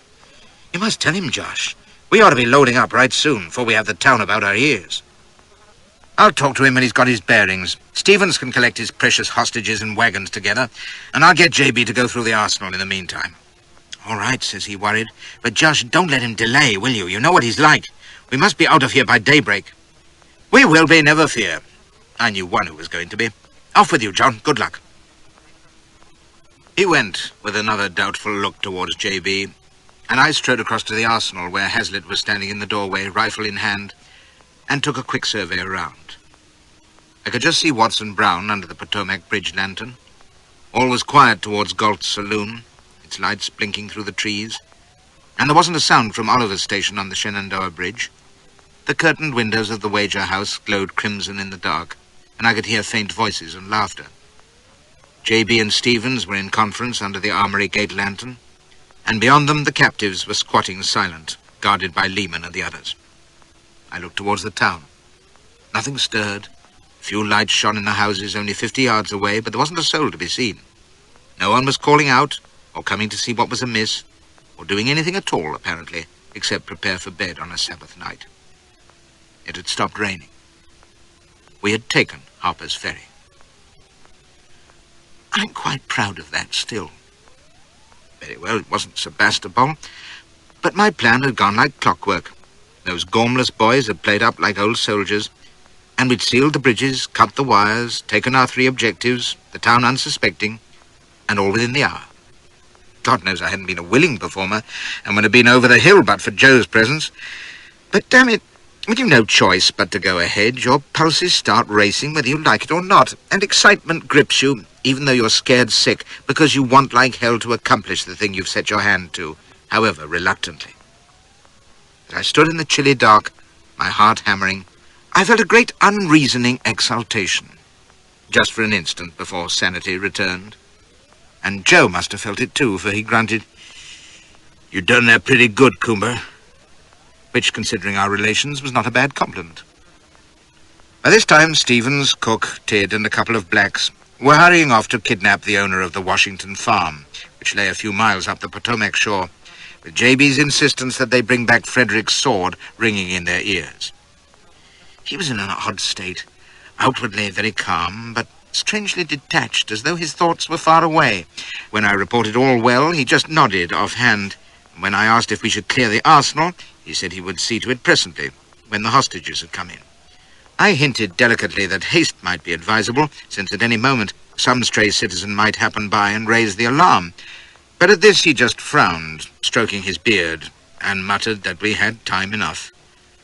And gradually it began to dawn on me that he simply didn't know what to do next about finding wagons or collecting arms or rousing the slaves or taking to the hills while our luck held. Now, of all times, he was stricken again with indecision and retreating into his dreams by the look of him. Well, it was nothing to me. I'd done my part perforce, and all that mattered now was throwing off the grim black shadow at my side and hitting the high road. I must just wait my chance. So I leaned against one of the gateposts, smoking a weed and wondering in an academic sort of way when J.B. was going to take advantage of the capital start I'd given him. Time's an odd thing. We hit the town about 10:30 and secured the strong points, and then followed that eerie, tranquil interval of J.B.'s irresolution, which no one has ever been able to explain, and which seemed to last forever. In fact, it was a bare 30 minutes, until midnight. That was when things began to come adrift. And we had several hours of bloody and farcical confusion until daybreak, yet to me they seemed to pass in a few moments, one crazy incident on top of another, in no time at all. Picture the scene, gentle reader, as midnight approaches. Harper's Ferry drowses placidly neath the pall of night. The last gleams of light in its windows blink out one by one as citizens seek their repose. The town drunk nestles contentedly in his gutter. The liberators of Virginia stand around in picturesque uncertainty, while their venerable leader contemplates the stars like a fart in a trance. The prisoners mutter sullenly in one of the armory sheds, and not one solitary soul, least of all J.B. himself, seems to be aware that the revolution has begun. Flashes, smokes and sweats, and wishes to heaven that Joe would turn his back just for half a minute. And hark! A shot rings out. And believe it or not, no one pays the slightest bloody attention. It came from the Potomac Bridge, where, unseen by us, that Canadian half-wit Taylor was putting a bullet through the top hair of an inopportune railway guard who had happened along, been challenged, shown fight, and got his skull creased for his pains. We heard him, soon enough, bolting out of the covered bridge, roaring and bleeding, and taking refuge in the Wager House. And so help me, no one emerged to protest or even inquire. The town slept on, undisturbed. J.B. left off contemplating to stare towards the hotel, but did nothing. Our fellows confined themselves to intelligent questions like, "Who the hell was that?" and, "Say, did you hear shooting?" And nothing further took place until there came a distant whistle from far down the Baltimore and Ohio track. And presently in steams the eastbound night train for Baltimore, clanking past the armory and coming to a slow halt near the wager house, only 50 yards from where I stood. At which point the wounded railwayman erupted from the hotel, clutching his bleeding scalp and bawling that there were road agents on the loose. The train engineer, silly ass, got down to investigate. Watson Brown and his idiots opened fire for no apparent reason. An unfortunate nigger, not one of ours, came striding down the track, was challenged by Watson, turned to run, and was shot in the back. The engineer leapt back into his cab and reversed 20 yards with great blasts of steam. Some stout parties in the coaches began blazing away at Watson's party. Passengers were screaming and tumbling from the train. Harper's Ferry began to wake up at last. J.B. strode to the train, bellowing for everyone to hold his fire and be calm. And your correspondent began to wonder if this mightn't be a good time to retire, and would have done if Joe hadn't been holding a pistol in each hand and demanding to know what the hell was happening. Either because of J.B.'s thundering, or more probably because neither side could see properly what they were shooting at, the firing died away after a few moments, and there followed a remarkable conversation between our leader and the engineer.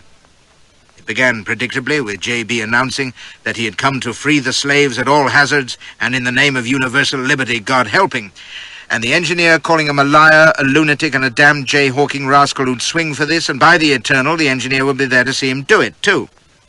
J.B. rebuked him for blasphemy, assured him that no harm was intended to the train or its passengers, and that he would let them proceed, so that the railroad authorities should understand that the town was closed to traffic henceforth.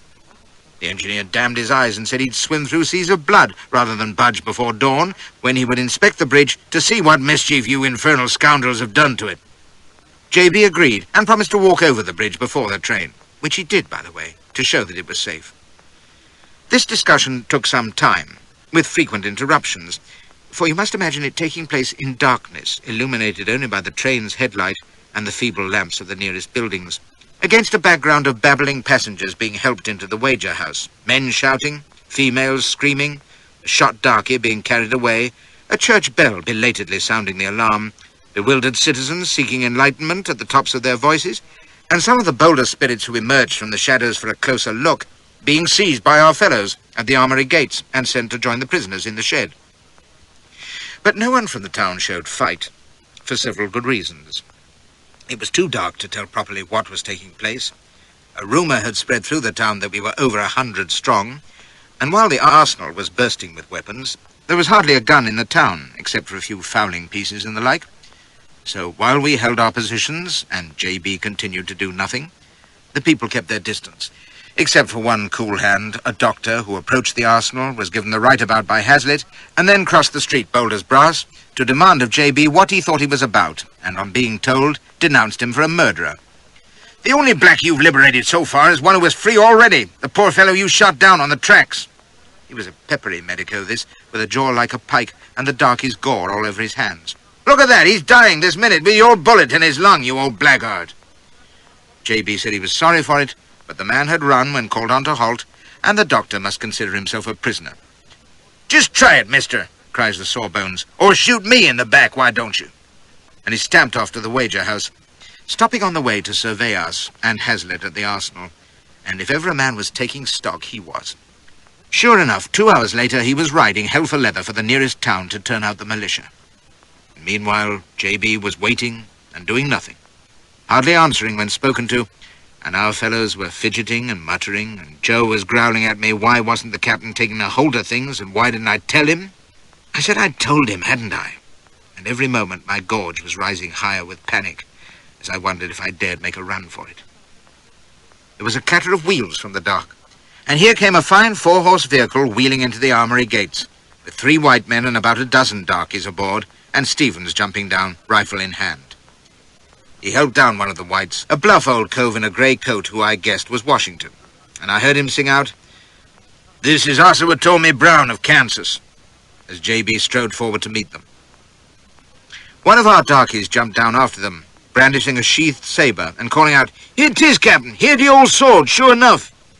and J.B. seized on it and stood with it in his hand, as he told Washington he had been taken for the moral effect it would give to our cause, but he would be shown every attention, and if we get the worst of it, your life will be worth as much as mine. Whatever that meant. Washington took it mighty cool, saying nothing, and presently he and 2 other whites, a man and a youth, were put in the yard, and J.B. supervised the distribution of pikes to the slaves in the captured carriage, telling them they were free men now and must defend their liberties, and the poor black buggers stood in terrified bewilderment, looking at the pikes as though they were rattlesnakes. A fine rebellion we're going to have, thinks I. Ah, well, they'll shape better, no doubt, when they've built their forts in the hills and dug communication tunnels. I kept clear of all this, but so did Joe, damn it, and my gorge rose another couple of notches, for the dark was beginning to lift slowly, and I could see clear to the nearest houses of the town, where people were peeping out, and some even gathering on the corners, staring across at us. There were faces at the windows of the wager house, and hard by it, where the train stood, passengers were climbing aboard with scared glances in our direction. In the armory yard, all was confusion, for the prisoners had been let out of their shed and were mingling with the newcomers in a great babble of voices. The niggers with the pikes looked ready to weep, and our men were watching anxiously as Stevens and Tidd clamoured around J.B., who now had the sword girt round his middle and was exulting over a brace of barkers, presumably the property of the late Marquis de Lafayette. "Why, we got more prisoners here than there is of us," Tidd was exclaiming. And Stevens was arguing with J.B. about loading up from the arsenal and getting nowhere. J.B.'s notion was to send Washington's carriage, which was larger than our wagon, over to Maryland to collect the Kennedy Farm weapons, which Owen would have shifted by now to a schoolhouse closer to the Potomac, and bring them back to supplement the arms in the arsenal. Stevens frowned in dismay. "But, Captain, 'twill be full light in an hour. See here, why don't we load up the carriage and the wagon from the arsenal now with everything we need, call in Kagi and Oliver, and all of us hightail it out of here? We can pick up Owen and the arms from the schoolhouse and be in the hills for noon." He gestured towards the houses, where more people were assembling, watching us. "Look at them folks yonder. How long they gonna let us alone, you reckon?" J.B. gave him a stern look. "You forget, Captain Stevens, that it is here at the ferry that the slaves will rally to us. Why, if we were to leave now, we should be abandoning them. No more of that, sir." "Well, I don't know that the slaves are coming," said Stevens. "We saw no sign of them when we came in just now, I can tell you. And it'll take 3 hours easy to get to the schoolhouse and load up and come back here again," cries Tidd. "Then we got to clear out the arsenal. Captain, it'll be noon before we can get out of town. Why, the militia will be here by then. And come dawn, these folks are going to see how few we are." I could see Stevens was keeping his temper with difficulty. "They ain't going to stand by."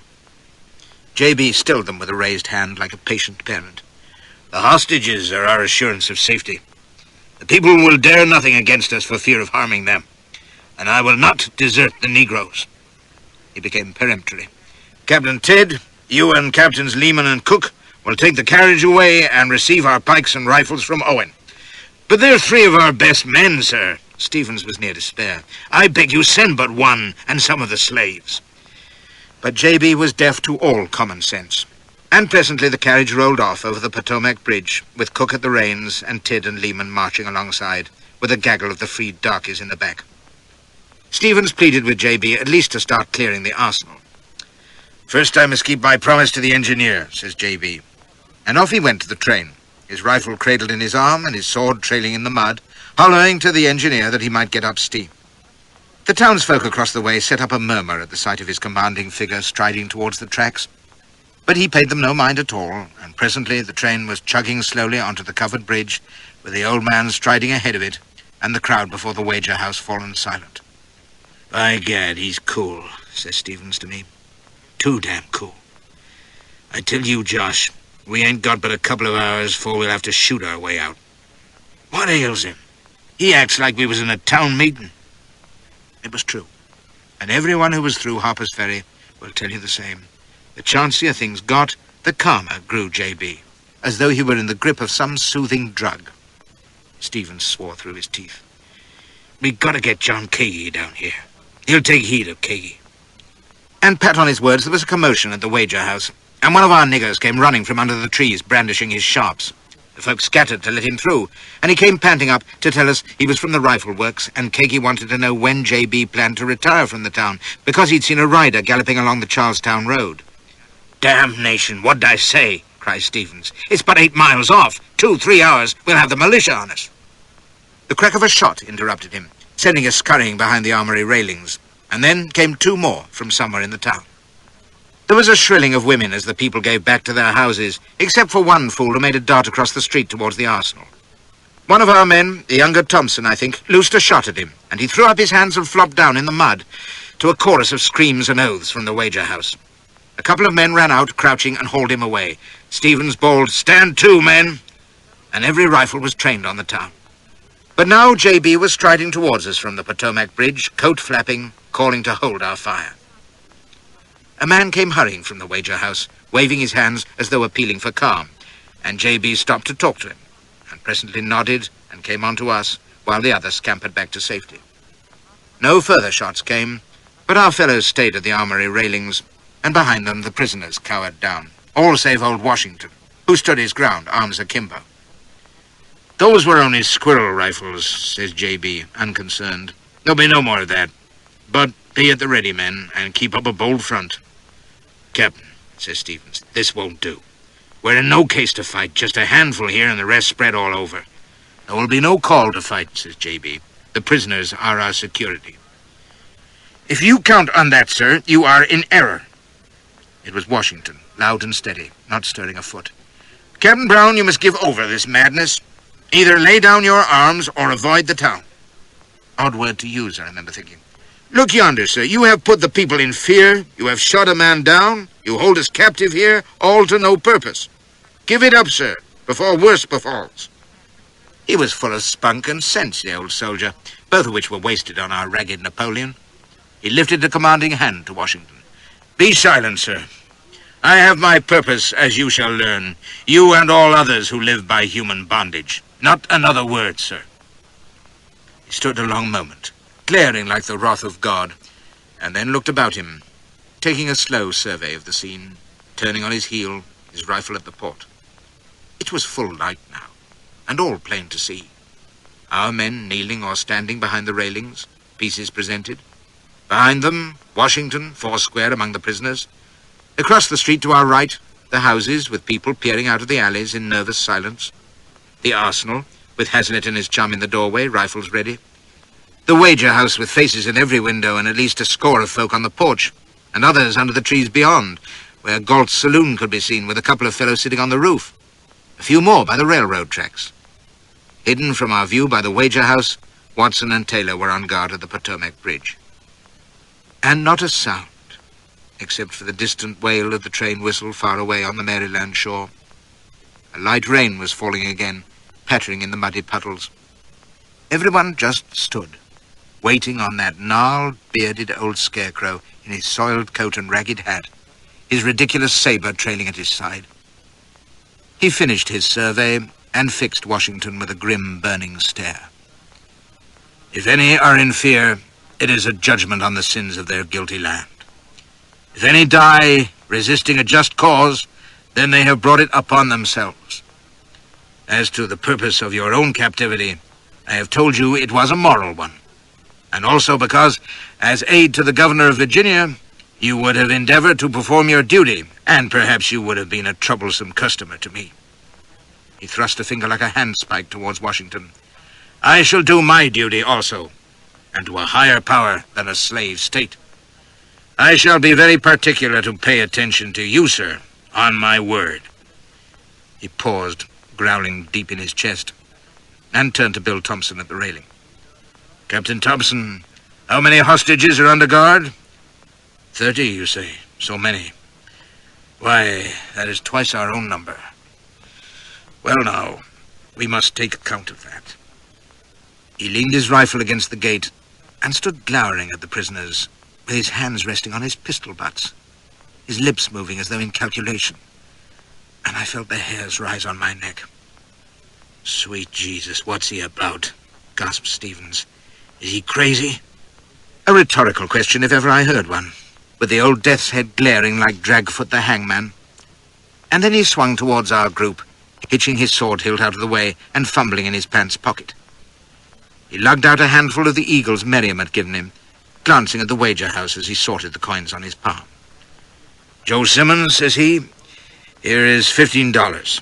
I want you to go to the hotel yonder and tell them we require hot breakfasts for 45 persons to be served to us here. Oatmeal and milk and some of their southern fry of eggs and ham, whatever they have, you understand? Oh, and Joe, they'll send coffee, no doubt, but tell them I desire a pot of tea also."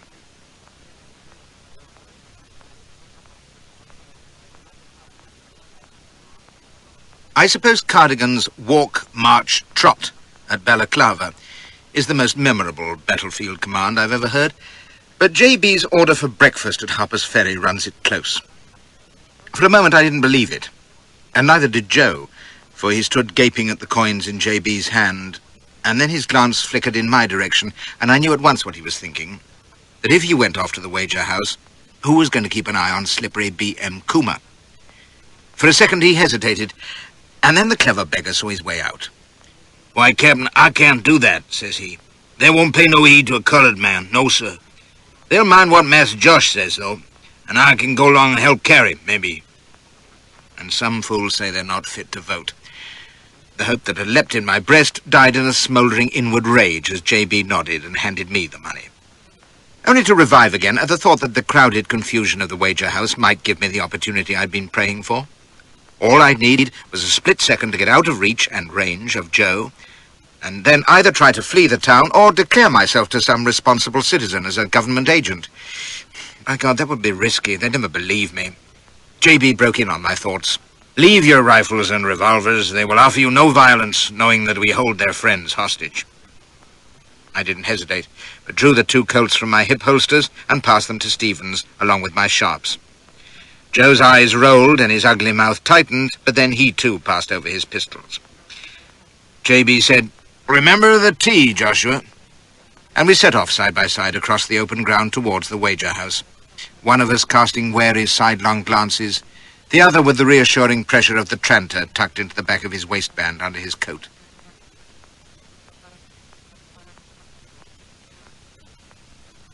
End of side 60. It was an interesting walk in its way. Under the astonished eyes of the citizens wondering what the deuce it meant, 2 of the desperadoes who were holding their town to ransom suddenly strolling over to their hotel. For a moment the crowd on the porch stood goggling, and then there was a flurry of skirts and squealing as the women shrank away, and some of the men drew back, although most stood pat, hostile but scared. I played up, tipping my hat and calling a cheery good morning as we mounted the steps, and one of the men even thrust the door open for us to pass through, crying, "John, someone get John Fuchs, quick, they're coming in." For a moment it was like upsetting a bee's nest as we strode in, for the lobby was full of anxious citizens, as was the dining area off to one side, and the advent of a stalwart ruffian with whiskers and a massive black of forbidding mien had them almost clambering over each other. I calmed them with an upraised hand and my best speech-day style, assuring them that they had no cause for alarm, that Captain Brown presented his compliments and would be withdrawing from their delightful township presently, and that in the meantime they should remain at ease while I spoke to a waiter. There was a moment's stunned silence, and then cries of, "He's a foreigner," and the like, and a red-faced worthy in a tile hat shouted, "What do you mean by it? What do you want of us, and who are you?" And a woman fainted, and another woman screamed, and all was confusion until I raised my voice again, and presently a small bald trembler in a white apron and an extremity of terror emerged, and I gave him my order for 45 breakfasts. Strangely enough, it seemed to have a calming effect on the assembly, if not on the hash-slinger. His teeth chattered and he closed his eyes, babbling that he didn't know if Cookie could handle that many at such short notice, and he'd have to see, and oh my God, he'd do his best. And finally, this is unvarnished truth, in a shrill whinny, "I say, mister, how do you want the eggs?" "At your discretion, my boy," says I, and he stared witless before scurrying away, muttering, "Discretion." And for all I know, they're serving œuf à la discrétion in Harper's Ferry to this day, while I took a quick slant about me. 50 folk if there was one, pale faces and round eyes, women shrinking, men resolute but doubtful.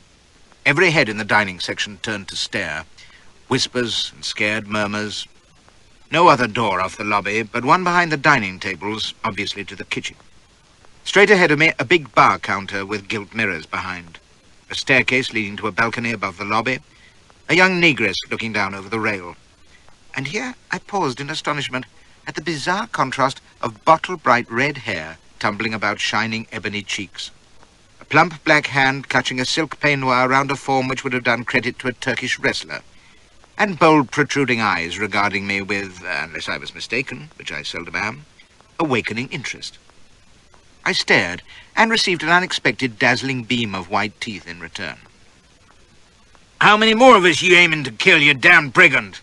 It was my red-faced worthy again, waving a fist in my face. "There's a corpse a-laying in back yonder, and a nigger like to die." "And that's Brown the abolitionist out yonder," cries another. "Him and his gang of Kansas murderers. And you skunk, and this black villain got the gall to bust in here asking to be fed? Shame, shame on you," squawks a female. And then they were surging about us, spitting and cursing. A fist swung at my head, I ducked, and my assailant blundered into Joe, tumbling him over. My hand was on the tranter, and Joe, sprawling, was conjuring a colt from his armpit. The fellow dived on him, grabbing his wrist. The squawking woman was belabouring me with her gamp. Joe was hurling his attacker aside, but by that time I was going through the dining section like spring-heeled Jack, sending a table flying as I plunged through the kitchen door. One backward glimpse I had of Joe, rearing gigantic and bellowing as the mob fell back before his pistol. And then I was face to face with a wizened black granny flourishing a skillet, the kitchen in uproar, and my little waiter on his knees crying, "'Twon't be but a moment, mister, honest." There was a door ajar to my right. I leapt through, slamming it behind me, and found myself in a passage with a door to the open air and a flight of stairs running up. And I was just about to choose the former when there was a tremendous crash and screaming from the kitchen, with Joe bawling, "Where'd he go? You see a white man, woman?" He wasn't 5 seconds behind me. If I broke into the open, he'd nail me for certain. I bounded up the stairs, through a door at the top, and crouched, wheezing with terror, in a deserted passage, while the sound of a raging blackamoor bursting from the hotel in vain pursuit sounded below. Then I tiptoed forward, past closed doors on either side, wondering where the hell I could hide. Came to the end of my passage and dropped prone as I realized it opened slap onto the balcony above the lobby. There was uproar down yonder, and someone was clattering up the main staircase towards me. I had no time to retreat. There was a closed door to my right. I grabbed in panic at the knob, rolled hastily within, thrust it shut, and came to my feet, tranter in hand and an ear to the panels, my heart pounding as I heard the steps go past. Someone gasped in the room behind me, and I whipped round with a yelp of fear to find myself confronting my dusky Amazon of the balcony, hennaed hair a-tumble, hands raised in amazement. I gave a frantic croak of, "No, don't call out!" And she blinked, eyes popping at the tranter, but she didn't faint or have hysterics, and when I shoved it back beneath my coat, she rolled her eyes and let out an elaborate sigh of relief, followed by a shrill giggle. "Well, here's a go.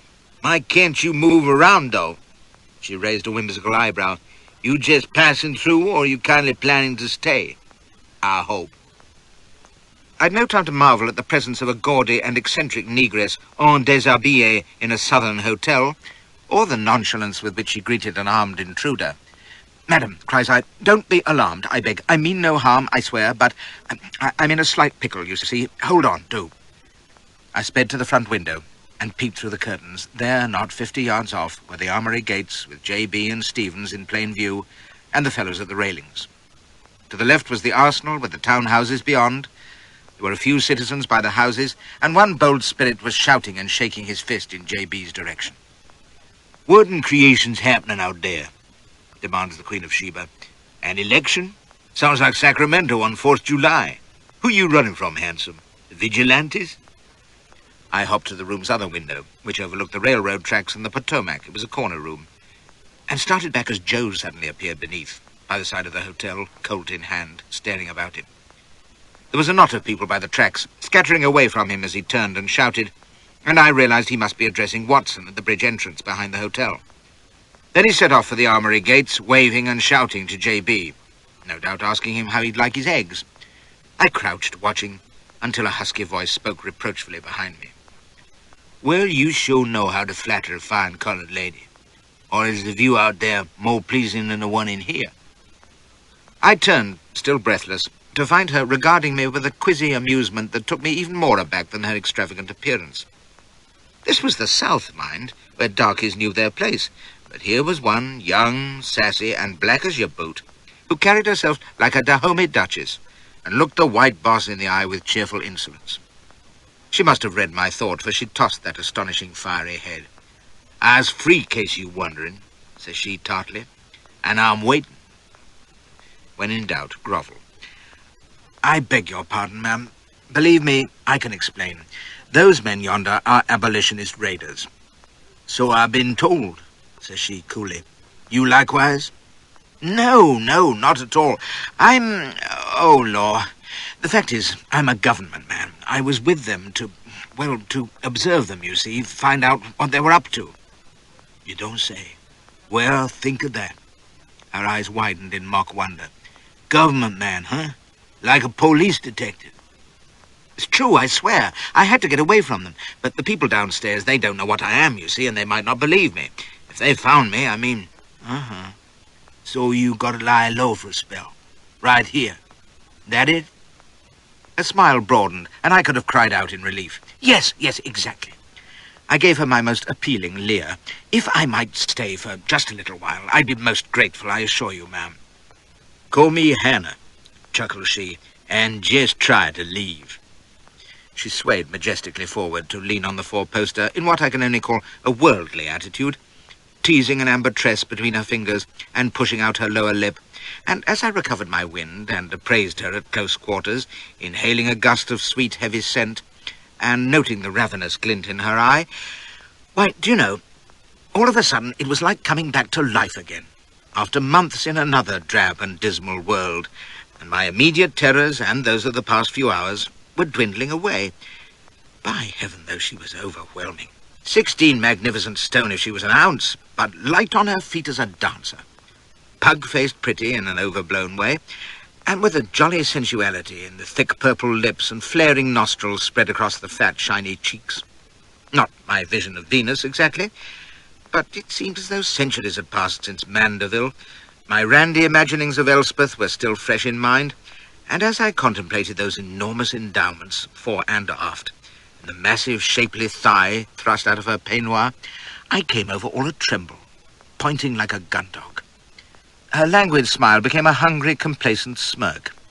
"Say, that's better," purrs she. "I was beginning to think you was another Popplewell." "Another what?" "Popplewell. My lawful wedded 2 days back in Pittsburgh. First time for him, third for me. But my first white husband, you understand," she added proudly, drooping a plump hand to display a stone the size of a fives pill on her ring finger. "Rich little runt, too. How else you think he could bring his nigger wife to a Virginia hotel? Supposed to be taking me honeymoon in Washington. Oh, don't fret, honey, he's long gone. Vamoosed on that train after the shooting. Pale as a ghost, the dirty dog. Left me flat, and this was going to be my wedding night, too." She glanced regretfully at the bed and heaved a sigh which shivered her topgallants, causing me to grunt sharply in sympathy. "And me tricked up in my prettiest things and all," she continued plaintively. "You'd have thought he'd have stayed, wouldn't you?" And before my enraptured eyes, she shrugged off the peignoir, put her hands on her hips, and stood there, bursting out of a flimsy corset which would have been tight on Mandeville. She leaned forward, bulging magnificently, and pouted at me with lips like cushions. "Well," says she, soulful-like, "wouldn't you?" No doubt about it, I've been lucky with women. But then, as the fellow said, the more you practice, and no one has striven harder towards perfection than I. But Mrs. Hannah Popplewell was a double stroke of good fortune. First, because her presence in Harper's Ferry, which afforded me a refuge, was a chance in 1,000, and secondly, because she was one of those insatiable ornaments of her sex who would rather gallop than go to church, and just what I needed after a hard night's rebellion against the Commonwealth of Virginia. If her conduct was forward, well, her connubial expectations had been dashed by the recreant Popplewell, and the arrival of Flashy with whiskers rampant must have seemed like the answer to a randy young matron's prayer. And if you wonder that I succumbed to the brazen bitch's advances with peril threatening on every side, don't. Fear has never damped my ardour yet. As Sharif Sahib's harem, into which I blundered accidental during the Battle of Patusan, could tell you, and the contents of that corset, flopping out voluptuously under my very nose, banished all thoughts but one. I buried my face between them, nearly crying, and wrenched at the laces with one hand while discarding my breeches with the other, which ain't easy when you're suffocating, but love will find a way. Taken unawares, the coy little flirt squeaked in pretended alarm. "Easy, boy. giggled she. "The door. Gotta shoot the bolt." "Leave that to me, ha-ha." I seized handfuls of rump, kneading away as she struggled playfully, making feeble noises of protest. "But, honey, you ain't even told me your name yet." "Allow me to introduce myself," I chortled, and with one tremendous heave, I hoisted her up, all black and glossy, into the firing position. Her eyes bugged out of her chubby face, and with a silent scream she enveloped my mouth with those enormous lips. Heaving against me, I reeled back, muscles creaking, as she surged up and down. My stars, it was like wrestling with an elephant. My legs hit the bed, and I collapsed supine beneath that ponderous mass of ebony flesh, wondering whether I'd be crushed or smothered, but resolved to die game. For a moment, it was touch and go, for the selfish slut had no thought but her own lustful gratification. But then she remembered to take the weight on her knees and elbows, as a lady should, and settled into a fine raking action that sent the bed jerking across the floor and brought the canopy down on us. I could tell she'd done it before. So I settled to the enjoyable task of holding those gigantic black boobies at a safe distance, letting her have her head, and as we plunged ecstatically past the post, I thought, good riddance, Popplewell, she'd have been wasted on you. It had all been so deuced sudden, flight one moment, fornication the next, that I was glad of the chance to lie and take stock afterwards, listening to the bride's contented lip-smackings and reflecting that J.B. and Joe had more to do than fret over me, and the last place the citizens would think of looking for an absconding raider was the upper floor of their hotel. It wouldn't be safe to play the government agent card yet a while, though. Better by far to lie snug and safe, rogering this prime piece of dusky blubber, until J.B. skipped town, as soon he must, or perish. Then wait for night, and slip away unobserved. Or better still, shave off my beard and whiskers, wait until tomorrow if need be, muffle up well and board a convenient train, perhaps with Mrs. Popplewell on my arm to lend colour, so to speak. At the hotel at 6s and 7s, they'd never look twice, and she was the sporty kind who'd think it a great lark, provided I continued to give satisfaction in the meantime. Which I was soon called on to do. It seemed that I'd no sooner slipped into a ruined stupor before she was billowing all over me again, slipping her tongue into my ear and whispering, as she teased away with practised fingers, that I was her sure-enough honeymoon baby of all things, and whenever she saw a cucumber after this, she'd think of me, and similar endearments. She'd no notion of leisurely love-making either. 30 seconds of gentle dalliance, and she started behaving like the Empress Theodora run amok, with poor old Flashy fighting for his life, belaboured by balloons of black jelly. Capital fun, mind you, but gruelling. And so the morning wore away, and myself with it. Meanwhile, there was little disturbance from without. Now and then there would be a few shots, but whenever I looked out, the state of play seemed unchanged. J.B. and Co. ensconced around the armory gates, but taking no harm from the occasional sniping, and now and then some of the townies would even approach the railings to confer with them, without result that I could see. It was a damned rum business when you think of it. A quiet little town being held up by a gang of fanatics to no apparent purpose, the two sides taking pot shots and confabbing by turns, and folk going about their business a stone's throw away. I couldn't fathom J.B. at all. If he didn't move, he was done for. But he seemed content to sit and wait while the precious minutes ticked by. I gave up at last and bedded down, and had the horrors when I woke to find that Mrs. Popplewell was absent and the door ajar. But at that moment, I heard her on the landing saying she'd take the tray in herself, 'cause Mr. Popplewell was still abed, plain tuckered out he was. This with a lewd giggle for the waiter's benefit. And here she came, fat cheeks wreathed in smiles, bearing victuals and news. "Such a ruckus down there, they don't know who's in the place and who ain't," says she. "So lean to and hit that fry, Mr. Popplewell. Gotta keep that fine frame of yours fed, I reckon. Come here, honey, let me nuzzle you." She engulfed me lingeringly. "Say, though, your man Smith or Brown, what's his name, got himself treed but good, they sayin'. Militia coming from Charlestown, and soldiers, and everyone scared to pieces that the niggers would cut loose and massacre the white folks and raise Cain all around. He had tried his cornbread down into succulent. And they talking real wild, say they're going to burn this Brown fella alive when they catch him." She shuddered between gargantuan mouthfuls. "I declare he must be crazy. Freeing the niggers? Whoever heard the like? Anyway, just so as they don't burn you up, big boy. More coffee?" She poured, and no Belgravia mamma ever did it more elegantly, tipping in the precise amount of cream without a drip, and as I considered her, noting the delicacy with which those enormous fingers handled cups and spoons, The erect posture on the edge of her chair, the assured tilt of the splendid Zulu figurehead with the flaming red curls spilling over her shoulders. I found myself thinking back to my conversation with Joe on the night flyer. You don't approve of abolitionists, then? Damn right I don't. Running off black trash field hands and low-life niggers to freedom? Think that makes them free? They're going to be slaves a long time yet, whether they get emancipation papers or not. She tossed her head.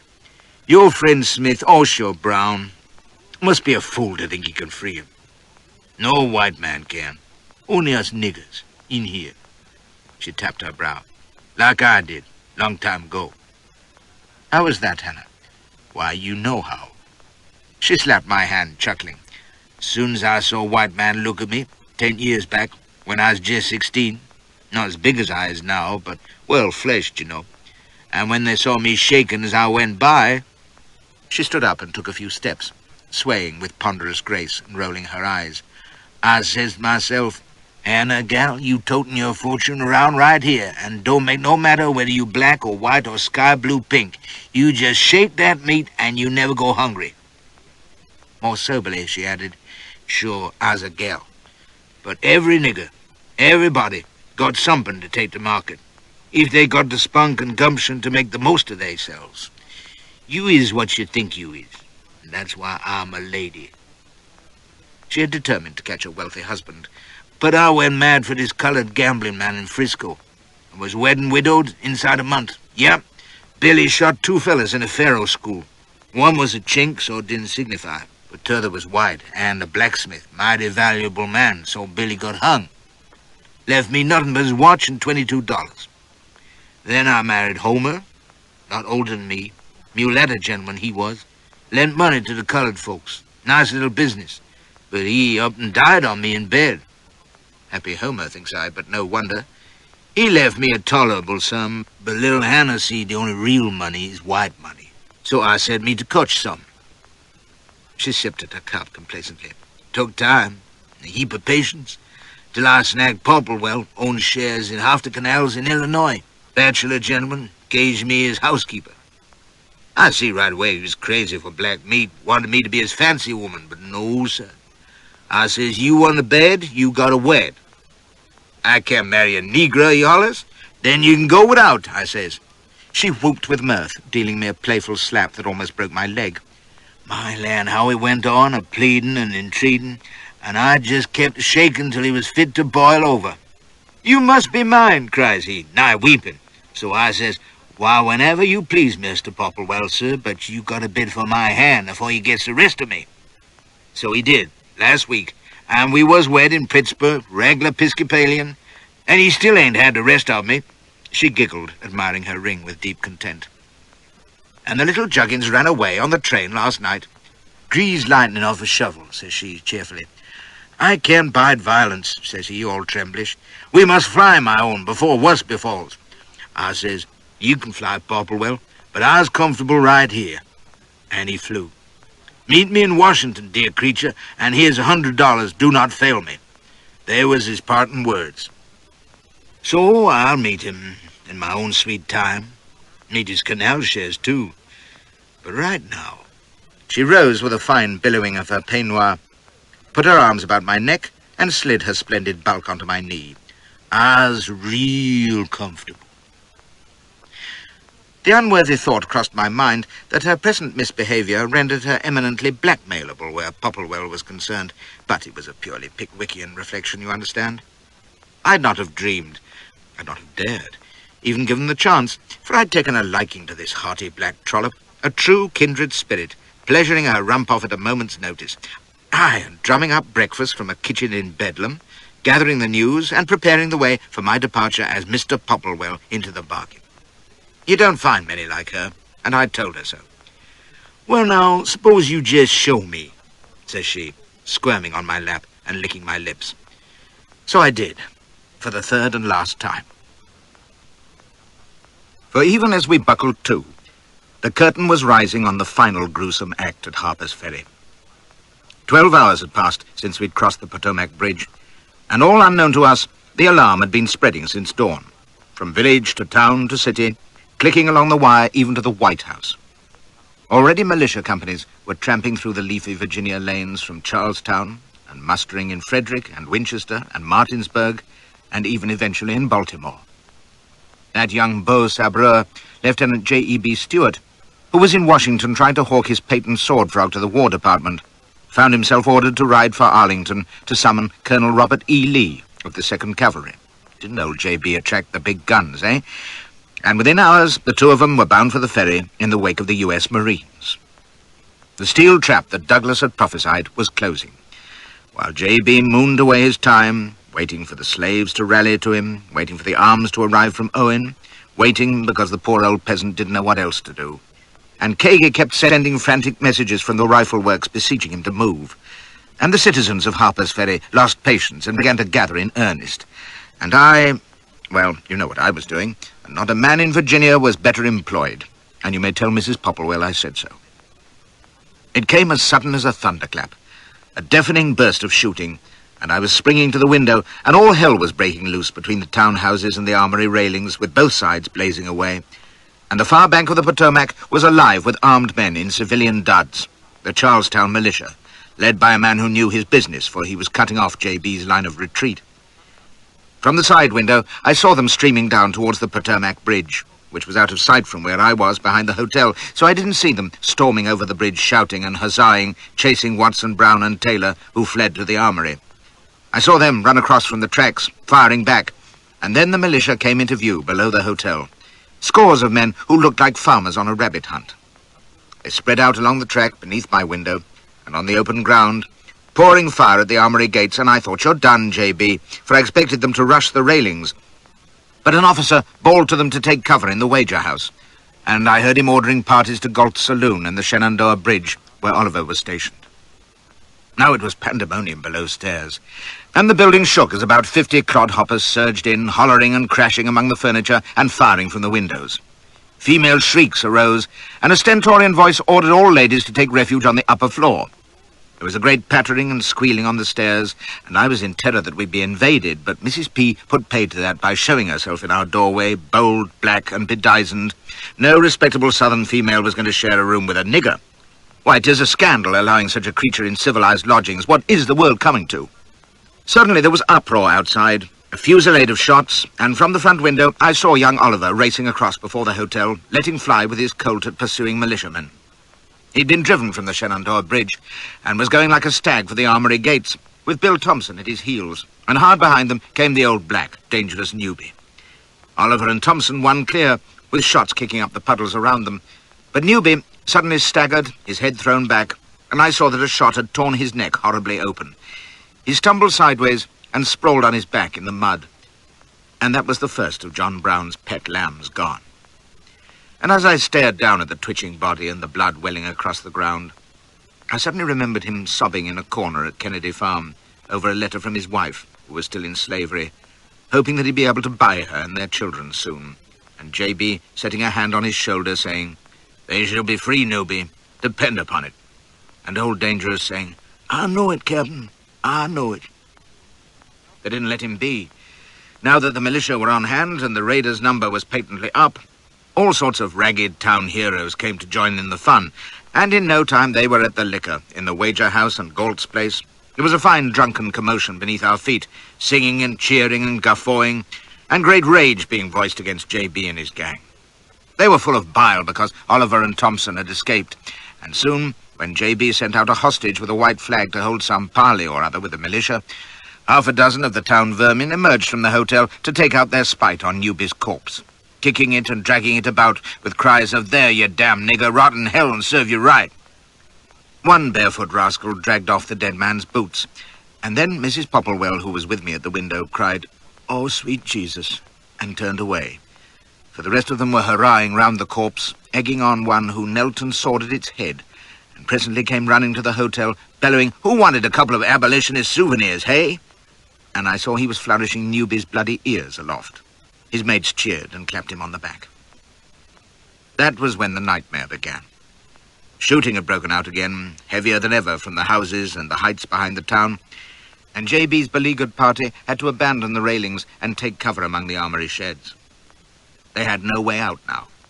More militia were arriving over both bridges, and soon the ground about the hotel and tracks was thick with them, clamouring to get at them damn nigger lovers, but it was all shouts and no action. Either their leaders were concerned for the hostages, or more likely had a healthy respect for JB's marksmen, who were holding their fire now, except when their tormentors came too close. One idiot on horseback waving a shotgun was picked off like a squirrel from a branch, and another, venturing too far down the railroad tracks, was dropped with a single shot. As I learned later, he was the mayor of Harper's Ferry, and when the news of his death spread among the people, their rage knew no bounds. What with that, and militiamen inflamed with drink, I could see J.B. and co. being torn limb from limb when the mob finally worked up the nerve to storm the armory. But in the meantime, they were content to plaster the sheds with shot and raw, blood-curdling threats. And then J.B. sent out another white flag. There was a great howl of fury when it appeared in the armory gateway, but a militia officer bawled to them to hold their fire, for it was borne by one of the hostages, who came marching towards the hotel with young Bill Thompson by his side. The crowd surged out and surrounded them, drowning the hostage's plea to be heard. The flag was torn from him, and Bill Thompson was dragged into the wager house, battered and kicked with yells of, "Lynch the bastard! No, hanging's too good for him! Burn the son of a bitch!" The drunken din from beneath was now so deafening that there wasn't a word to be made out. But since they didn't haul Thompson out for execution, I guessed he was still alive, for the time being. You'd have thought J.B. would have learned from that incident, but not he. Not long after, another white rag was seen waving in the armory. The order to cease fire was shouted again, and this time it was Aaron Stevens and Watson Brown who came out, side by side. "You bloody fools," thinks I, "you're done for." But on they came, towards the hotel, Watson stiff as a ramrod with his head carried high, and big Aaron ploughing along with one hand raised like an Indian in greeting. For a moment, it was so still I could hear their boots squelching through the puddles. And then a rifle cracked, and Watson stumbled forward and fell on his hands and knees. A great cheer went up. A volley of shots followed. Stevens seemed to hesitate, and then he came for the wager house like a bull at a gate, hurling the flag away, and was cut down within 20 paces of the hotel. I absolutely saw his body jerk as the slugs hit him. And then the hostage who had been with Bill Thompson came running out, arms spread wide, turning to put himself between the two shot men and the mob. Another hostage, who must have been following Stevens and Watson from the armory, ran forward to join him, and together they dragged Stevens to the wager house, one of them yelling, "You cowardly scum! Stop it, damn you! Can't you see the flag?" For a moment, the firing stopped, and then it was seen that Watson was crawling on all fours back towards the armory, and the mob set up a great yell and let fly again. He scrambled up and ran, clutching his stomach, with the bullets churning the dirt around his feet, and went down again. But he still kept crawling and managed to roll to cover behind one of the gateposts. That set them wild, and they poured in fire harder than ever. But what, you ask, was Flashy doing while the tide of battle rolled o'er Harper's Ferry? Crouched shivering at the curtains, that's what, sweating pints at the thought of what those booze-sodden villains would do if they chanced to seek sport above stairs and discovered that the trembling occupant of the Popplewell chamber was none other than the raider who'd come demanding breakfast. I only had to look out at the bloody shreds that had once been Newby and listen to the hell's chorus from below to be almost physically sick. The same thought must have occurred to Mrs. Popplewell, for after an age in which we'd barely exchanged a word, I felt her hand on my shoulder, and the jolly black face was grim and set. "Best get your clothes on, dearie," says she, and I saw that while I'd been glued to the window and the horrors outside, she'd been attiring herself in a vast gown of dazzling green silk with yellow bows, an enormous hat with a yellow plume and matching ribbons in her hennaed hair. You can't imagine what she looked like, luckily for you. She even had a rolled umbrella. "Something's up down yonder," says she. "I was going to lend an ear." And she tiptoed with elephantine delicacy to the door, a finger raised and an ear to the panels. "Don't open it," I yelped. "Christ, if those brutes see you, God knows what they'll do if they find me here. Get them pants on, hold your noise. They ain't going to see nobody." She opened the door a crack, and suddenly above the clamour from below we could hear voices, and they didn't soothe me one little bit, for the first words I heard were, "So string the bastards up, I say. Damn it to hell, does Mayor Beckham lying dead, and you want we should be tender at those damn Kansas butchers? You an abolitionist yourself, or what?" "I'm a soldier," snaps another, one of your cold steel voices, "and these men are prisoners, to be treated as such." "Oh, sure, you're a soldier. Goddamn Frederick Militia, ain't you, coming in at the tail end? Well, Captain, We took these here prisoners, as you call 'em, and I reckon it's for us to say how they're treated. Ain't that so, boys?" There was a roar of agreement, and the hairs rose on my neck as I heard Thompson's voice crying out, but not in appeal. He was shouting something about dying gladly in liberty's cause, but it was drowned in yells of execration. "Why, you vile white nigger, you! Have him out, boys. I can't stand to listen to him. Why, give me that pistol, Jim. I'll finish it myself. Now, you see this gun, you Kansas hog? You feel it against your head? Put that down!" To my amazement, it was a woman, shrill with anger. "You won't sully this house with murder while I'm here. Put it down, I say. The law will take its course." "Law, by thunder! And who asked you to stick in your pert nose, missy? This here's men's work, I reckon. Hey, boys? You pull that trigger, my son, and I'll give you men's work," shouts the captain. "Good for you, Miss Folks. They'll commit no outrage under this roof, I promise you." "Won't we, though? Oh, well, now, we wouldn't want to offend the good lady's feelings, would we, man? No, sir, I reckon not. So with your kind permission, ma'am, we'll just take the lousy abolitionist outside and tend to him there. Heave him up, boys, and that other wounded son of a bitch, too." No, let him be. He's dying nice and slow as it is, with good old Georgie Chambers slugs in his guts. Let him suffer, I say. "Why, you drunken cur," cries the captain. "If that man could stand up with a gun in his hand, you'd all jump out the window." A storm of yells and curses greeted this, and then I heard Thompson again, wild and high. "God bless you, Aaron Stevens. They may take our lives, but 80 million will rise up to avenge us." And then Mrs. Popplewell closed the door and leaned her back against it, looking solemn. "You was right, honey," says she. "They ain't in no mood to believe you's a government man. Oh, my God. Maybe they won't come up, though. Don't bet on it. There's 3 or 4 sitting on the stairs this minute, drinking themselves wicked and casting eyes at the rooms where their mother she-males is." She swayed across to the window.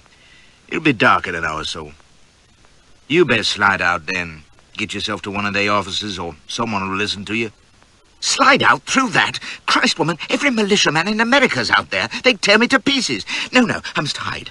Under the bed, or somewhere, in the cupboard. The closet, you stupid slut. Oh, God, too small. Look, could you throw some of your clothes over me if I lay down? They'd never think... Well, why not, confound you? Damn it, you could hide half of Harper's Ferry under that bloody tent you're wearing. Help me, you brainless sow." "Is that so? You was glad enough to get under it," snorts she. "My, ain't you the bedtime hero, though? You some kin of Popplewells, I reckon.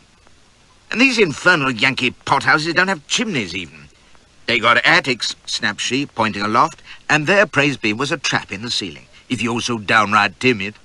But I was already on the table, throwing back the trap, and sure enough, it opened into a great musty loft, which must have extended over the whole building, dim and cluttered with rubbish, just the bolt hole for a deserving poltroon. "God bless you! Back in a jiff," cries I, and I'll swear I heard her giggle as I heaved up, lowered the trap, and took stock, treading softly. From the small windows in either gable and the low skylights in the sloping roof, I had a capital view all round. North to the Armory, south to Galt's Saloon and the Shenandoah Bridge, and west to the Bolivar Heights overlooking the town, with the orange ball of the sun sinking in a dirty autumn sky. Those distant buildings towards the Shenandoah shore must be the rifle works.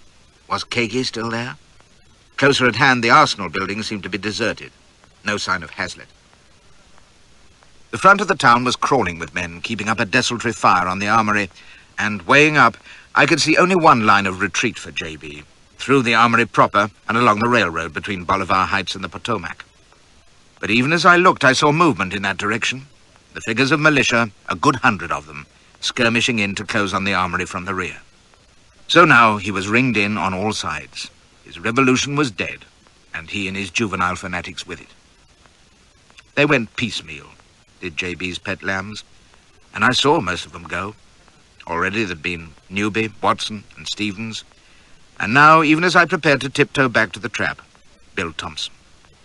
There was a commotion behind the hotel, and hastening to the skylight on that side, I saw a noisy crowd milling at the mouth of the Potomac Bridge tunnel. They were hustling Thompson onto the trestle, and then they stood off from him, leveling their pistols.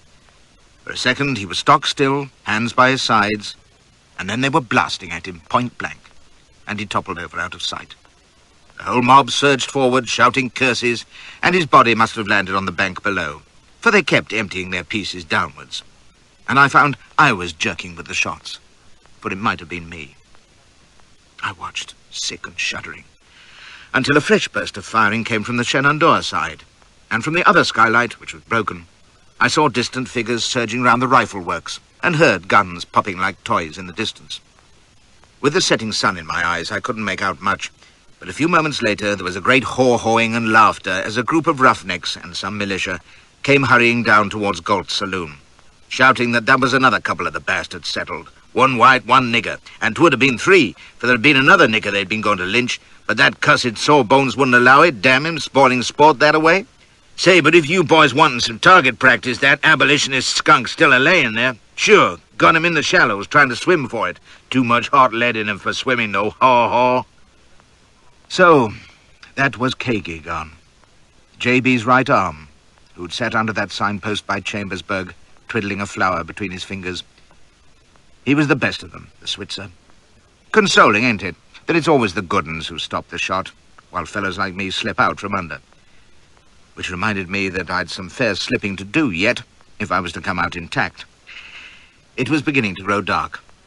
Lights were twinkling in the town, and down below, the crowds around the wager house and Galt's were kindling torches. By the sound of it, they were drunker than ever, and bursting with mischief. Rain was pattering on the roof, and I debated whether to wait in that gloomy loft until full dark, and then try to scramble down from one of the windows. No, if I didn't break my neck, there'd still be those boozy ruffians between me and safety. Better to return to the room, where Mrs. Popplewell was probably still undisturbed, and lie up in comfort until morning, or even longer if need be. If danger threatened, I could always take refuge in the loft again.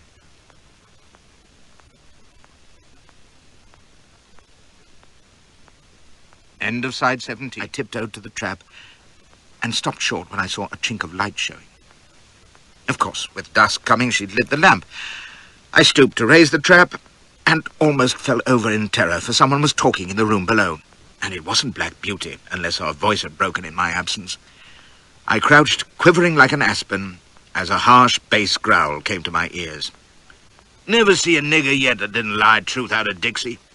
You had him in here, you black bitch. Hit him up, didn't you? Yeah, your abolitionist friend. Where'd he go, hey? Don't you call me a liar.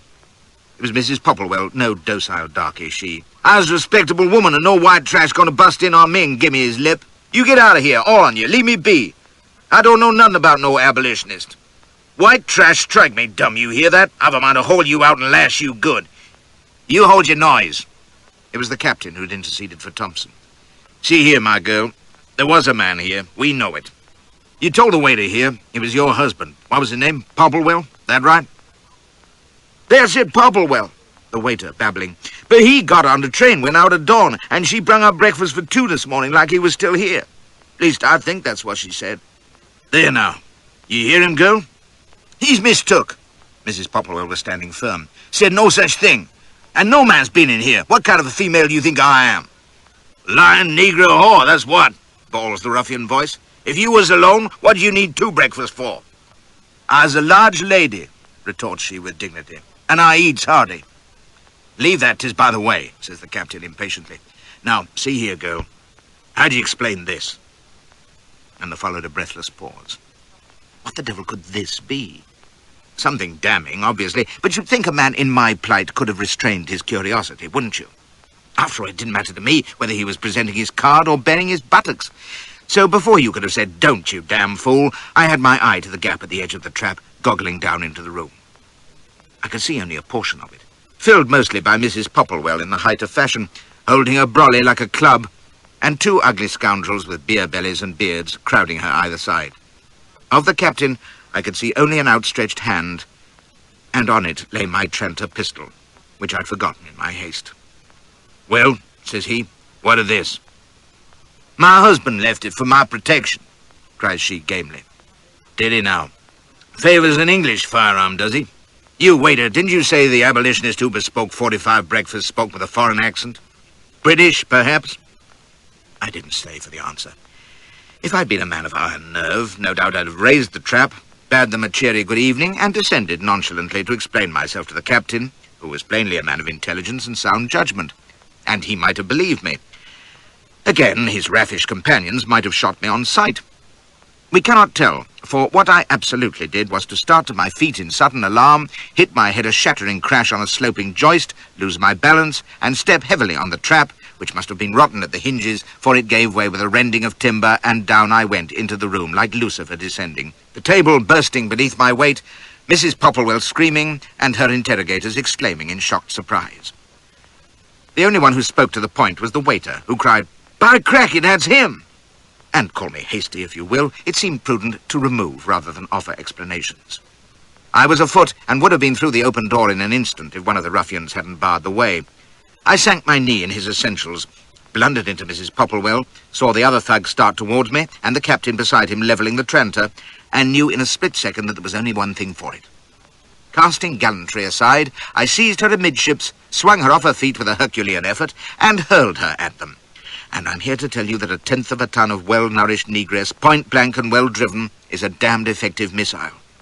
They went down, all three, with a shock that rattled the hotel.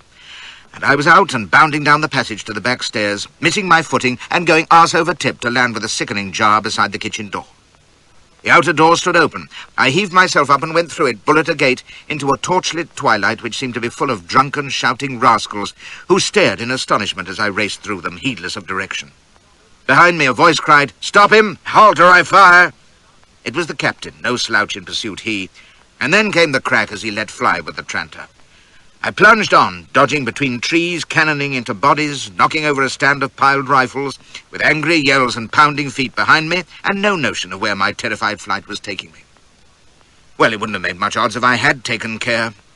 Always led to disaster and death, and mine took me into the open ground between the wager house and the armory gates, where I slipped in a puddle and went headlong in the mud. At least in scrambling up, I was able to take my bearings, and damned discouraging they were, for every gun in Harper's Ferry seemed to be slinging lead at me, from the railroad tracks to my right, from the town to my left, and from the wager house at my back. Shots were slapping into the mud around me. Militiamen were running towards me from the hotel, and the only place that wasn't stiff with ill-wishers and seemed to offer the ghost of a chance was the armory itself. I floundered out of the mire and went bald-headed for the gates. It was just my confounded luck that my flight took place at the precise moment when those militia whom I'd seen skirmishing towards the rear of the armory a few minutes earlier launched their attack through the sheds at the remnants of J.B.'s little force. Even as I was leaving the hotel at speed, they were storming up among the workshops, and J.B. and his boys, assailed from behind, were downing 8 of them before being forced to retire into the engine house just inside the armory gateway. What with my panic and the uproar around me, I knew nothing of this until I sped screaming through the gates and met the militia coming the other way. Ahead of me, the avenue between the sheds was alive with roaring ruffians charging towards me in the failing light, orange flames leaping from their muzzles. Even as I slithered to a terrified halt, shots were whipping past, and as I turned to fly, something like a whiplash seared across my neck, and I knew I'd been hit. Oh, Jesus, this was death! And I pitched forward in agony, sobbing, "God damn you, Spring! Damn you to hell!" Clutching at my wound, the warm blood running between my fingers, my ears deafened by the hellish din of rifle fire and battle cry, torchlight blinding me, and I knew this was the end. "Joshua!" A harsh voice was shouting close by. "Joshua!" I struggled up on one elbow, and not 10 yards before me were the great twin doors of the engine house, with J.B. himself standing between them, his sharps smoking in his hands, his scarecrow coat flapping round his lean shanks, his battered hat jammed down on his brows. The door in the left-hand arch was shut, but that on the right was wide, and there was Joe, his face contorted with rage, a Colt in either fist, pumping shots at the advancing militia, and Taylor, the Canadian, kneeling, his sharps at his shoulder, and Oliver was waving his rifle. "Come on, Josh, we'll cover you." By God, Flashy, you ain't dead yet, I thought. And then I was on my feet, bellowing with fear, staggering towards them. All 4 were firing now, and from the tail of my eye, I saw the militia's advance waver. But they were shooting back, damn them. Slugs were buzzing about me. Something plucked at the skirt of my coat. Missed, you duffer. But the next one didn't. A hammer blow struck my thigh, numbing my leg, and I went down like a shot rabbit, sprawling in the mud within a few feet of cover, and roaring, if I remember rightly, for Jesus to save me. Which was optimism run mad, I admit, but I was dying, remember. God knows how I crawled a few yards to the engine house doorway, heaving along on 2 hands and 1 knee, plastered with filth, my precious blood leaking in 2 places, howling my head off, and Taylor was darting forward, hoisting me up and dragging me on. Then everything seemed to be happening terribly slowly, but crystal clear, as is often the case when you're helpless in deadly danger. Taylor's grip loosed, and something warm and wet struck me in the face, and as I fell back, he was standing over me. But where his head should have been was a hideous crimson mess, and I cried out in horror, pawing at his blood and brains that had spattered over me. Someone heaved me to my feet. It was J.B., and I remember the earthy cattle smell of his coat as my face pressed against it. Joe's pistol exploding almost in my ear, his shout of "Goddamn slaving bastards!" Oliver firing round the doorpost, while rifle balls smacked into the timber and brickwork, and the choking reek of powder smoke in my mouth and eyes. As I clung, weeping, to J.B., I heard Oliver sing out, "I see him, Pa!"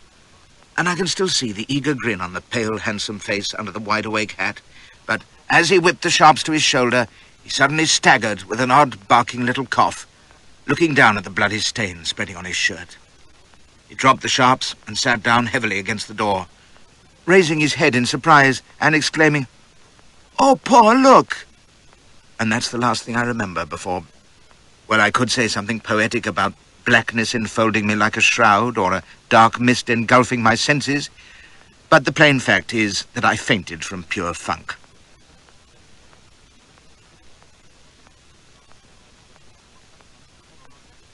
Wounds, believe it or not, can be quite handy if you know how to make use of them.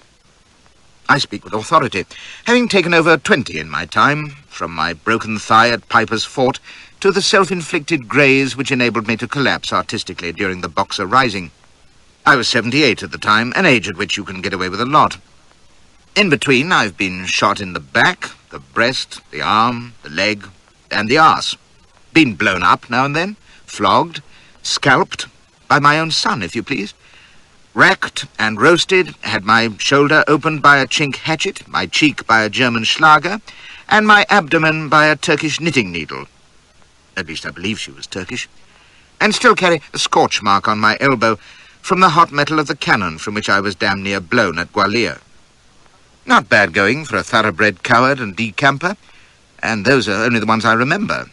There's a small caliber hole in my left palm, and blessed if I know how I came by that. Senility creeping on, I suppose.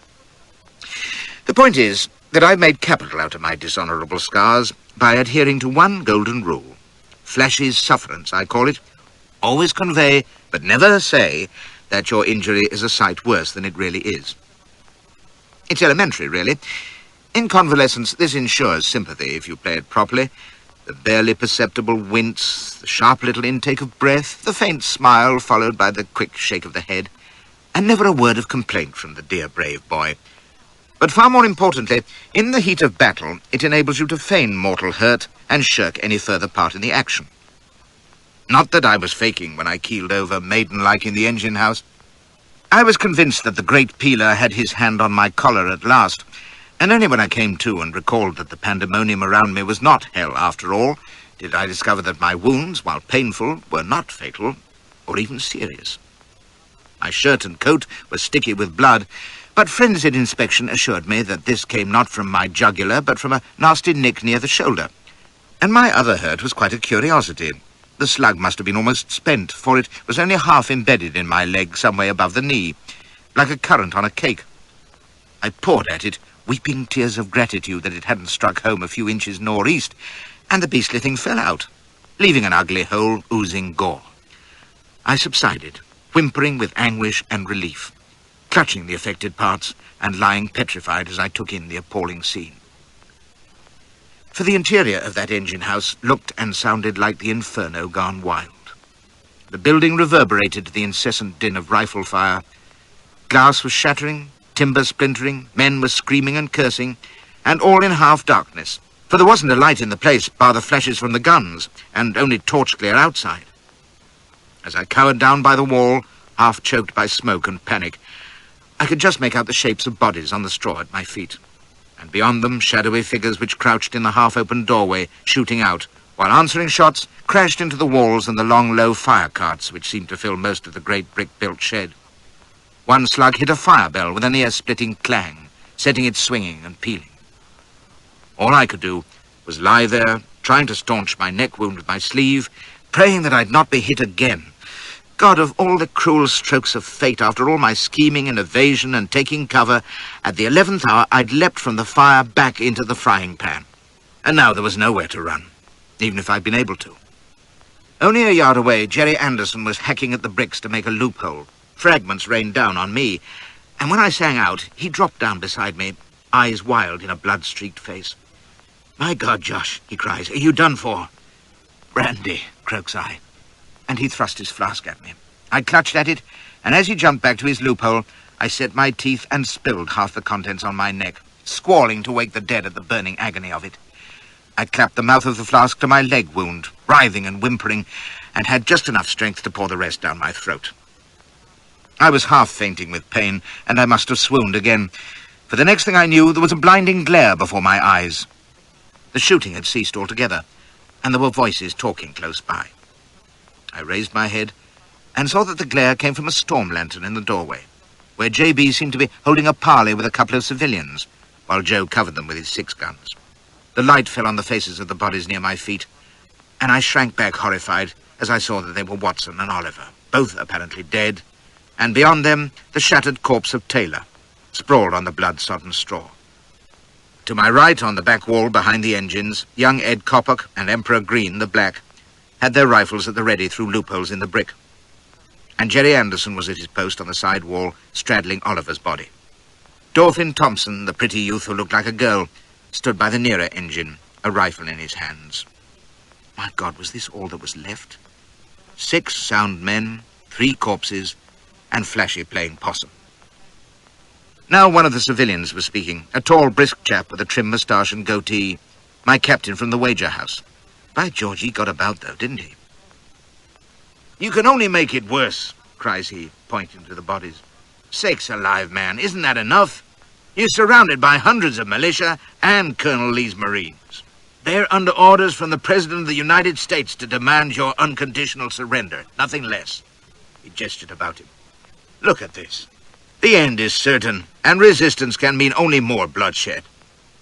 "They know my terms," rasps J.B. His face was dreadful in the lamp glare, haggard with hunger and lack of sleep, but his voice was strong. "When all my men, living and dead, have been delivered to me here, with their arms and ammunition, and our horse and harness—" "Your horse?" cries the other in disbelief. "God help us." "Then, and only then, I shall retire into Maryland, taking the prisoners with me," continues J.B. calmly. "There I shall release them at a safe distance and enter into negotiations with the government." "You'll not take us into Maryland." It was old Washington, coming round the back of the engines, and I saw there were half a dozen of the hostages lurking at the far side of the shed. He strode past where I was lying, up to the group in the doorway. "No threat shall compel me from this spot, I'll tell you that." They stood eye to eye, the old soldier planted like a rock, J.B. with his head thrown back, rifle in hand, Frederick's sword trailing at his hip.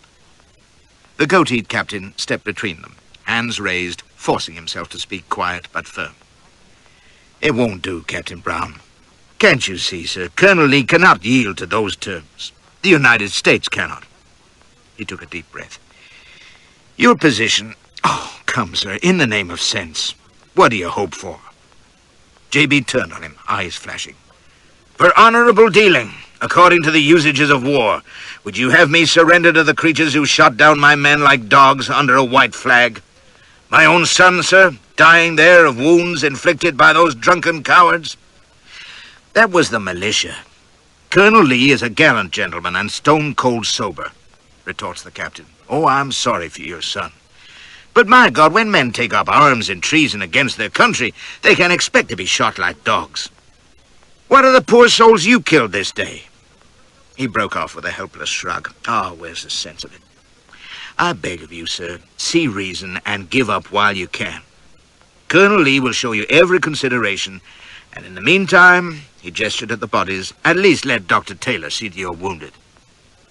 J.B. considered a moment, and then nodded to the other civilian, a stout little greybeard with a black bag, who signed to Jerry to bring the lantern, and knelt down by Watson, fumbling for his pulse. Even through half-closed eyes in that light, I could tell it was the Stars and Stripes for Watson, no error. His face was like wax, and he didn't seem to be breathing. The little sawbones evidently agreed, for he pursed his lips and moved on to Oliver, whose eyes blinked open in the light. He stirred and gave a little whispered sob. "Paw, shoot me. Oh, Paw, please, it's awful sore." Let me die. Please, Paul. JB's voice croaked out of the shadows in an awful parody of reassurance. Oh, you'll get over it, Noel. Interrupted by a stifled scream from Oliver as the belly butcher probed at his chest. You mayn't credit it, but I believe I heard the loving paterfamilias mutter something about dying like a man. Say that to me, you old sot, thinks I, and I'll spit in your eye. I was reviving, you see, under the spur of self-preservation, and while I was weak as a rat with fear and shock and hurting like sin, I was by no means hors de combat. The feeling had returned to my leg, and the gash in my neck seemed to have stopped bleeding. But the outlook was uncertain, you'll agree. If this parley, one of many in that extraordinary day, in which one side tended the other's wounded between the hostilities, ended with JB's throwing in his hand, all would be well. Once he'd been disarmed, I could show my true colours and refer them to Miss Survey. If he wouldn't surrender, I could only keep mum. Declaring myself a U.S. agent in the hope that the captain would protect me would be madness. Why, the crazy old bastard would probably shoot me on the spot. Then there was the vexed question of where the devil I'd been all day. And Joe was lurking in the background. On the whole, the closer I appeared to be to death's door and unable to answer embarrassing questions, the better.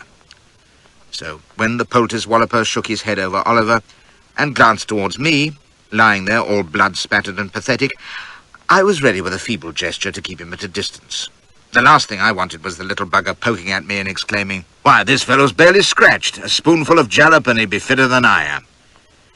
I needn't have fretted. Possibly he was fed up peering at abolitionists, for having glanced, he shrugged and said he'd call again in the morning. Those were his very words, as though we were in Tooting with the mumps. You may find them in the history books. Meanwhile, the goateed captain had been moving heaven and earth to make JB see reason, with as much success as you'd expect. "I knew what we might be called on to undergo when I set my hand to this work," says the stubborn old ragamuffin.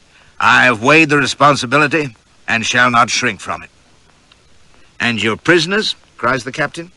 "If this madness continues and they pay for it with their lives, you'll take responsibility for that too, will you?" "I shall take every care of them," replies JB. "They are in God's hands, so are we all." The captain could have burst at the sanctimonious smugness of it, but he mastered himself and stood up tall. "You are a vain and selfish man," says he. "God forgive you." Then anger got the better of him. "You die to no purpose, you know that?" "Oh, to some purpose, I believe," says JB, and laid a hand on his shoulder, as though talking to a child. "Be of good cheer, Captain Sin. We shall this day light such a candle by God's grace in Virginia as shall never be put out." This was too much for old Washington, who went purple. You dare to use those words?" He spluttered. Why, it's a blasphemy. You're a pagan, sir, a brazen forehead." "Go behind the engines, Colonel," says JB. "There is no more to be said." The old soldier stood fuming for a moment, then turned on his heel and strode off to the far side, where the other hostages were peeping over the engines, looking scared. "Come along, Doctor," says the captain. "We've done what we could." He hesitated in the doorway and turned to JB. "For the last time, Mr. Brown, will you not reconsider?" JB stood silent, staring at the ground, and Sin and the doctor went out into the darkness. I listened with growing consternation, for there was no doubt what was coming, thanks to the blind, stubborn folly, aye, and vanity of that pig-headed yokel. The besiegers would storm the engine-house, their first ranks would be cut down by the defenders' fire, and when the drunken rabble finally burst in by sheer weight of numbers, they'd butcher every last one of us in a fury of spite and vengeance. I'd not have a dog's chance of surrender, or to proclaim myself. To them I'd be just another Kansas murderer, to go the way of Thompson and Stevens and Watson. Unless, in the meantime, I could make myself known to old Washington, and take shelter among the hostages when the final charge came home. The Marines would have orders to look out for them and see them safe. But how to put Washington wise without betraying myself to JB? And even as the thought formed, here came our gallant commander, brushing aside something that Jerry Anderson was saying, ordering him back to his post, and moving purposefully in my direction. He passed his sons' bodies without a glance and loomed above me, and my innards turned over at the sight of that ravaged headstone of a face with its burning eyes, The tangled hair sprouting from under the old hat was dirty white, like his scrub of beard, and when he spoke, it was like gravel under a door. "Can you hear me, Joshua? Are you badly hurt? What became of you?" I had my answer ready, a red herring that should distract him if anything could, delivered with a weary flicker of the eyelids and a tremulous whisper to let him see that I was at my last gasp. "Kagi," I muttered. "Kagi." "What of Kagi?" cries he, stooping over me. "He's dead, Captain," says I, very faint. "Shot at the river." "And the others? Leary? Copeland?" Those were the two blacks. "Dead, I think." I gave a muted gasp of agony by way of business. "And they killed Thompson, too. Murdered. Used his body. Target practice." He made a dreadful noise. It was his teeth grating. "So they did with Lehman. The fool ran for the river and was taken. They put a pistol to his head and..." He knelt down by me, and there were tears on the leathery cheeks. "Did you speak with Kagi?" I ventured a weak shake of the head. "No, I tried to. No use.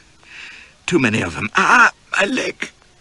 I gave just a touch of feeble thrash, eyes tight shut in anguish. "Joshua," the callous ruffian actually gripped me by the shoulder. "What happened? Why did you run from the hotel?" That was the question, of course. And I'd been cudgelling my wits for an answer, and in a heaven-sent flash it came to me, the perfect excuse that might also be my salvation, if only I played it properly. The one thing that might turn this selfish lunatic from his fatal resolve. "Kagi," I whispered. "Went to bring Kagi. Too late." "What's that you say?" He was frowning in bewilderment. "You wanted to fetch Kagi? To me, you mean? But why?" Playing for time, while I chose my words, I gave a shivering moan and bit my lip, fighting the agony, you know, and could have cheered when he went on in a puzzled tone. "Joe told me you were deserted. I would not believe it." "Why, then? Joshua, do you hear me? Speak, man." I decided it was time to rally a little, so I forced a brave, wry smile, and when he asked if I was in great pain, I half raised a palsied hand and let him grip it in his horny fist. "Not too bad, thank ye," says I. "Loss of blood, and my leg, but I'll be at my post presently. Never fear." Gad, I was game. "Got a gun, have you?" I'd no least intention of joining the defence, but it showed the right spirit, and whatever happened, I wanted a piece handy. He drew a Colt from his belt and laid it by me, asking again about Kagi, but I was taking my time. "Ah, thank you, Skipper. That's fine. Want to go out fighting, you know. Talk about the last act of Hamlet. If I must..." I opened my eyes wide in gallant appeal. "Must we, Captain?" "What do you mean, Joshua?" says he, frowning. And I clenched my teeth as in sudden pain, breathed a silent prayer, and let him have it. "Why I went for Kagi," I began, gasped and went on. "I knew you'd fight to a finish. You're like me," I explained with a ghastly grin. "No surrender, what? Aye. But the last thing Kagi said to me at the farm, he said, 'At all costs, Josh, you must see the captain safe. He must live, even if we die. He has the voice, and it must not be silenced.'" I paused, almost at the end of my tether, but determined. Well, when I saw this morning that if we waited for the slaves, you know, we'd be cut off, killed, most likely, I knew I must bring Kagi to talk to you. Make you see that your life was, well, too precious to lose. Another pathetic smile. "I knew you wouldn't listen to me. I knew you'd heed Kagi, though. You always did. Made me quite jealous sometimes. Never mind." I stopped for another useful wince, and any fool could have seen I was gathering my strength for one last noble effort. I gripped his hand. "Listen to Kagi now. Won't you? Surrender, for his sake." Inspired, I drivelled on, and for the sake of all those poor black souls crying for deliverance, don't fail them now. Live that the voice may not be silenced. Oh, surrender now. Call back that captain, and Kegi won't have died in vain. I sank back, eyes closing, in an exhaustion that wasn't entirely bogus, for I'd given it all I knew. Fine, fevered stuff in my best heroic style. A deathbed variation on the theme I'd used when I'd talked Wheeler into running up the white flag at Cawnpore 2 years earlier. Aye, but Wheeler was a level-headed soldier, not an ignorant fanatic. And when I opened my eyes again, my heart sank, for the bright eyes were hard as ever, and his mouth was turned down in a stubborn scowl. He withdrew his hand from mine. "You too, Joshua," says he. "First Anderson, now you. He hears Captain Sin talk of treason, so his conscience smites him now. He'll not fire again on his country's flag," he says. Good for you, Jerry. Sanity at last. And Kegi, you tell me. And now you. He gave a deep sigh and went on in a weary voice. "Cannot you see we are all dead men? If we surrender, we hang. And where is my voice then? And if we surrender, we shall have betrayed our cause. And that I'll not do." God, he was dense. "Captain," I croaked, and in my desperation I forgot I was dying and came up on one elbow to whine at him in earnest. "Don't you see, if we surrender, there's bound to be a trial. You'll be able to speak out then, to tell America, tell the whole world what we came here for. The cause, damn it, and the darkies and everything. For God's sake," I yammered, "everyone will hear you and be inspired to carry on. But if you die here, why, they'll never know. Don't you understand?" Do you know, I doubt if he did. For before I'd done bleating, he had turned his glance aside in that brooding, distant way I knew so well. He hadn't even noticed how suddenly I'd come to life.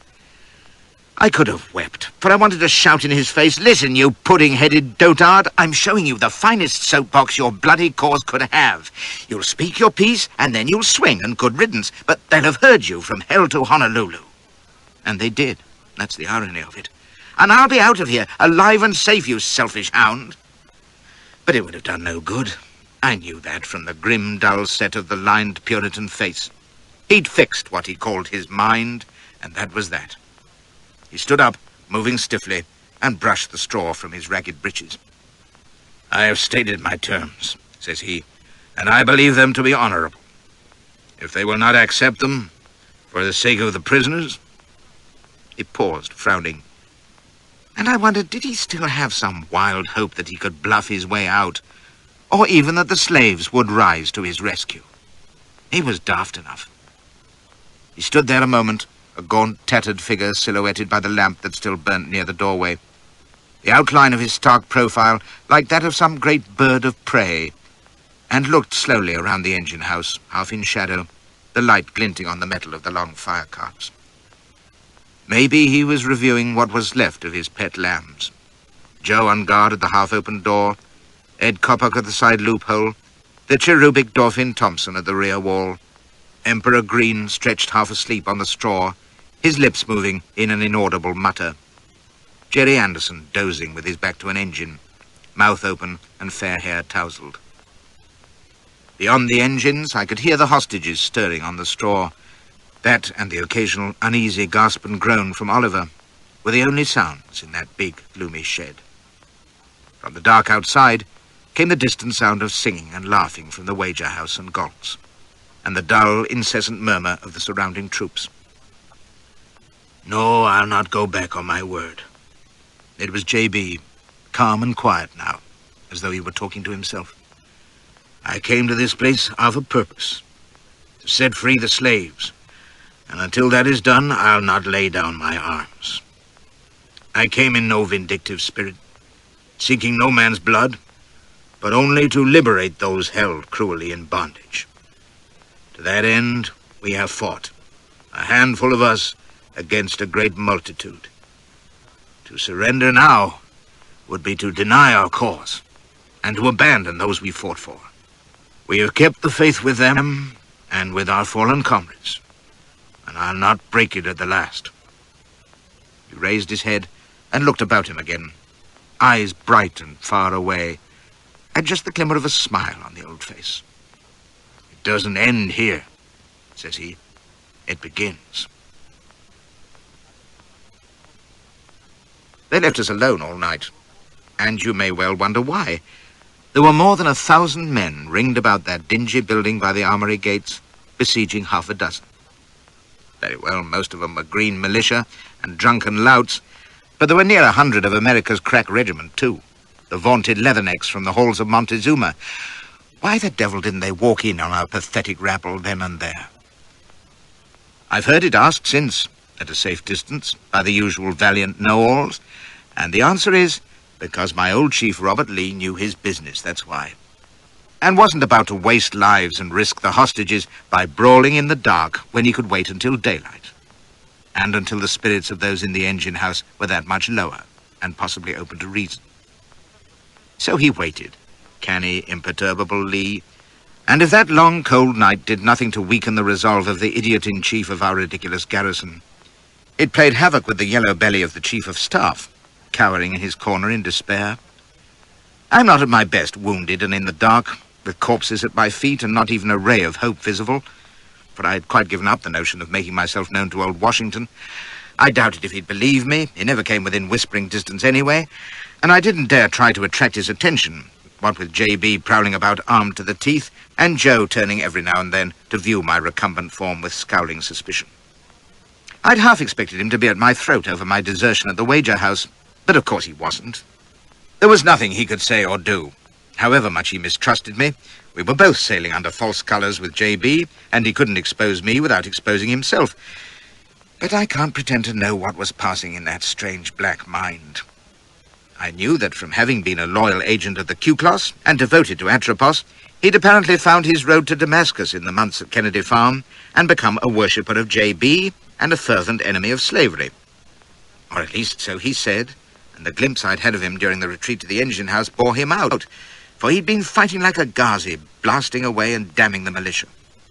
Well, I've known stranger changes of heart, and I'd seen enough of J.B. to know the kind of spell he could cast. Joe might be educated, but he had all the blacks' deep-seated hatred of the white race, and I guess J.B. had given him a different slant on his slave condition.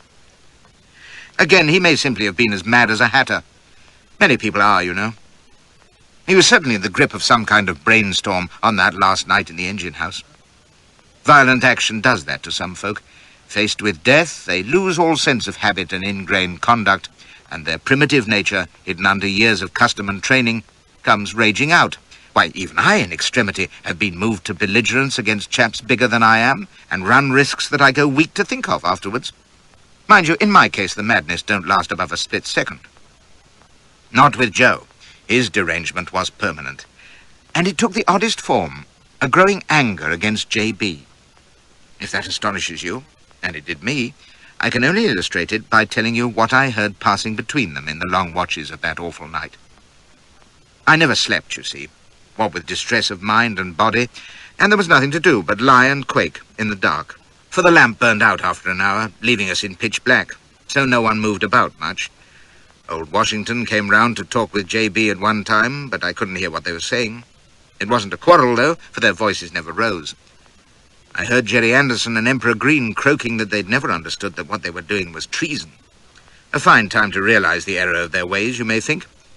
Jerry shut up after a while, but the nigger crawled under one of the engines and sobbed his soul out, calling himself a poor blind fool, and railing against J.B. and Douglas, who had brought him to this miserable end, and he hadn't wanted to do hurt to nobody, or free any niggers, 'cause he was just a plain poor nigger himself, and oh, Lord, have mercy on an unhappy sinner. His cries made a doleful chorus with the groans and pleas of young Oliver, who was delirious most of the time, but would wake now and then with a scream, and his agony was terrible to hear. When he fell silent, J.B. called his name a couple of times, and then I heard him say, "I guess he's dead."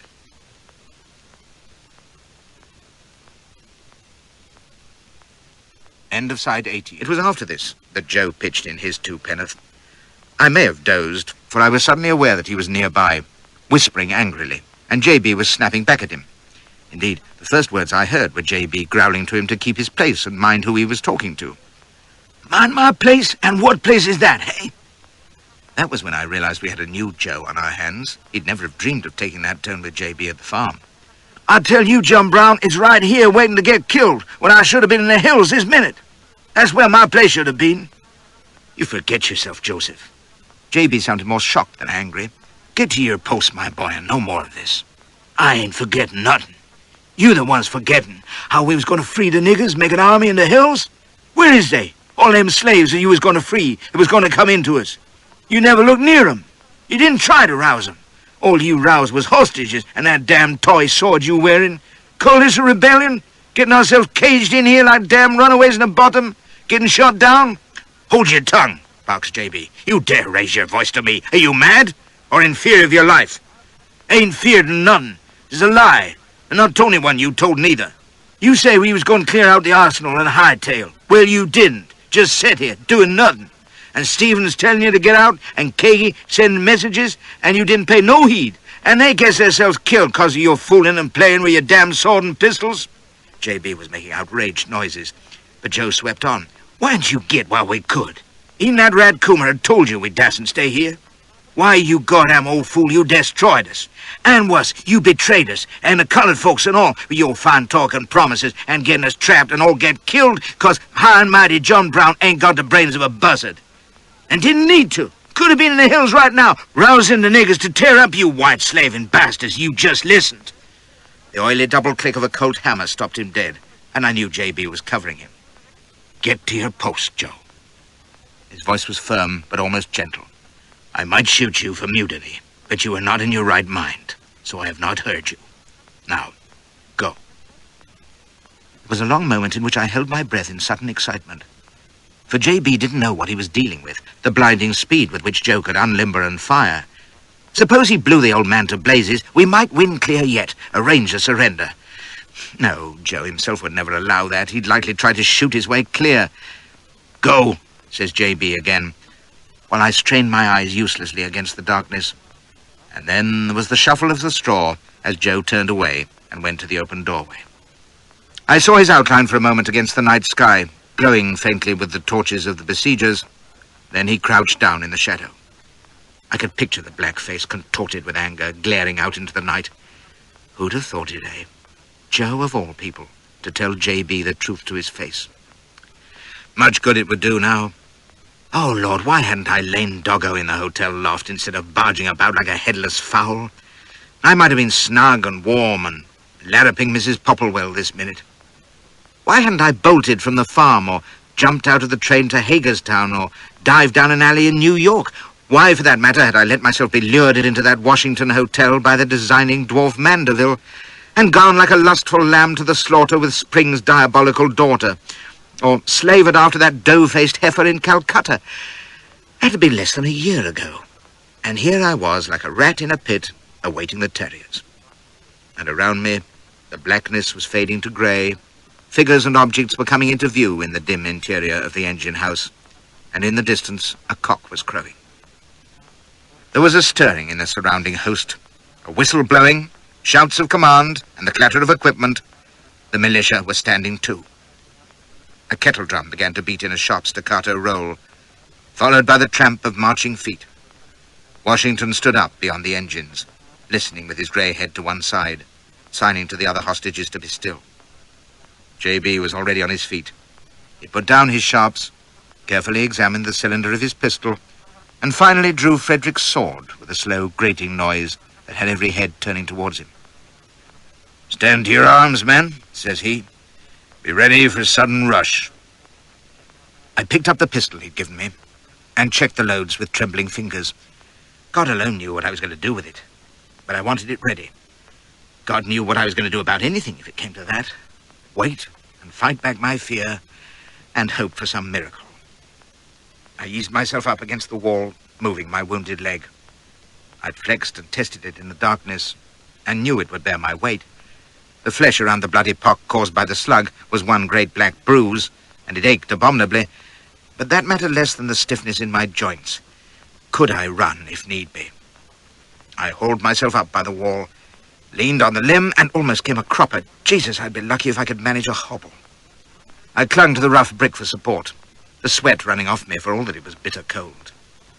J.B. glanced round and saw me. For a second he seemed puzzled. Then he gave me a grim, approving nod. Faithful to the last, he'd be thinking. "Someone coming, Captain." Jerry Anderson was at the loophole, shrill with excitement.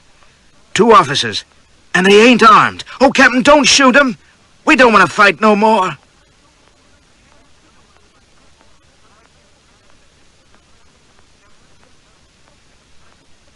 I was lurching along the wall before the words were well out of his mouth, clinging to the brickwork like a stricken lizard, and praying that my leg wouldn't betray me.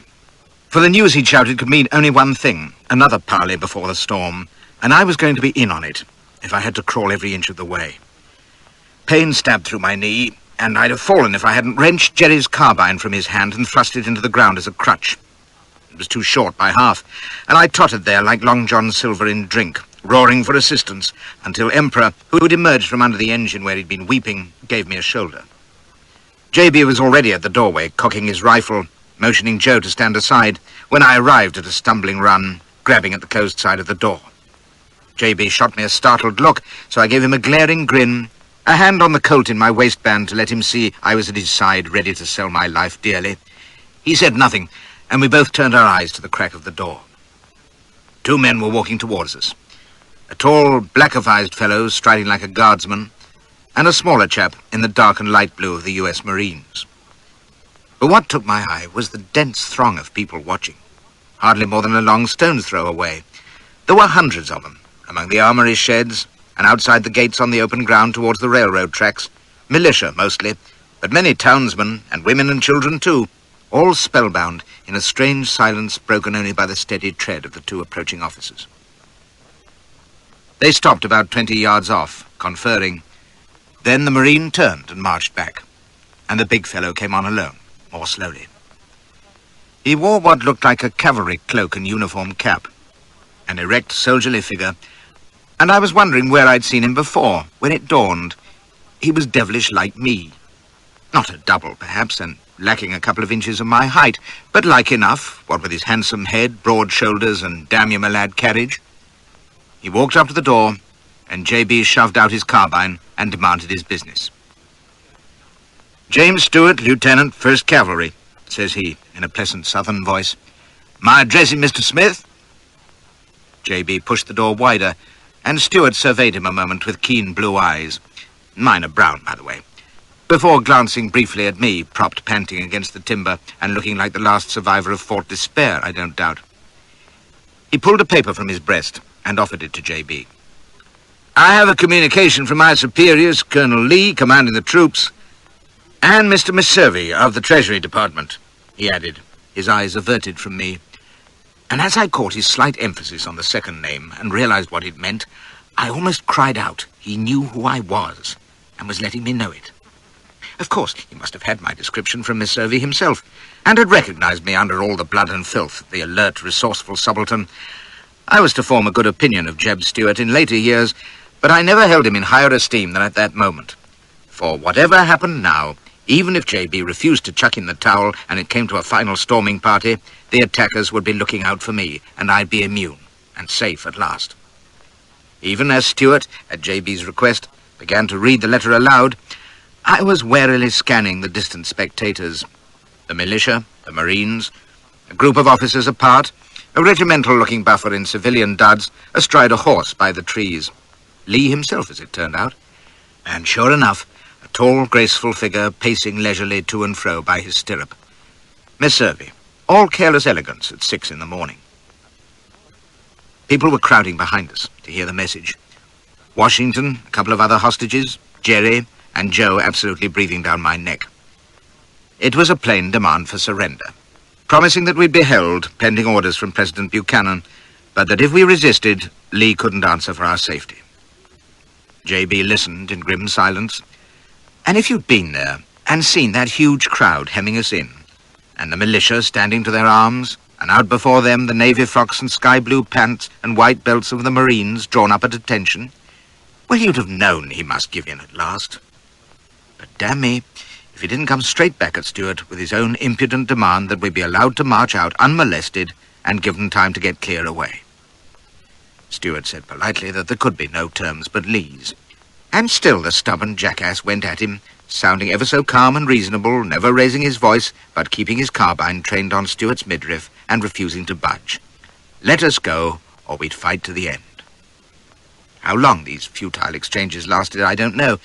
Jeb said later it was a long parley, but they became quite heated, with Washington and his friends joining in, begging Stuart to bring Lee in person, Stuart shaking his head, Jerry protesting that he hadn't known it was treason, Joe grunting most alarmingly in my ear, and J.B. prosing away blandly as though he were passing the time of day with a fellow idler on a street corner. At one point, he asked if he and the lieutenant hadn't met before, and Jeb smiled and said yes, when his cavalry had dispersed J.B.'s riders after some scrimmage on the Santa Fe Trail 3 years before. "You were also at Tommy Brown in those days," says he, and J.B. said solemnly that he was glad to see that Jeb was well and prospering in the service. "You behaved with great good sense on that occasion," says Stuart. "Will you not do the same now, and spare many lives?" "My life is a small thing," says J.B. "I am not afraid to lose it." "I dare say not," says Stuart. "It may be forfeit sooner than you think." "That is all one to me," says J.B. "Well, I'm sorry," says Stuart, "but if you are determined, and there is no more to be said—" There he paused, and all of a sudden there was that electric feeling in the air that comes in moments of crisis. J.B. sensed it. His hand tightened on his carbine stock, and imperceptibly Stuart shifted his weight from his heels to his toes. He hadn't looked at me since that first glance, but now he did, without any expression at all, and then his eyes travelled to the colt at my waist, and back to my face again, before returning to J.B., all in a couple of seconds, while J.B. waited for him to finish his sentence, and Stuart waited for me. I could hear Miss Irvy's voice in that Washington office clear as a bell. John Brown must die somewhere along the road. For the sake of this country and tens of thousands of American lives, he must not survive for martyrdom. Stuart glanced at me again, and I've no wish to impute anything to a chivalrous southern gentleman, but if his look wasn't saying, "Mr. Messervy's compliments, and if you'll be good enough to shoot the old bastard on the spot and roll out of harm's way, he'll be much obliged to you," then I've never seen an unspoken invitation in my life. He didn't have a hope. Not my style at all. Especially not in the immediate presence of a highly unpredictable coloured gentleman who was one of the fastest guns I'd ever seen and had been itching to give me lead poisoning for months. I've often wondered how Joe, in his excited condition, would have reacted to the assassination of his erstwhile hero, but I'd no intention of finding out. I let my right hand fall loose at my side, and what happened next is history. Stuart's version is a masterpiece of nonchalance. So soon as I could tear myself away, I left the door and waved my cap. I'd say he tore himself away at the speed of light, sideways like a leaping salmon.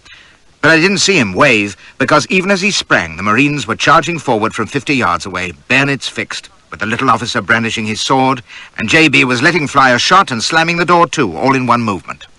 Unfortunately, he closed it on my injured leg, and for several seconds I took no further interest, being blind with agony and rolling on the floor, in which time he and Joe had jammed the bar into place. Coppock and young Thompson were blazing away through gaps in the door timbers at the advancing Marines, and Emperor Green burst into tears and tried to hide behind an engine. It had happened in split seconds. One moment peaceful parley, the next carbines and revolvers booming in the confined space, the hostages diving for cover, Jerry yelling, "No, no, we surrender!" The doors shuddering to the blows of sledgehammers wielded by the leading Marines. A great roaring and cheering without, and shouts of defiance within, mingling with the crash of shots and splintering of timbers, black powder smoke filling the engine house in a stifling cloud, and Flashy scrambling away as fast as his gammy leg would take him, intent on rounding the engines to take cover among the hostages. I didn't even get halfway. There was a rending crash behind me, and as I clung to the nearer engine for support, I saw that a bottom section of the battered door was caving in. The planks were starting asunder, and through the narrow gaps could be seen glimpses of the attackers. J.B. had stepped away to reload his carbine. Joe had his back to the door, stretching sideways to shoot through a ragged hole in the wood, and suddenly he screamed like a wounded horse and staggered away from the door, clutching his left arm. Behind him, a bloody bayonet point was jutting through the planks. "Stand firm, men," bawls J.B. "Sell your lives dearly." He ran to the shattered section of the door, stooping to shove his sharps through the opening and firing. Either side of him, the two boys, Coppock and Thompson, were shooting through gaps point blank at the Marines heaving at the outside of the door. Joe had half fallen a couple of yards behind J.B. He came up on one knee, his black face demonically contorted with rage and pain, mouthing curses that were lost in the uproar. J.B. turned and shouted, gesturing to him to come on. "Courage, Joe. Don't give in now." I can't explain what followed, though I've had more than half a century to think about it. I can only tell you that Joe let out a terrible, anguished cry and levelled his pistol at J.B. The old man was turned away, revolver in one hand and carbine in t'other, shooting through the half-wrecked door when Joe squeezed the trigger, and his piece misfired. He screamed wordlessly, and I can only think that all the fury he felt at J.B.'s failure, betrayal I'd heard him call it, had welled up at the last when death was staring him in the face. And he was venting it on the old fellow in a fit of blind anger, as a passionate child will strike out at a parent. That I can accept. What I cannot explain is what happened in the next second, when Joe thumbed back the hammer for a second shot, and I put 2 bullets in his back. I can't pretend I was consciously trying to save J.B. Why should I, when I'd no thought for any life but my own, and God knows I owed him nothing? I drew and fired as instinctively as you throw up a hand to ward an unexpected blow. Dick Burton, who fancies himself a psychologist, says I gave way to a primitive impulse of race survival and killed Joe because he was black and J.B. was white. Would I have shot Kagi or Stevens if they'd been in Joe's place? Grins clever Dick. Likely not. But snooks to you, Burton. I'd not have shot Mrs. Popplewell or Quetzalcoatl either, because I quite liked them, you see, and Kagi and Stevens, while I detested Joe. So perhaps it comes to this, that deep down, for all the harm and horror he did me, I must have quite liked old J.B. Well enough, at any rate, not to have him shot by that black son of a bitch if I could help it. Anyway, I settled Joe, and he went down like a riven oak, his pistol exploding into the floor as he fell. And at that moment, the bottom of the door gave way with a tremendous rending of timber, and through it, like a ferret from its hole, came the little Marine officer flourishing his sword. He plunged straight past J.B. I threw myself aside, and he darted round the engines, yelling to the hostages to stand clear. Washington sang out, "There's old Ossawa Tommy," pointing over the engine to J.B., who was standing erect before the doorway, throwing lead for all he was worth as the Marines came bursting and yelling through the shattered wreckage of the door, their bayonets at the present. I believe he downed 2 of them, for I saw one reel away clutching his face, with blood running through his fingers, and another pitched headlong at his feet. And then the little officer was on him like a wildcat, thrusting at his body. J.B. tumbled forward, and as the officer hacked at his head, I saw that the blade was bent at right angles. He hammered away at the old fellow's skull, and all around was screaming, struggling confusion as the leathernecks came surging in, bayoneting everything in sight. Jerry Anderson was skewered to the floor, shrieking horribly as he tried to dive beneath an engine. Young Thompson was flung bodily against the back wall and pinned, kicking like a beetle, by several blades. Someone was bellowing, "Quarter, quarter, we surrender!" Everywhere were snarling faces, glittering steel, swirling smoke. But never a shot now. The last of our people was down or overpowered, and the Marines had been ordered not to fire. One of them, a red-faced corporal, glaring like a madman and roaring inarticulately, came lunging out of the press of struggling men, his bayonet driving at me, and as I threw myself back, the little officer thrust him aside, shouting, "Not him, prisoner!" And I echoed him, bellowing, "Not me, I'm a hostage!" The corporal fairly howled with disappointment, but kept his point to my breast as I struggled into the corner, my hands raised, and as I sat there trembling, there was a long bubbling scream from above, and Thompson's body, streaming blood, slid down the wall beside me and collapsed across my legs. He was still alive, for I felt him give a convulsive shudder. Then he was still. And as he died, so did the shouting and confusion. The Harper's Ferry raid was over. I reckon about 2 minutes had passed since Stewart jumped aside at the doorway, and in that brief, terrible scrimmage, 4 men had died, which was fewer than I'd have guessed, as I gazed in horror at the shambles. There was blood everywhere, spattering the walls and soaking the straw, and more bodies strewn on the floor than there were men standing up, or so it seemed. A Marine was slumped against the post of the now open door ahead of me, clasping a hand to his wounded face. Another lay still across the threshold, J.B. was lying face down, his white head horribly dabbled, and beside him Joe was on his back, his pistol in his hand. The bodies of Oliver, Watson, and Taylor lay close by. Jerry Anderson was twitching in death beneath the engine, and Thompson, his girl's face slack and ugly under the blonde curls, lay lifeless on my legs until the Marine corporal rolled him clear. The only unwounded raiders seemed to be Emperor Green, who was crouched wailing against the wall. He was the one who told Douglas he'd go with the old man. More fool he. And young Ed Coppock, who was looking pretty cool considering that 4 leathernecks were standing over them with bayonets poised. The officer was shepherding the hostages out through the other door, which had been unbarred, and an almighty cheer went up from the crowds outside as they passed into the open air. There was a time when I'd have lain shivering from shock after such an ordeal. I might even have wept from reaction, not grief, you understand, at the carnage around me. But as I sprawled exhausted in that engine house, watching the Marines making short work of heaving the bodies and wounded away, I felt nothing but a huge, blissful weariness and a growing exultation. The nightmare that had begun at the Cape, when I heard Springs tread on the deck overhead, was surely past and done with now. The frantic days and nights when Crixus and Atropos and the damned Yankee bogies had plunged me into this mad business, the long months of weariness while J.B. mismanaged his preparations, the terror of the raid, and this final horror in the engine house. I was here, safe and whole, with nothing but 2 paltry scratches that did no more than ache, coated with blood and filth to be sure, but who minds that when you see before your eyes what might have been? Young, handsome Oliver of the Merry Laugh, brash, eager Jerry Anderson, poor daft Taylor gone to explore his spirit world, Dorfin Thompson, who had blushed like a maiden if you so much as asked him the time, all being dragged out by the heels to lie in the mud under blankets. Bad luck, lads, but sooner you than me. J.B. and Watson were still alive, so they carried them away on stretchers. The old man's hair was stiff with dried blood, and one hand dangled from the stretcher like a skinny brown claw. Then they marched out the 2 prisoners, which left me and the corporal and the late Joe Simmons. I made shift to rise, but the leatherneck growled to me to stay put. Those were his orders. I didn't mind lying there, holding my private little Thanksgiving service and listening to the distant murmur of the mob outside. And after a while, Marines came at the double, placing lanterns on the engines, shrouding the broken windows and loopholes, heaving the wrecked door into place, and closing it behind the little officer and a tall civilian in a tile hat and frock. Messervy, surveying the ruin impassively, prodding at Joe's corpse with his walking stick, and then picking his way carefully through the bloody straw to where I lay.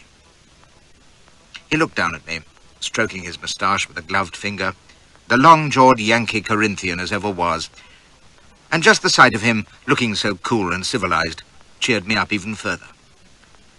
"Well, well," says he. "How are you?" I couldn't be bothered to think of a smart answer, so I said, "Pretty fair."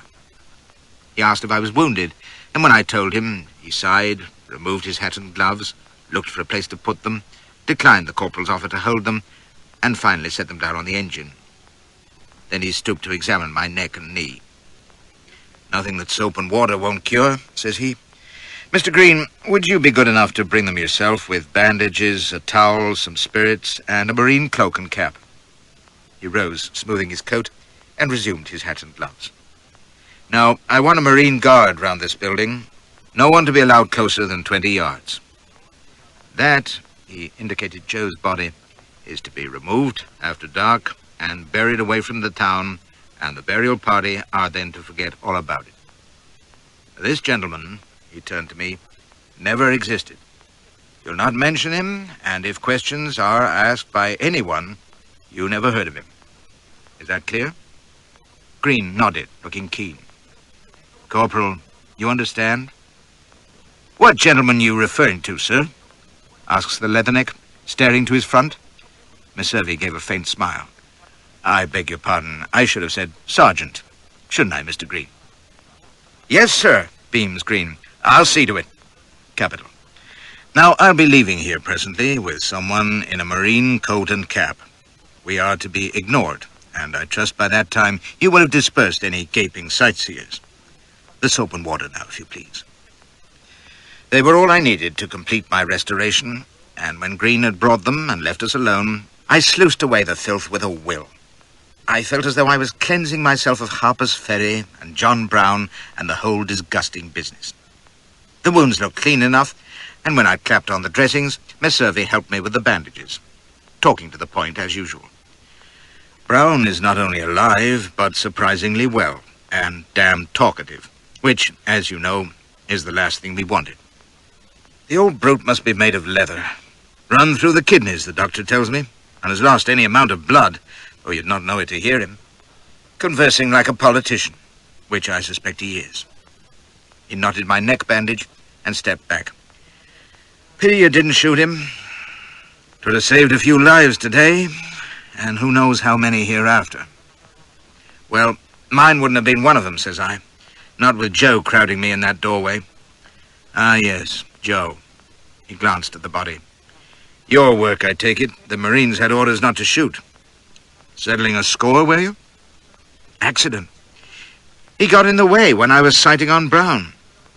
Why shouldn't I get credit by pretending I'd tried to do Miss Hervey's dirty work for him? Since you were so all-fired eager to have Brown dead, why didn't you get the Marines to do it when they stormed this place?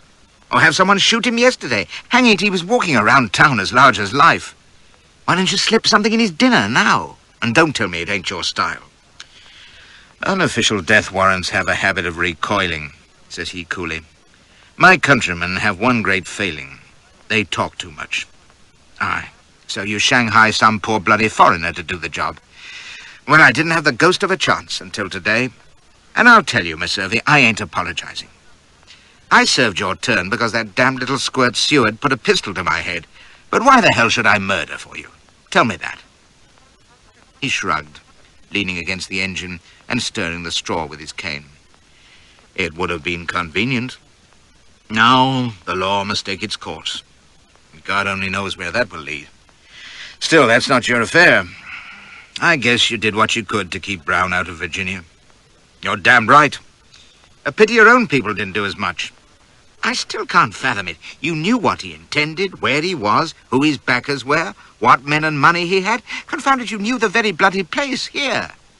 Why in God's name didn't you stop him? You and I tried, says he, but we ain't politicians. What did you call us? Government ruffians. He wrinkled his fine nose and became businesslike. That's neither here nor there. The sooner you're out of this, the better. Hurrah for that. Lord Lyons, he don't want to see you. Yes, there's been a word in his ear from the very highest quarter, and warm in your praise it's been, too. But he agrees with us that there's no useful purpose to be served by prolonging your presence in this country a moment longer than need be. Sensible chap. When do I leave? You catch the Baltimore train tonight, from the station over the way. It's a train you're probably familiar with, says he dryly, since your friend Brown held it up 2 nights ago. It is now running normally. At Baltimore, there's a berth already reserved for you on a packet sailing for Liverpool tomorrow. It's paid for, and this, he handed me an envelope, is $300 to cover expenses en route, for which I'd like a signed receipt. In the name of Coomer, I suggest. I'll say this for the Americans, they waste no time.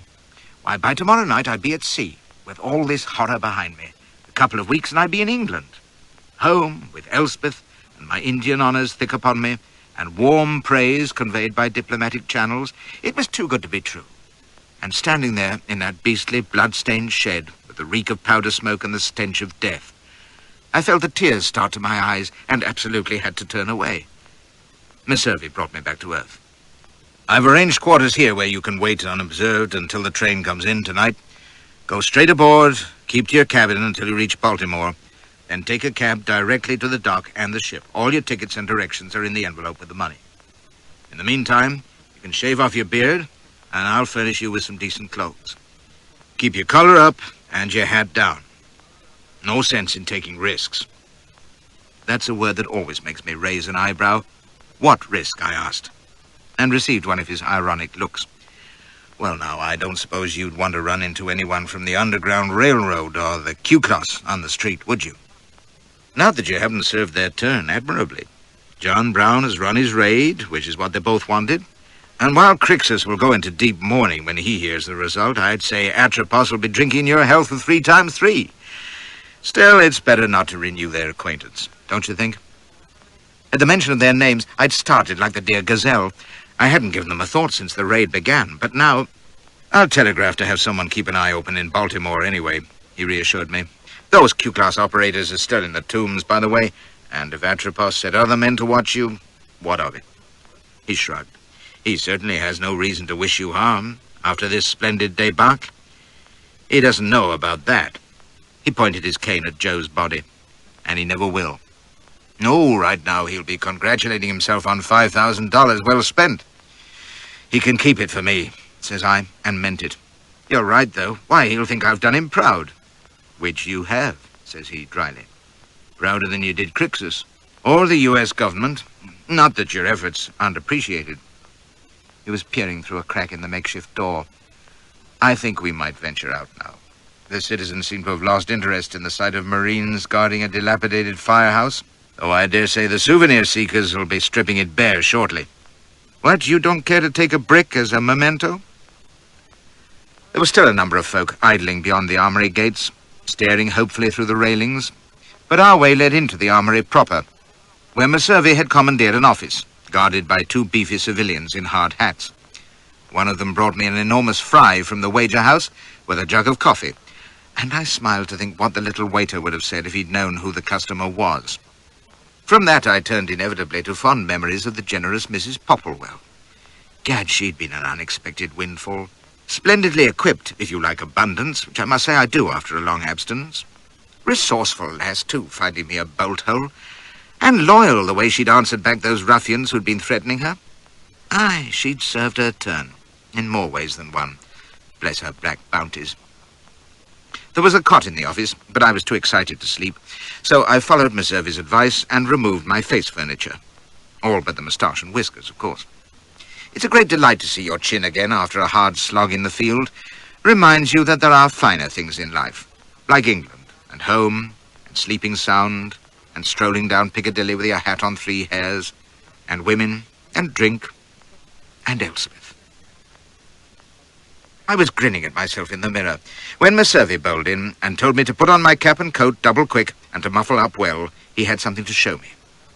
I followed him, wondering, along an alley between the armory buildings.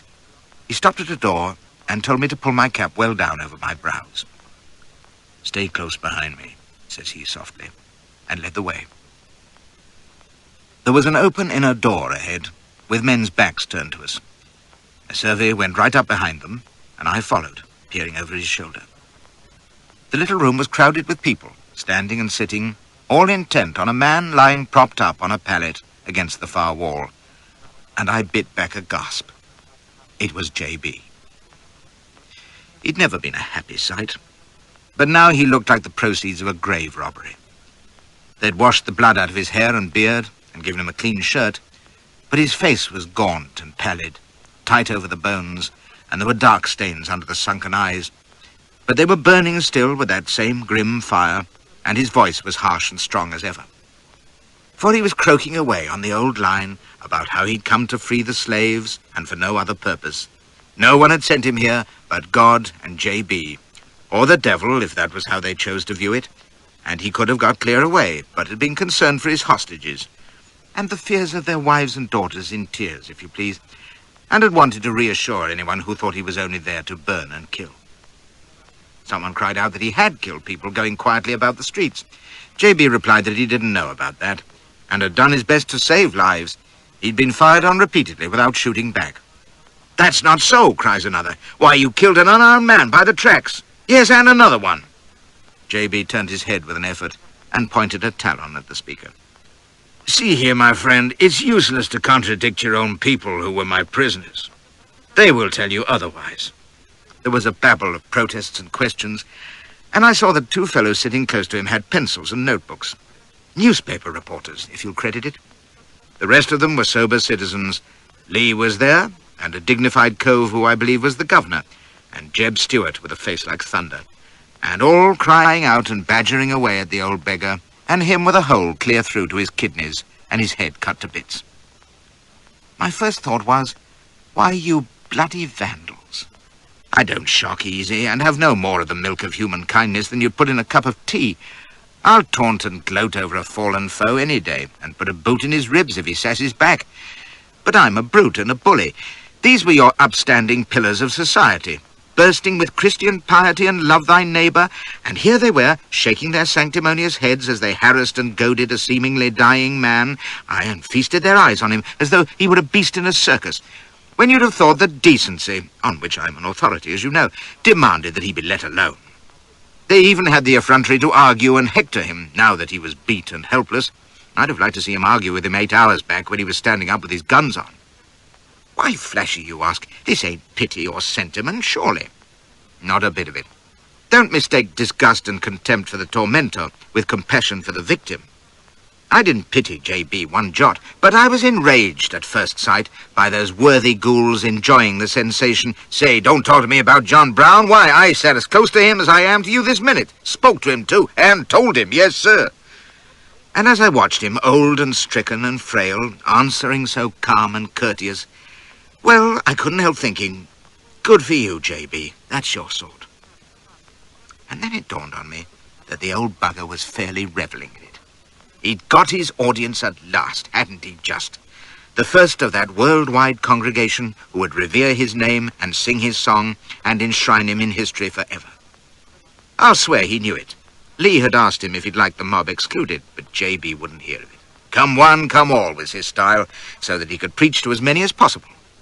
That they were enemies who'd come to vent their abomination of him and his notions, or to gloat, or just to indulge their curiosity, made it all the better for him. He could answer their harrying and abuse with urbanity and resolution.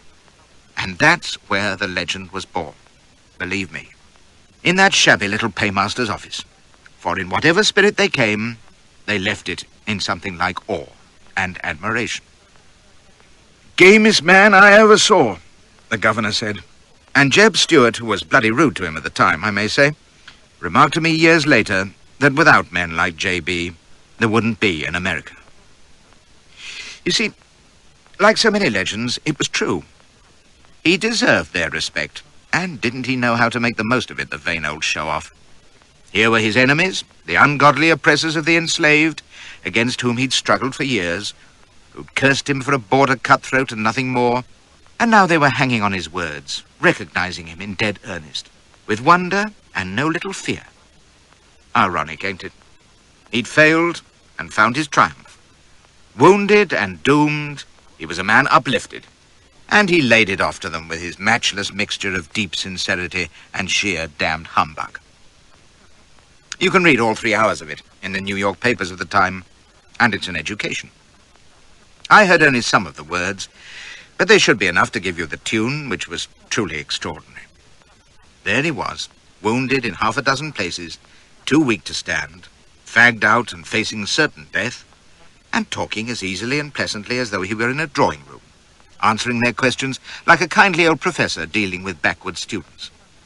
When a young militia greenhorn scoffed that he couldn't have hoped to achieve anything with just a handful of men, J.B. looked him over, smiled, and said patiently, "Well, perhaps your ideas and mine on military matters would differ materially." And when another demanded that he justify his acts, he sighed as though explaining something to a dunce for the umpteenth time. "I don't wish to be offensive, but I think, my friend, that you of the South are guilty of a great wrong against God and humanity. I believe it is perfectly right for anyone to interfere with you so far as to free those you wickedly and willfully hold in bondage. Please understand, I don't say this insultingly." He went on to lecture them on the golden rule of doing unto others as they would have others do unto them, which for some reason put Jeb Stewart in a bait, for he accused J.B. of not believing in the Bible, and got a pained look and a gentle, "Certainly I do," in reproof. Jeb the ass came back at him. When someone asked how much he'd paid his followers, and J.B. said no wages whatever, Jeb cried out piously, "The wages of sin is death," to which J.B. replied gently, "I would not have made such a remark to you if you had been a prisoner and wounded in my hands." He rubbed salt in it by observing that he could have killed Jeb just as easy as a mosquito. They tried to make him tell who his northern backers were, and got nowhere. "Any questions that I can honorably answer, I will," says he. And when they quoted a letter in the papers from a prominent Yankee abolitionist predicting a slave uprising, he even raised a laugh by saying dryly that he hadn't had the opportunity of reading the New York Herald for the past day or two. More soberly, he went on, "I wish to say that all you people of the South should prepare yourselves for a settlement of the slave question. And the sooner you are prepared, the better. You may dispose of me very easily. I am almost disposed of now. But the question is still to be settled." Once or twice, I regret to say, he lied. He claimed that he'd been wounded after I had consented to surrender, for the benefit of others, not for my own. He didn't surrender, ever. Not that I heard. He also claimed that he had not impressed any slave against his will. And to my astonishment, someone called out, "I know of one Negro who wanted to go back." And who should it be but Aaron Stevens, lying on a pallet farther along the wall. I had to crane my neck to see him, mighty pale, with a bloody bandage on his chest. Who that Negro was, I don't know. But J.B.'s biggest stretcher was that he'd done his damnedest not to kill anyone. I dare say he meant it, but you've read my account and can judge for yourselves.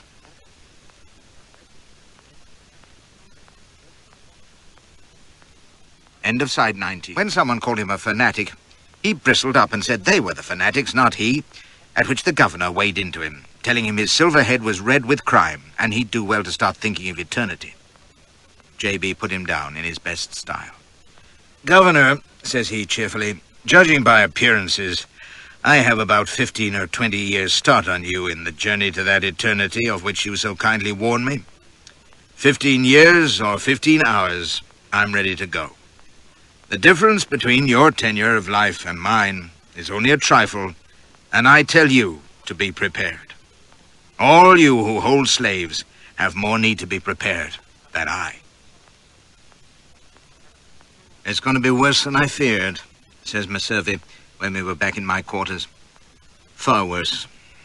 If only he didn't sound so almighty reasonable and saintly, damn it." He was more upset that I'd seen him. Absolutely tweaked his moustache instead of stroking it. "What did you think of him? From an English point of view, I mean." What I was thinking was that I was damned glad I'd shot Joe when I did. I'm as sentimental as the next man, you see. From an English point of view, well, they'd not take him in whites. Not sure about the reform, though. Oh, very well, seriously, then. They mayn't put him up in Trafalgar Square in place of Nelson, but it'll be a close-run thing. If you hang him, that is. Put him in a madhouse and nobody'll notice. "He's not mad," says Messervy. "I'm not sure he wasn't the sanest man in that room. No, he'll hang. Before the next election, fortunately, or he'd be liable to beat Seward for the Republican nomination. Join me in a drink? My sorrows are in need of submersion." He poured them out. I asked myself, if he talks like that when he's shot full of holes, what will he be like when he's better and standing up in court with every paper in the country reporting him? "We'll be lucky," says he thoughtfully, "if this doesn't lead to war. Well, we must just hope for the best." I thought he was talking through his hat. One crazy farmer being topped for murder and treason didn't strike me as a reasonable casus belli, which shows how much I knew. But it didn't matter to me anyway, so I devoted myself to the brandy and contemplation of home while he sat meditating. Finally, he gave a little rueful smile and said reflectively, "Do you know, Flashman, sometimes I wish I had presidential power and the whole U.S. Treasury to draw on secretly." I said I'd fancied rather above half myself, and what had he in mind?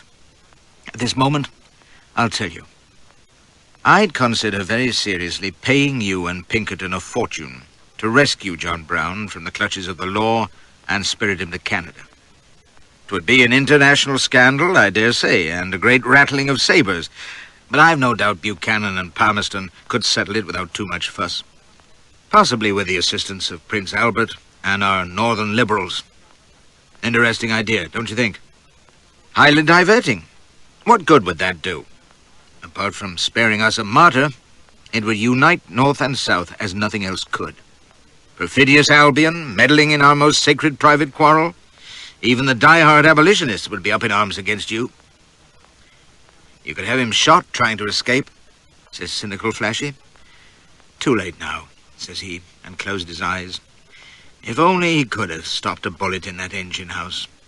If only that ass Green had been carrying a saber instead of his toy sword. What we might have been spared. Well, we can only leave it to the lawyers and politicians and the great American public now.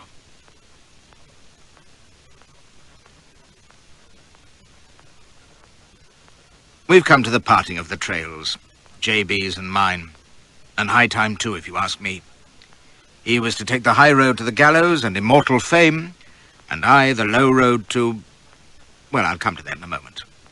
First, I should tell you briefly, and at second hand, what happened to him in the little time that was left to him, and the momentous effect it had on America, and I dare say, on the world. My last memory of him is in that paymaster's office, propped up on his mattress, battered but bright-eyed, not 2 pounds of his stringy old carcass hanging straight, but laying down the law in his best accustomed style, God help him. And I suppose I must say God bless him, too, for form's sake. Of all the men of wrath who have disturbed my checkered course, he's about the only one towards whom I feel no ill will, old pest and all that he was. He was decent enough to me, and if he led me through hell and high water, well, you might as well blame the lightning or the whirlwind. I wasn't there to see his departure from the ferry next day, but he came near to being lynched.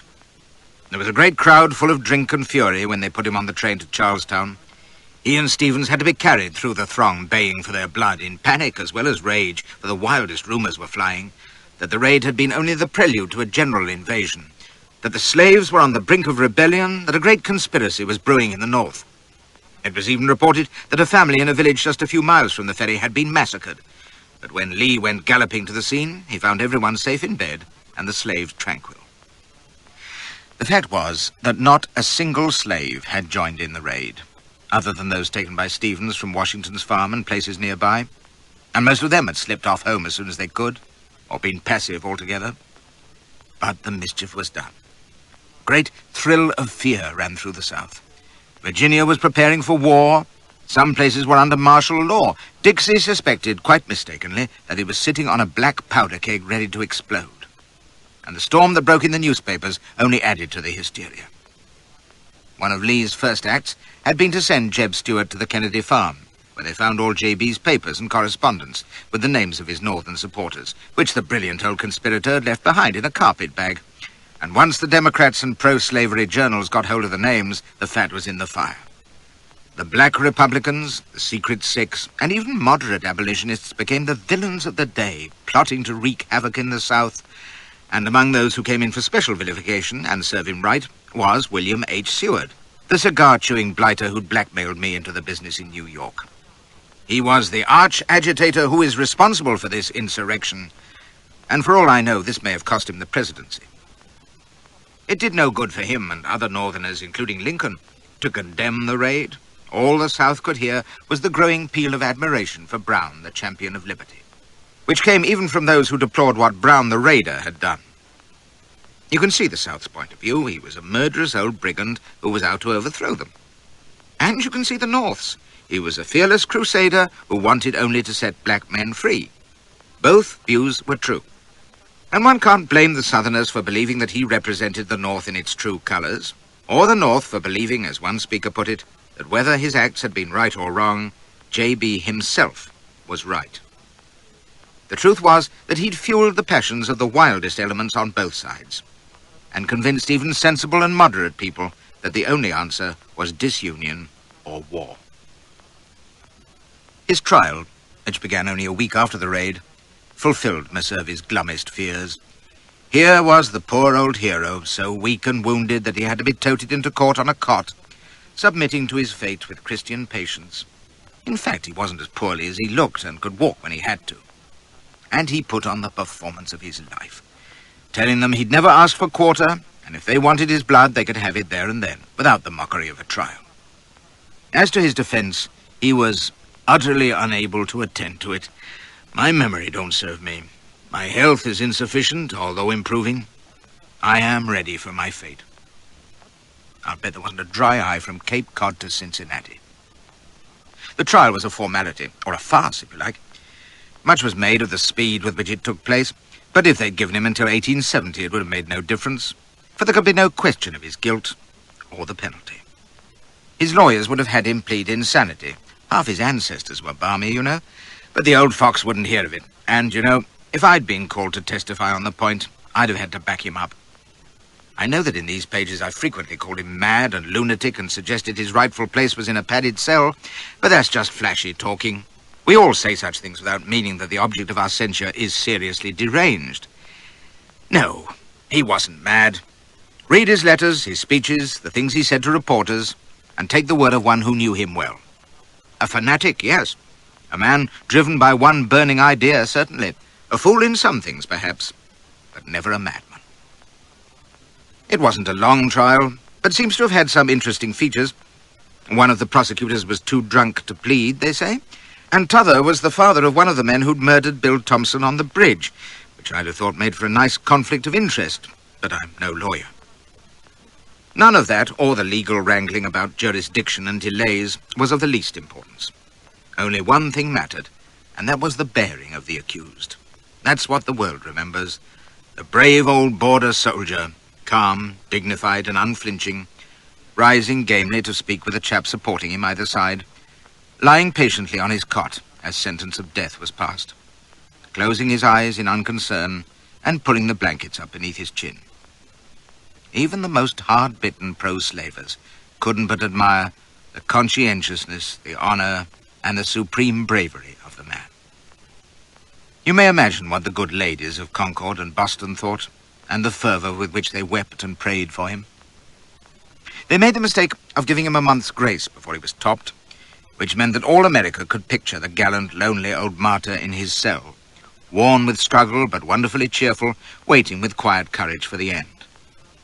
It gave the wiser heads time for second thoughts. Some suggested that he should be jailed or put in an asylum, for they knew the revulsion with which his execution would be greeted not only in America but the world.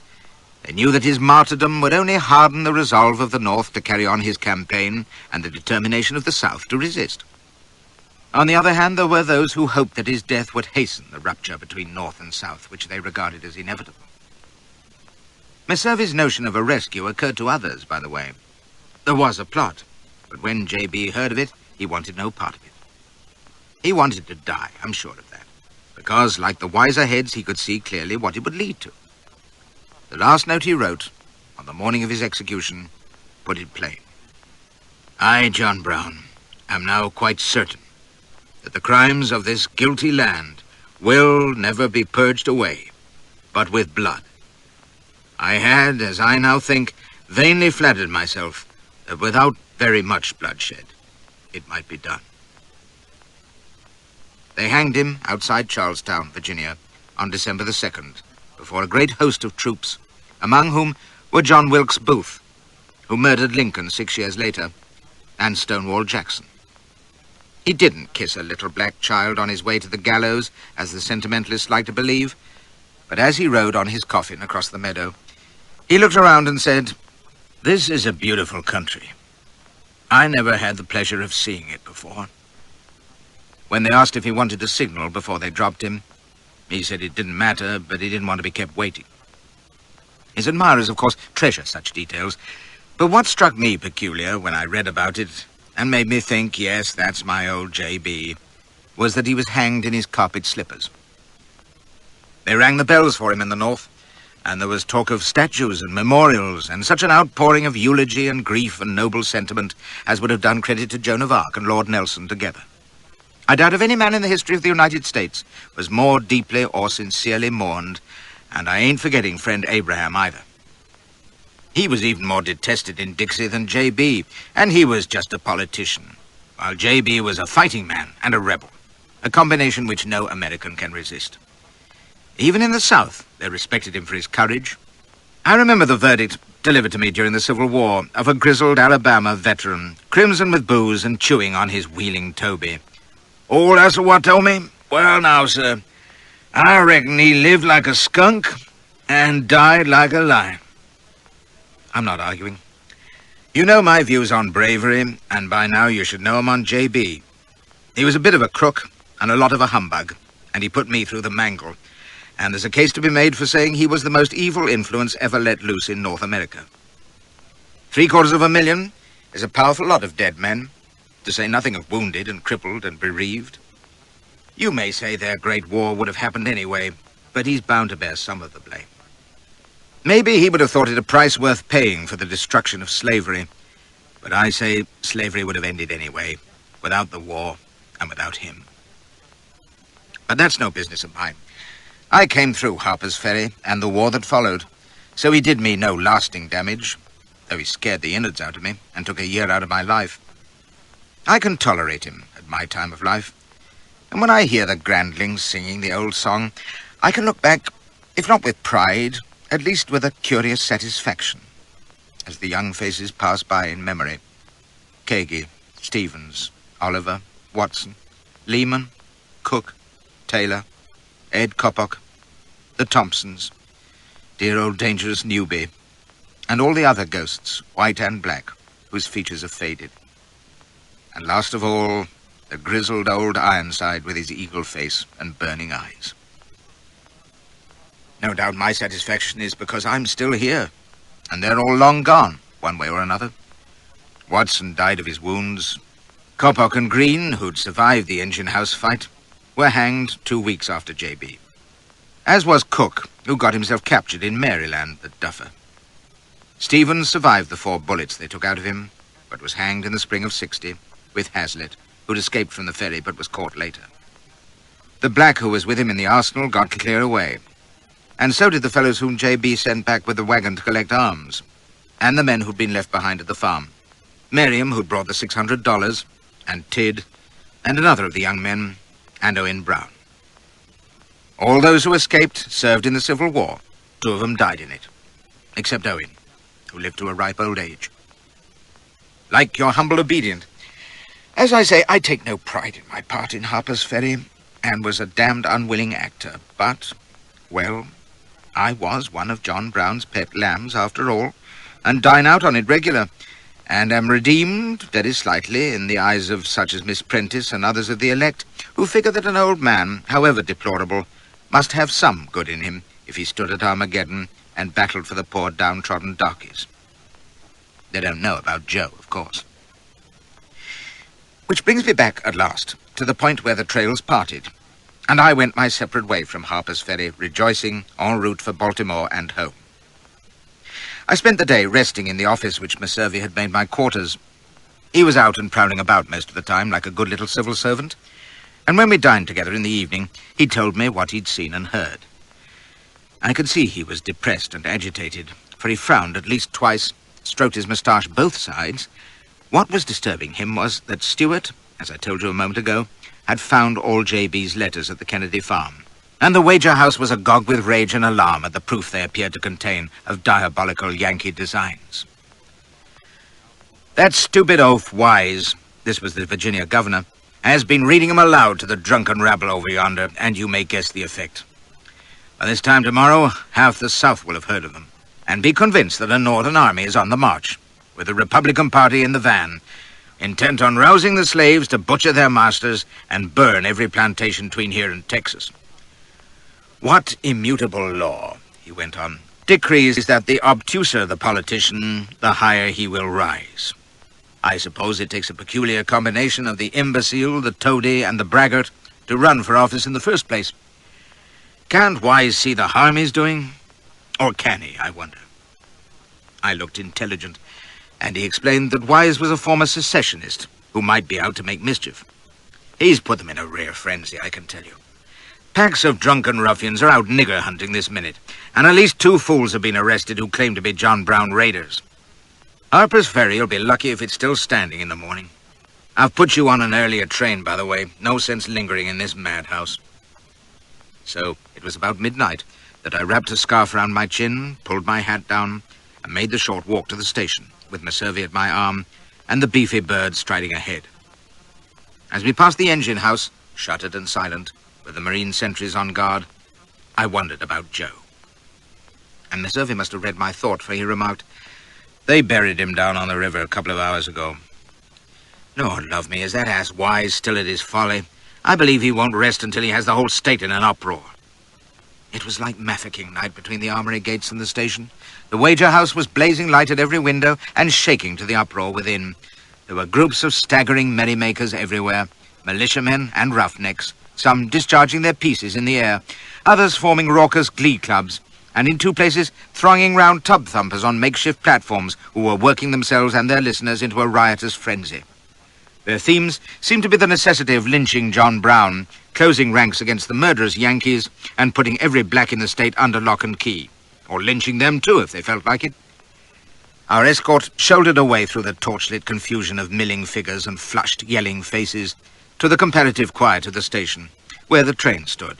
It had been there half an hour, and Miss Irving had timed our walk to arrive just as the bell was beginning to clang and the whistle was adding its plaintive wail to the general din. He didn't shake hands, simply murmured, "Goodbye," with a tap on the arm, and I climbed aboard into the quiet, dim-lit corridor with only a brief glance at the tall figure raising his cane to his hat brim in nonchalant salute before he turned away. The darky porter showed me into my cabin, and all of a sudden I was dizzy with tiredness and an overwhelming sense of relief.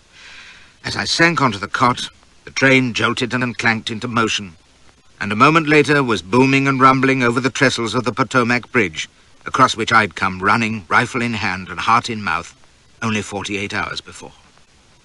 Now it was behind me. The nightmare which I could hardly believe had ever happened. The rush of action in the dark, the shouted commands, the bearded faces hurrying by, the crack of shots, and the inferno of the engine house. And here I was, safe and sound bar the two smarting wounds in my neck and knee, rattling over the ties out of that awful world and back to life again. I couldn't be bothered to undress. I'd no nightshirt or a blessed stitch except what I was wearing anyway. They have to do something about that. No time to shop in Baltimore, even if I'd been fool enough to venture into the town. Borrow some duds when I got aboard the packet, perhaps. The devil with it, sufficient unto the day. I was content to lie exhausted, wondering idly if the porter could forage me a bottle of something sensible.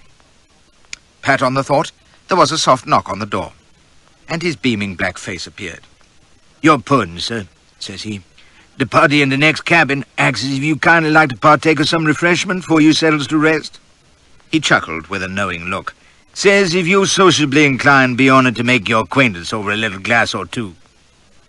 I'd seen that look before in French hotels, and while it was unexpected here, it was by no means unwelcome. I wasn't as exhausted as all that. Of course, I might be misreading his expression and find myself closeted with some boring old buffer who couldn't sleep. And Miss Irving had told me to stay close.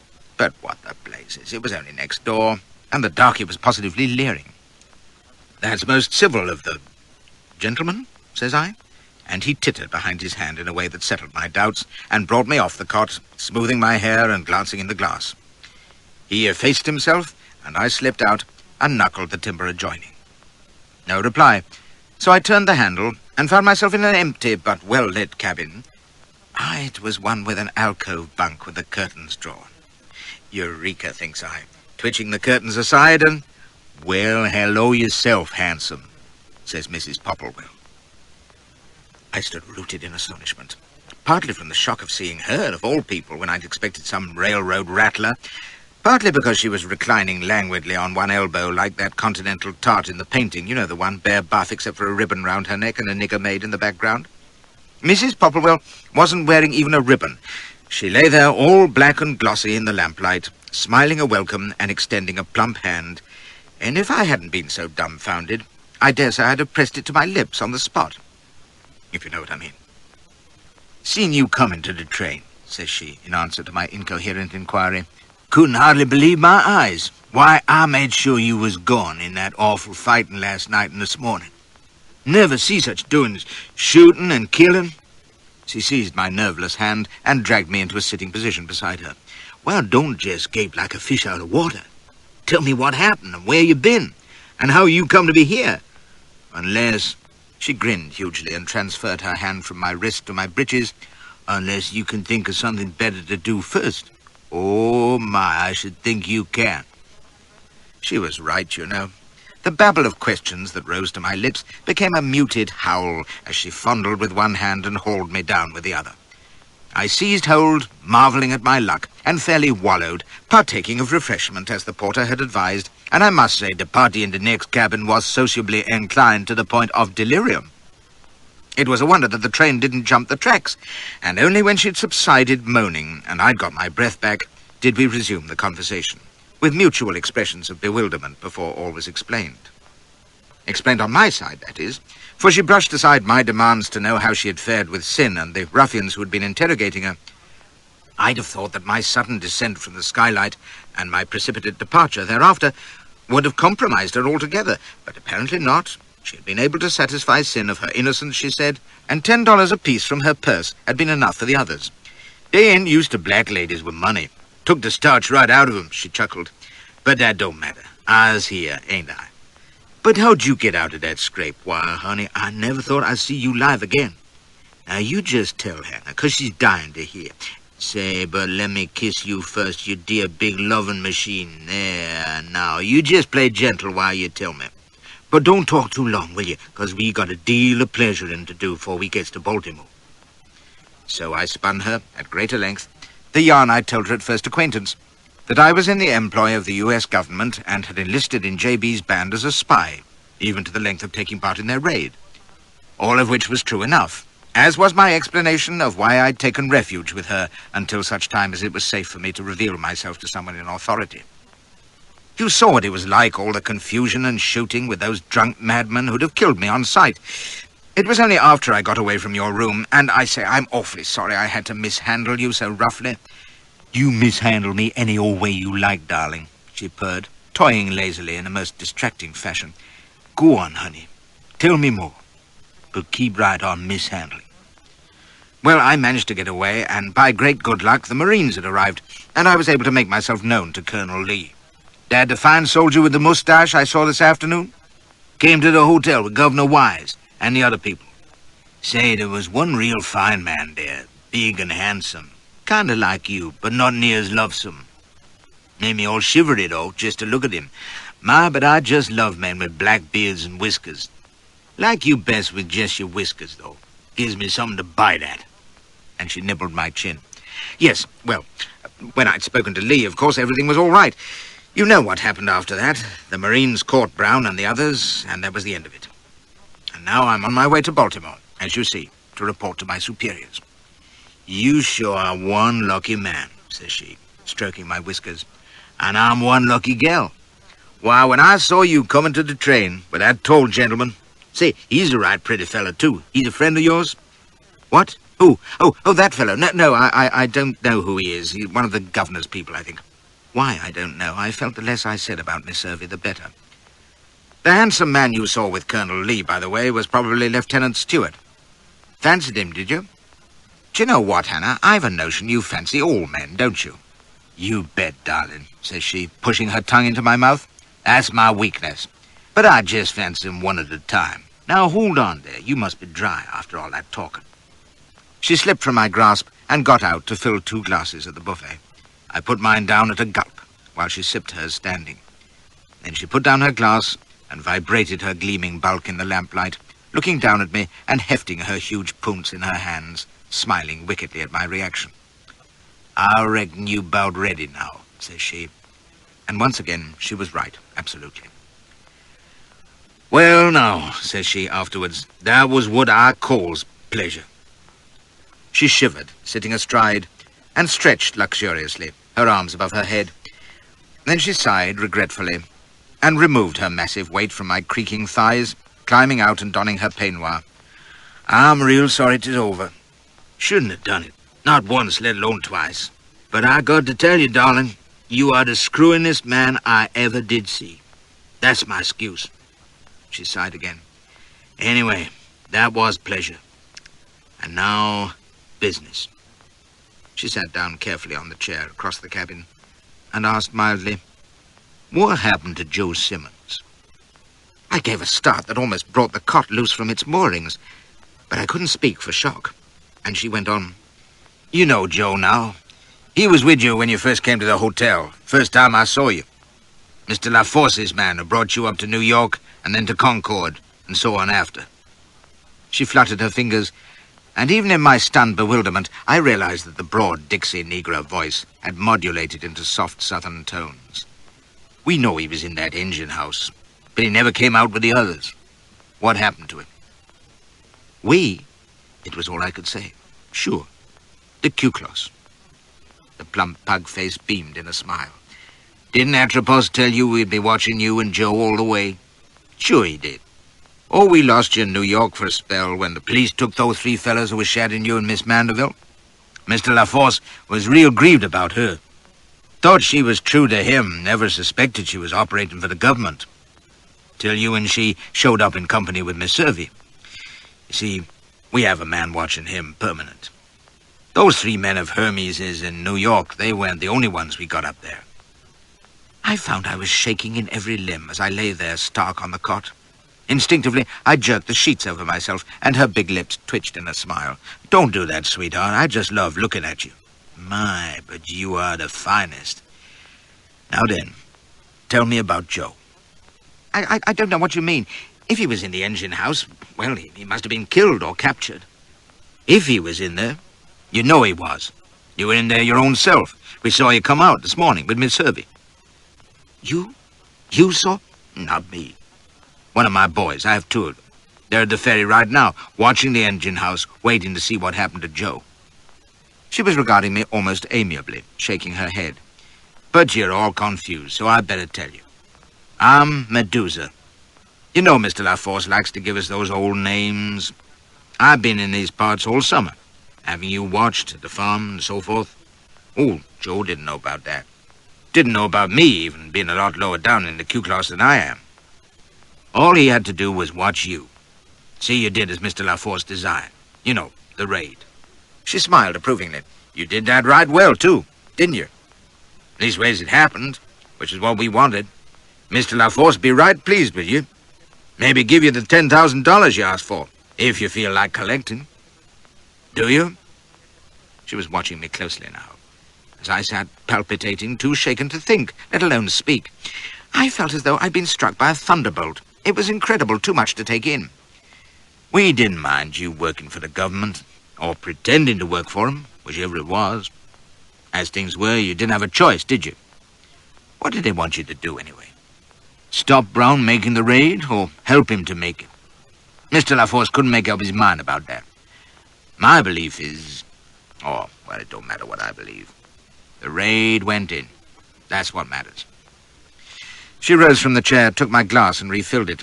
You look like you need this, darling. Go on, drink it down. And don't look like you saw a ghost. All's well.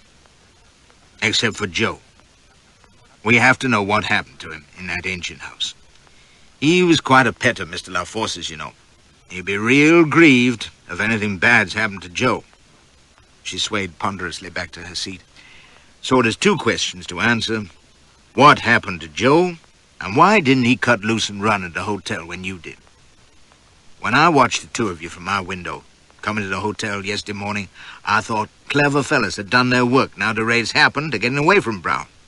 You did. And you know what? She chuckled, the great body shaking with mirth. When you came in my door, I thought, how does he know to run to me? He can't know who I am, that I'm Medusa. He can't know I'm Q-Clos. And then pretty soon I saw that you didn't. It was just chance brought you to me. And, darling, she broke into laughter, I never missed such a chance. Oh, that was some morning sport we had together. I was so melted, I thought to tell you who I was. But then I'd seen Joe go back to Brown. I couldn't understand that. I suspicioned something was wrong somewhere, so I kept quiet. Showed you the way out to the loft, though, didn't I, when it looked like... It don't usually take me long to act when I'm cornered, but I'd been so shaken that only in the last minute had I summoned my wits sufficiently to move. One ghastly fact had imprinted itself on my mind. She had men watching the engine house. They'd have seen the Marines bring out Joe's body under cover of darkness and bury it by the river. They'd dig it up for certain and find 2 bullets in his back. And who'd put them there, then? From all that I'd seen of the Q-Class, especially in the last 10 minutes, they were experts. They'd know, or soon find out, that the attackers hadn't fired a single shot. They'd report to Atropos that his pet nigger had been shot and buried clandestine by the government, for whom I might or might not have been acting. By God, he'd want to get to the bottom of it, and he'd not ask as gently as this damned Medusa Popplewell. All this in a flash through my mind to one lightning conclusion, instant flight. And she was only one woman. I came off the bed in a bound and stopped dead before the derringer in her great black hand. "Oh, darling," says she, "that was foolish. What you got to be fractious for, hmm?" She shook her head, no longer smiling. "Now then, I've asked, and I'm waiting. Why did Joe go back to Brown?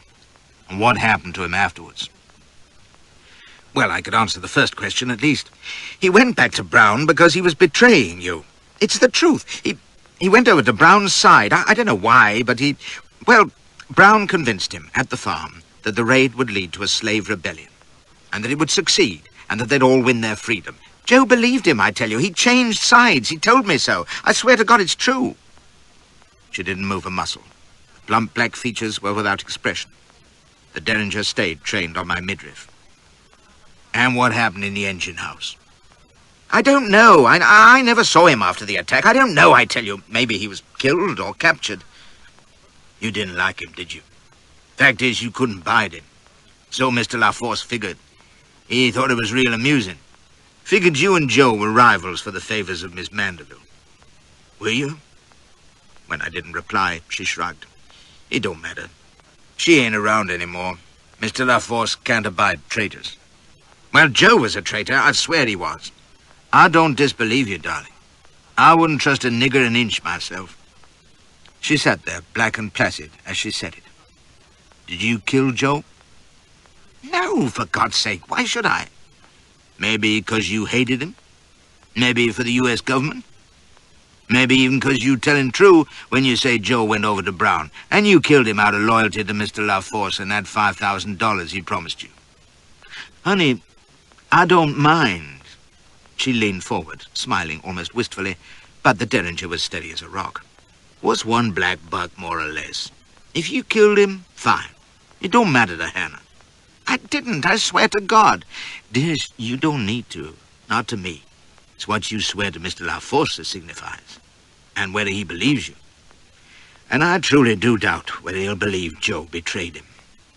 You know, Joe and he were boys together, playmates. Why, he loved that Joe like a brother. About the only thing he ever loved, I guess. And if Joe's dead, and my boys will find it out if he is, I don't know what Mr. LaForce will do." She shook her head sadly. "But if he suspicions you killed him, and I do, so I guess he might, well, I just hope you can prove you didn't." I sat like a rabbit before a snake, while she regarded me with pity and concern. Then she smiled again, and reached out to stroke my cheek with her free hand. "Oh, darling, don't look so down. I tell you, it don't matter to me. You can kill every nigger in creation if you mind to, as far as I'm concerned. You know why?" Her eyes narrowed and her voice was trembling. "'Cause you pleasured me like I never been pleasured before. I didn't know there was pleasure in like that, and believe me, boy, I made a study. I come over faint just thinking about you." She shivered and grimaced. "And now I gotta go back to Popplewell." "Oh, sure, there is a Popplewell. Randy little runt. All I told you about him and my other husbands is true, except I married him 2 years ago, not 2 days. And 'twasn't him, but one of my white boys left me at the wager house." She gave one of her gross chuckles. "Think they'd take a nigger woman there, be her husband never so rich? No, but they'd take the devil himself if the Ku Klux is paying the bill." She stood up and, to my amazement, slipped the derringer into the bosom of her robe. Then she stooped over me, took my face in her hands, looking soulful, and kissed me with sudden passion. Her tongue and lips working feverishly at my mouth and cheeks and eyes and back to my mouth again, before she broke moistly away, breathing hard. "Oh, I got such a kindness for you, Mr. Beecham Coomer, or Mr. Tom Arnold, or whatever your name is. I don't know, and I don't care. And I got such misery when I think what Mr. LaForce will do." She shuddered enormously with a little whimpering sigh, and I thought, "Now's your time, lad," and thrust my whiskers between her boobies, going, "Brrr." She let out an ecstatic wail. The derringer clattered to the floor, and I sank clutching fingers into her buttocks and munched away for dear life, for I could see only one way out of this fearful dilemma, to play on her feminine frailty in the only way I knew how. But even as I grappled, roaring lustful endearments, she heaved away from me, eyes rolling, and thrust out a mighty hand to hold me at arm's length. "Oh, darling, oh, God a mercy," she gasped, and in her agitation it came out in broad Dixie. "Oh, honey, don't think I ain't craving you, 'cause I is something cruel. We ain't got the time, damn it." She stamped, rattling the cabin, and her eyes were wild. "There's only one stop between here and Baltimore, and it's coming up real soon. Oh, Lordy, there's the whistle. Don't stand there," she panted, seizing my wrist. "You got to get off, 'cause my boys at the ferry will telegraph ahead when they find out whatever's happened to Joe, and the Q-Class will be waiting at Baltimore, and I can't let 'em take you. I just can't, 'cause, oh, my dear, if anything was to happen to you, I believe I'd die." She surged to the door and wrenched it open, and damned if she wasn't snivelling great tears over her shiny black cheeks. "So get out of here now, will you? Oh, give me one last kiss, too. Now get your ass off of this train. And take care, do you hear?" Here the 10th packet of the Flashman papers ends, at what one must assume is the conclusion of the author's memoir of John Brown and the Harper's Ferry episode. What followed will no doubt appear in a later installment of Sir Harry's recollections. All that can be said with certainty is that he did not catch the Baltimore packet to Liverpool, since we know from evidence in the 8th packet of the papers, already published, that 6 months after his emotional parting from Mrs. Popplewell, he was in Hong Kong, without having visited England in the meantime.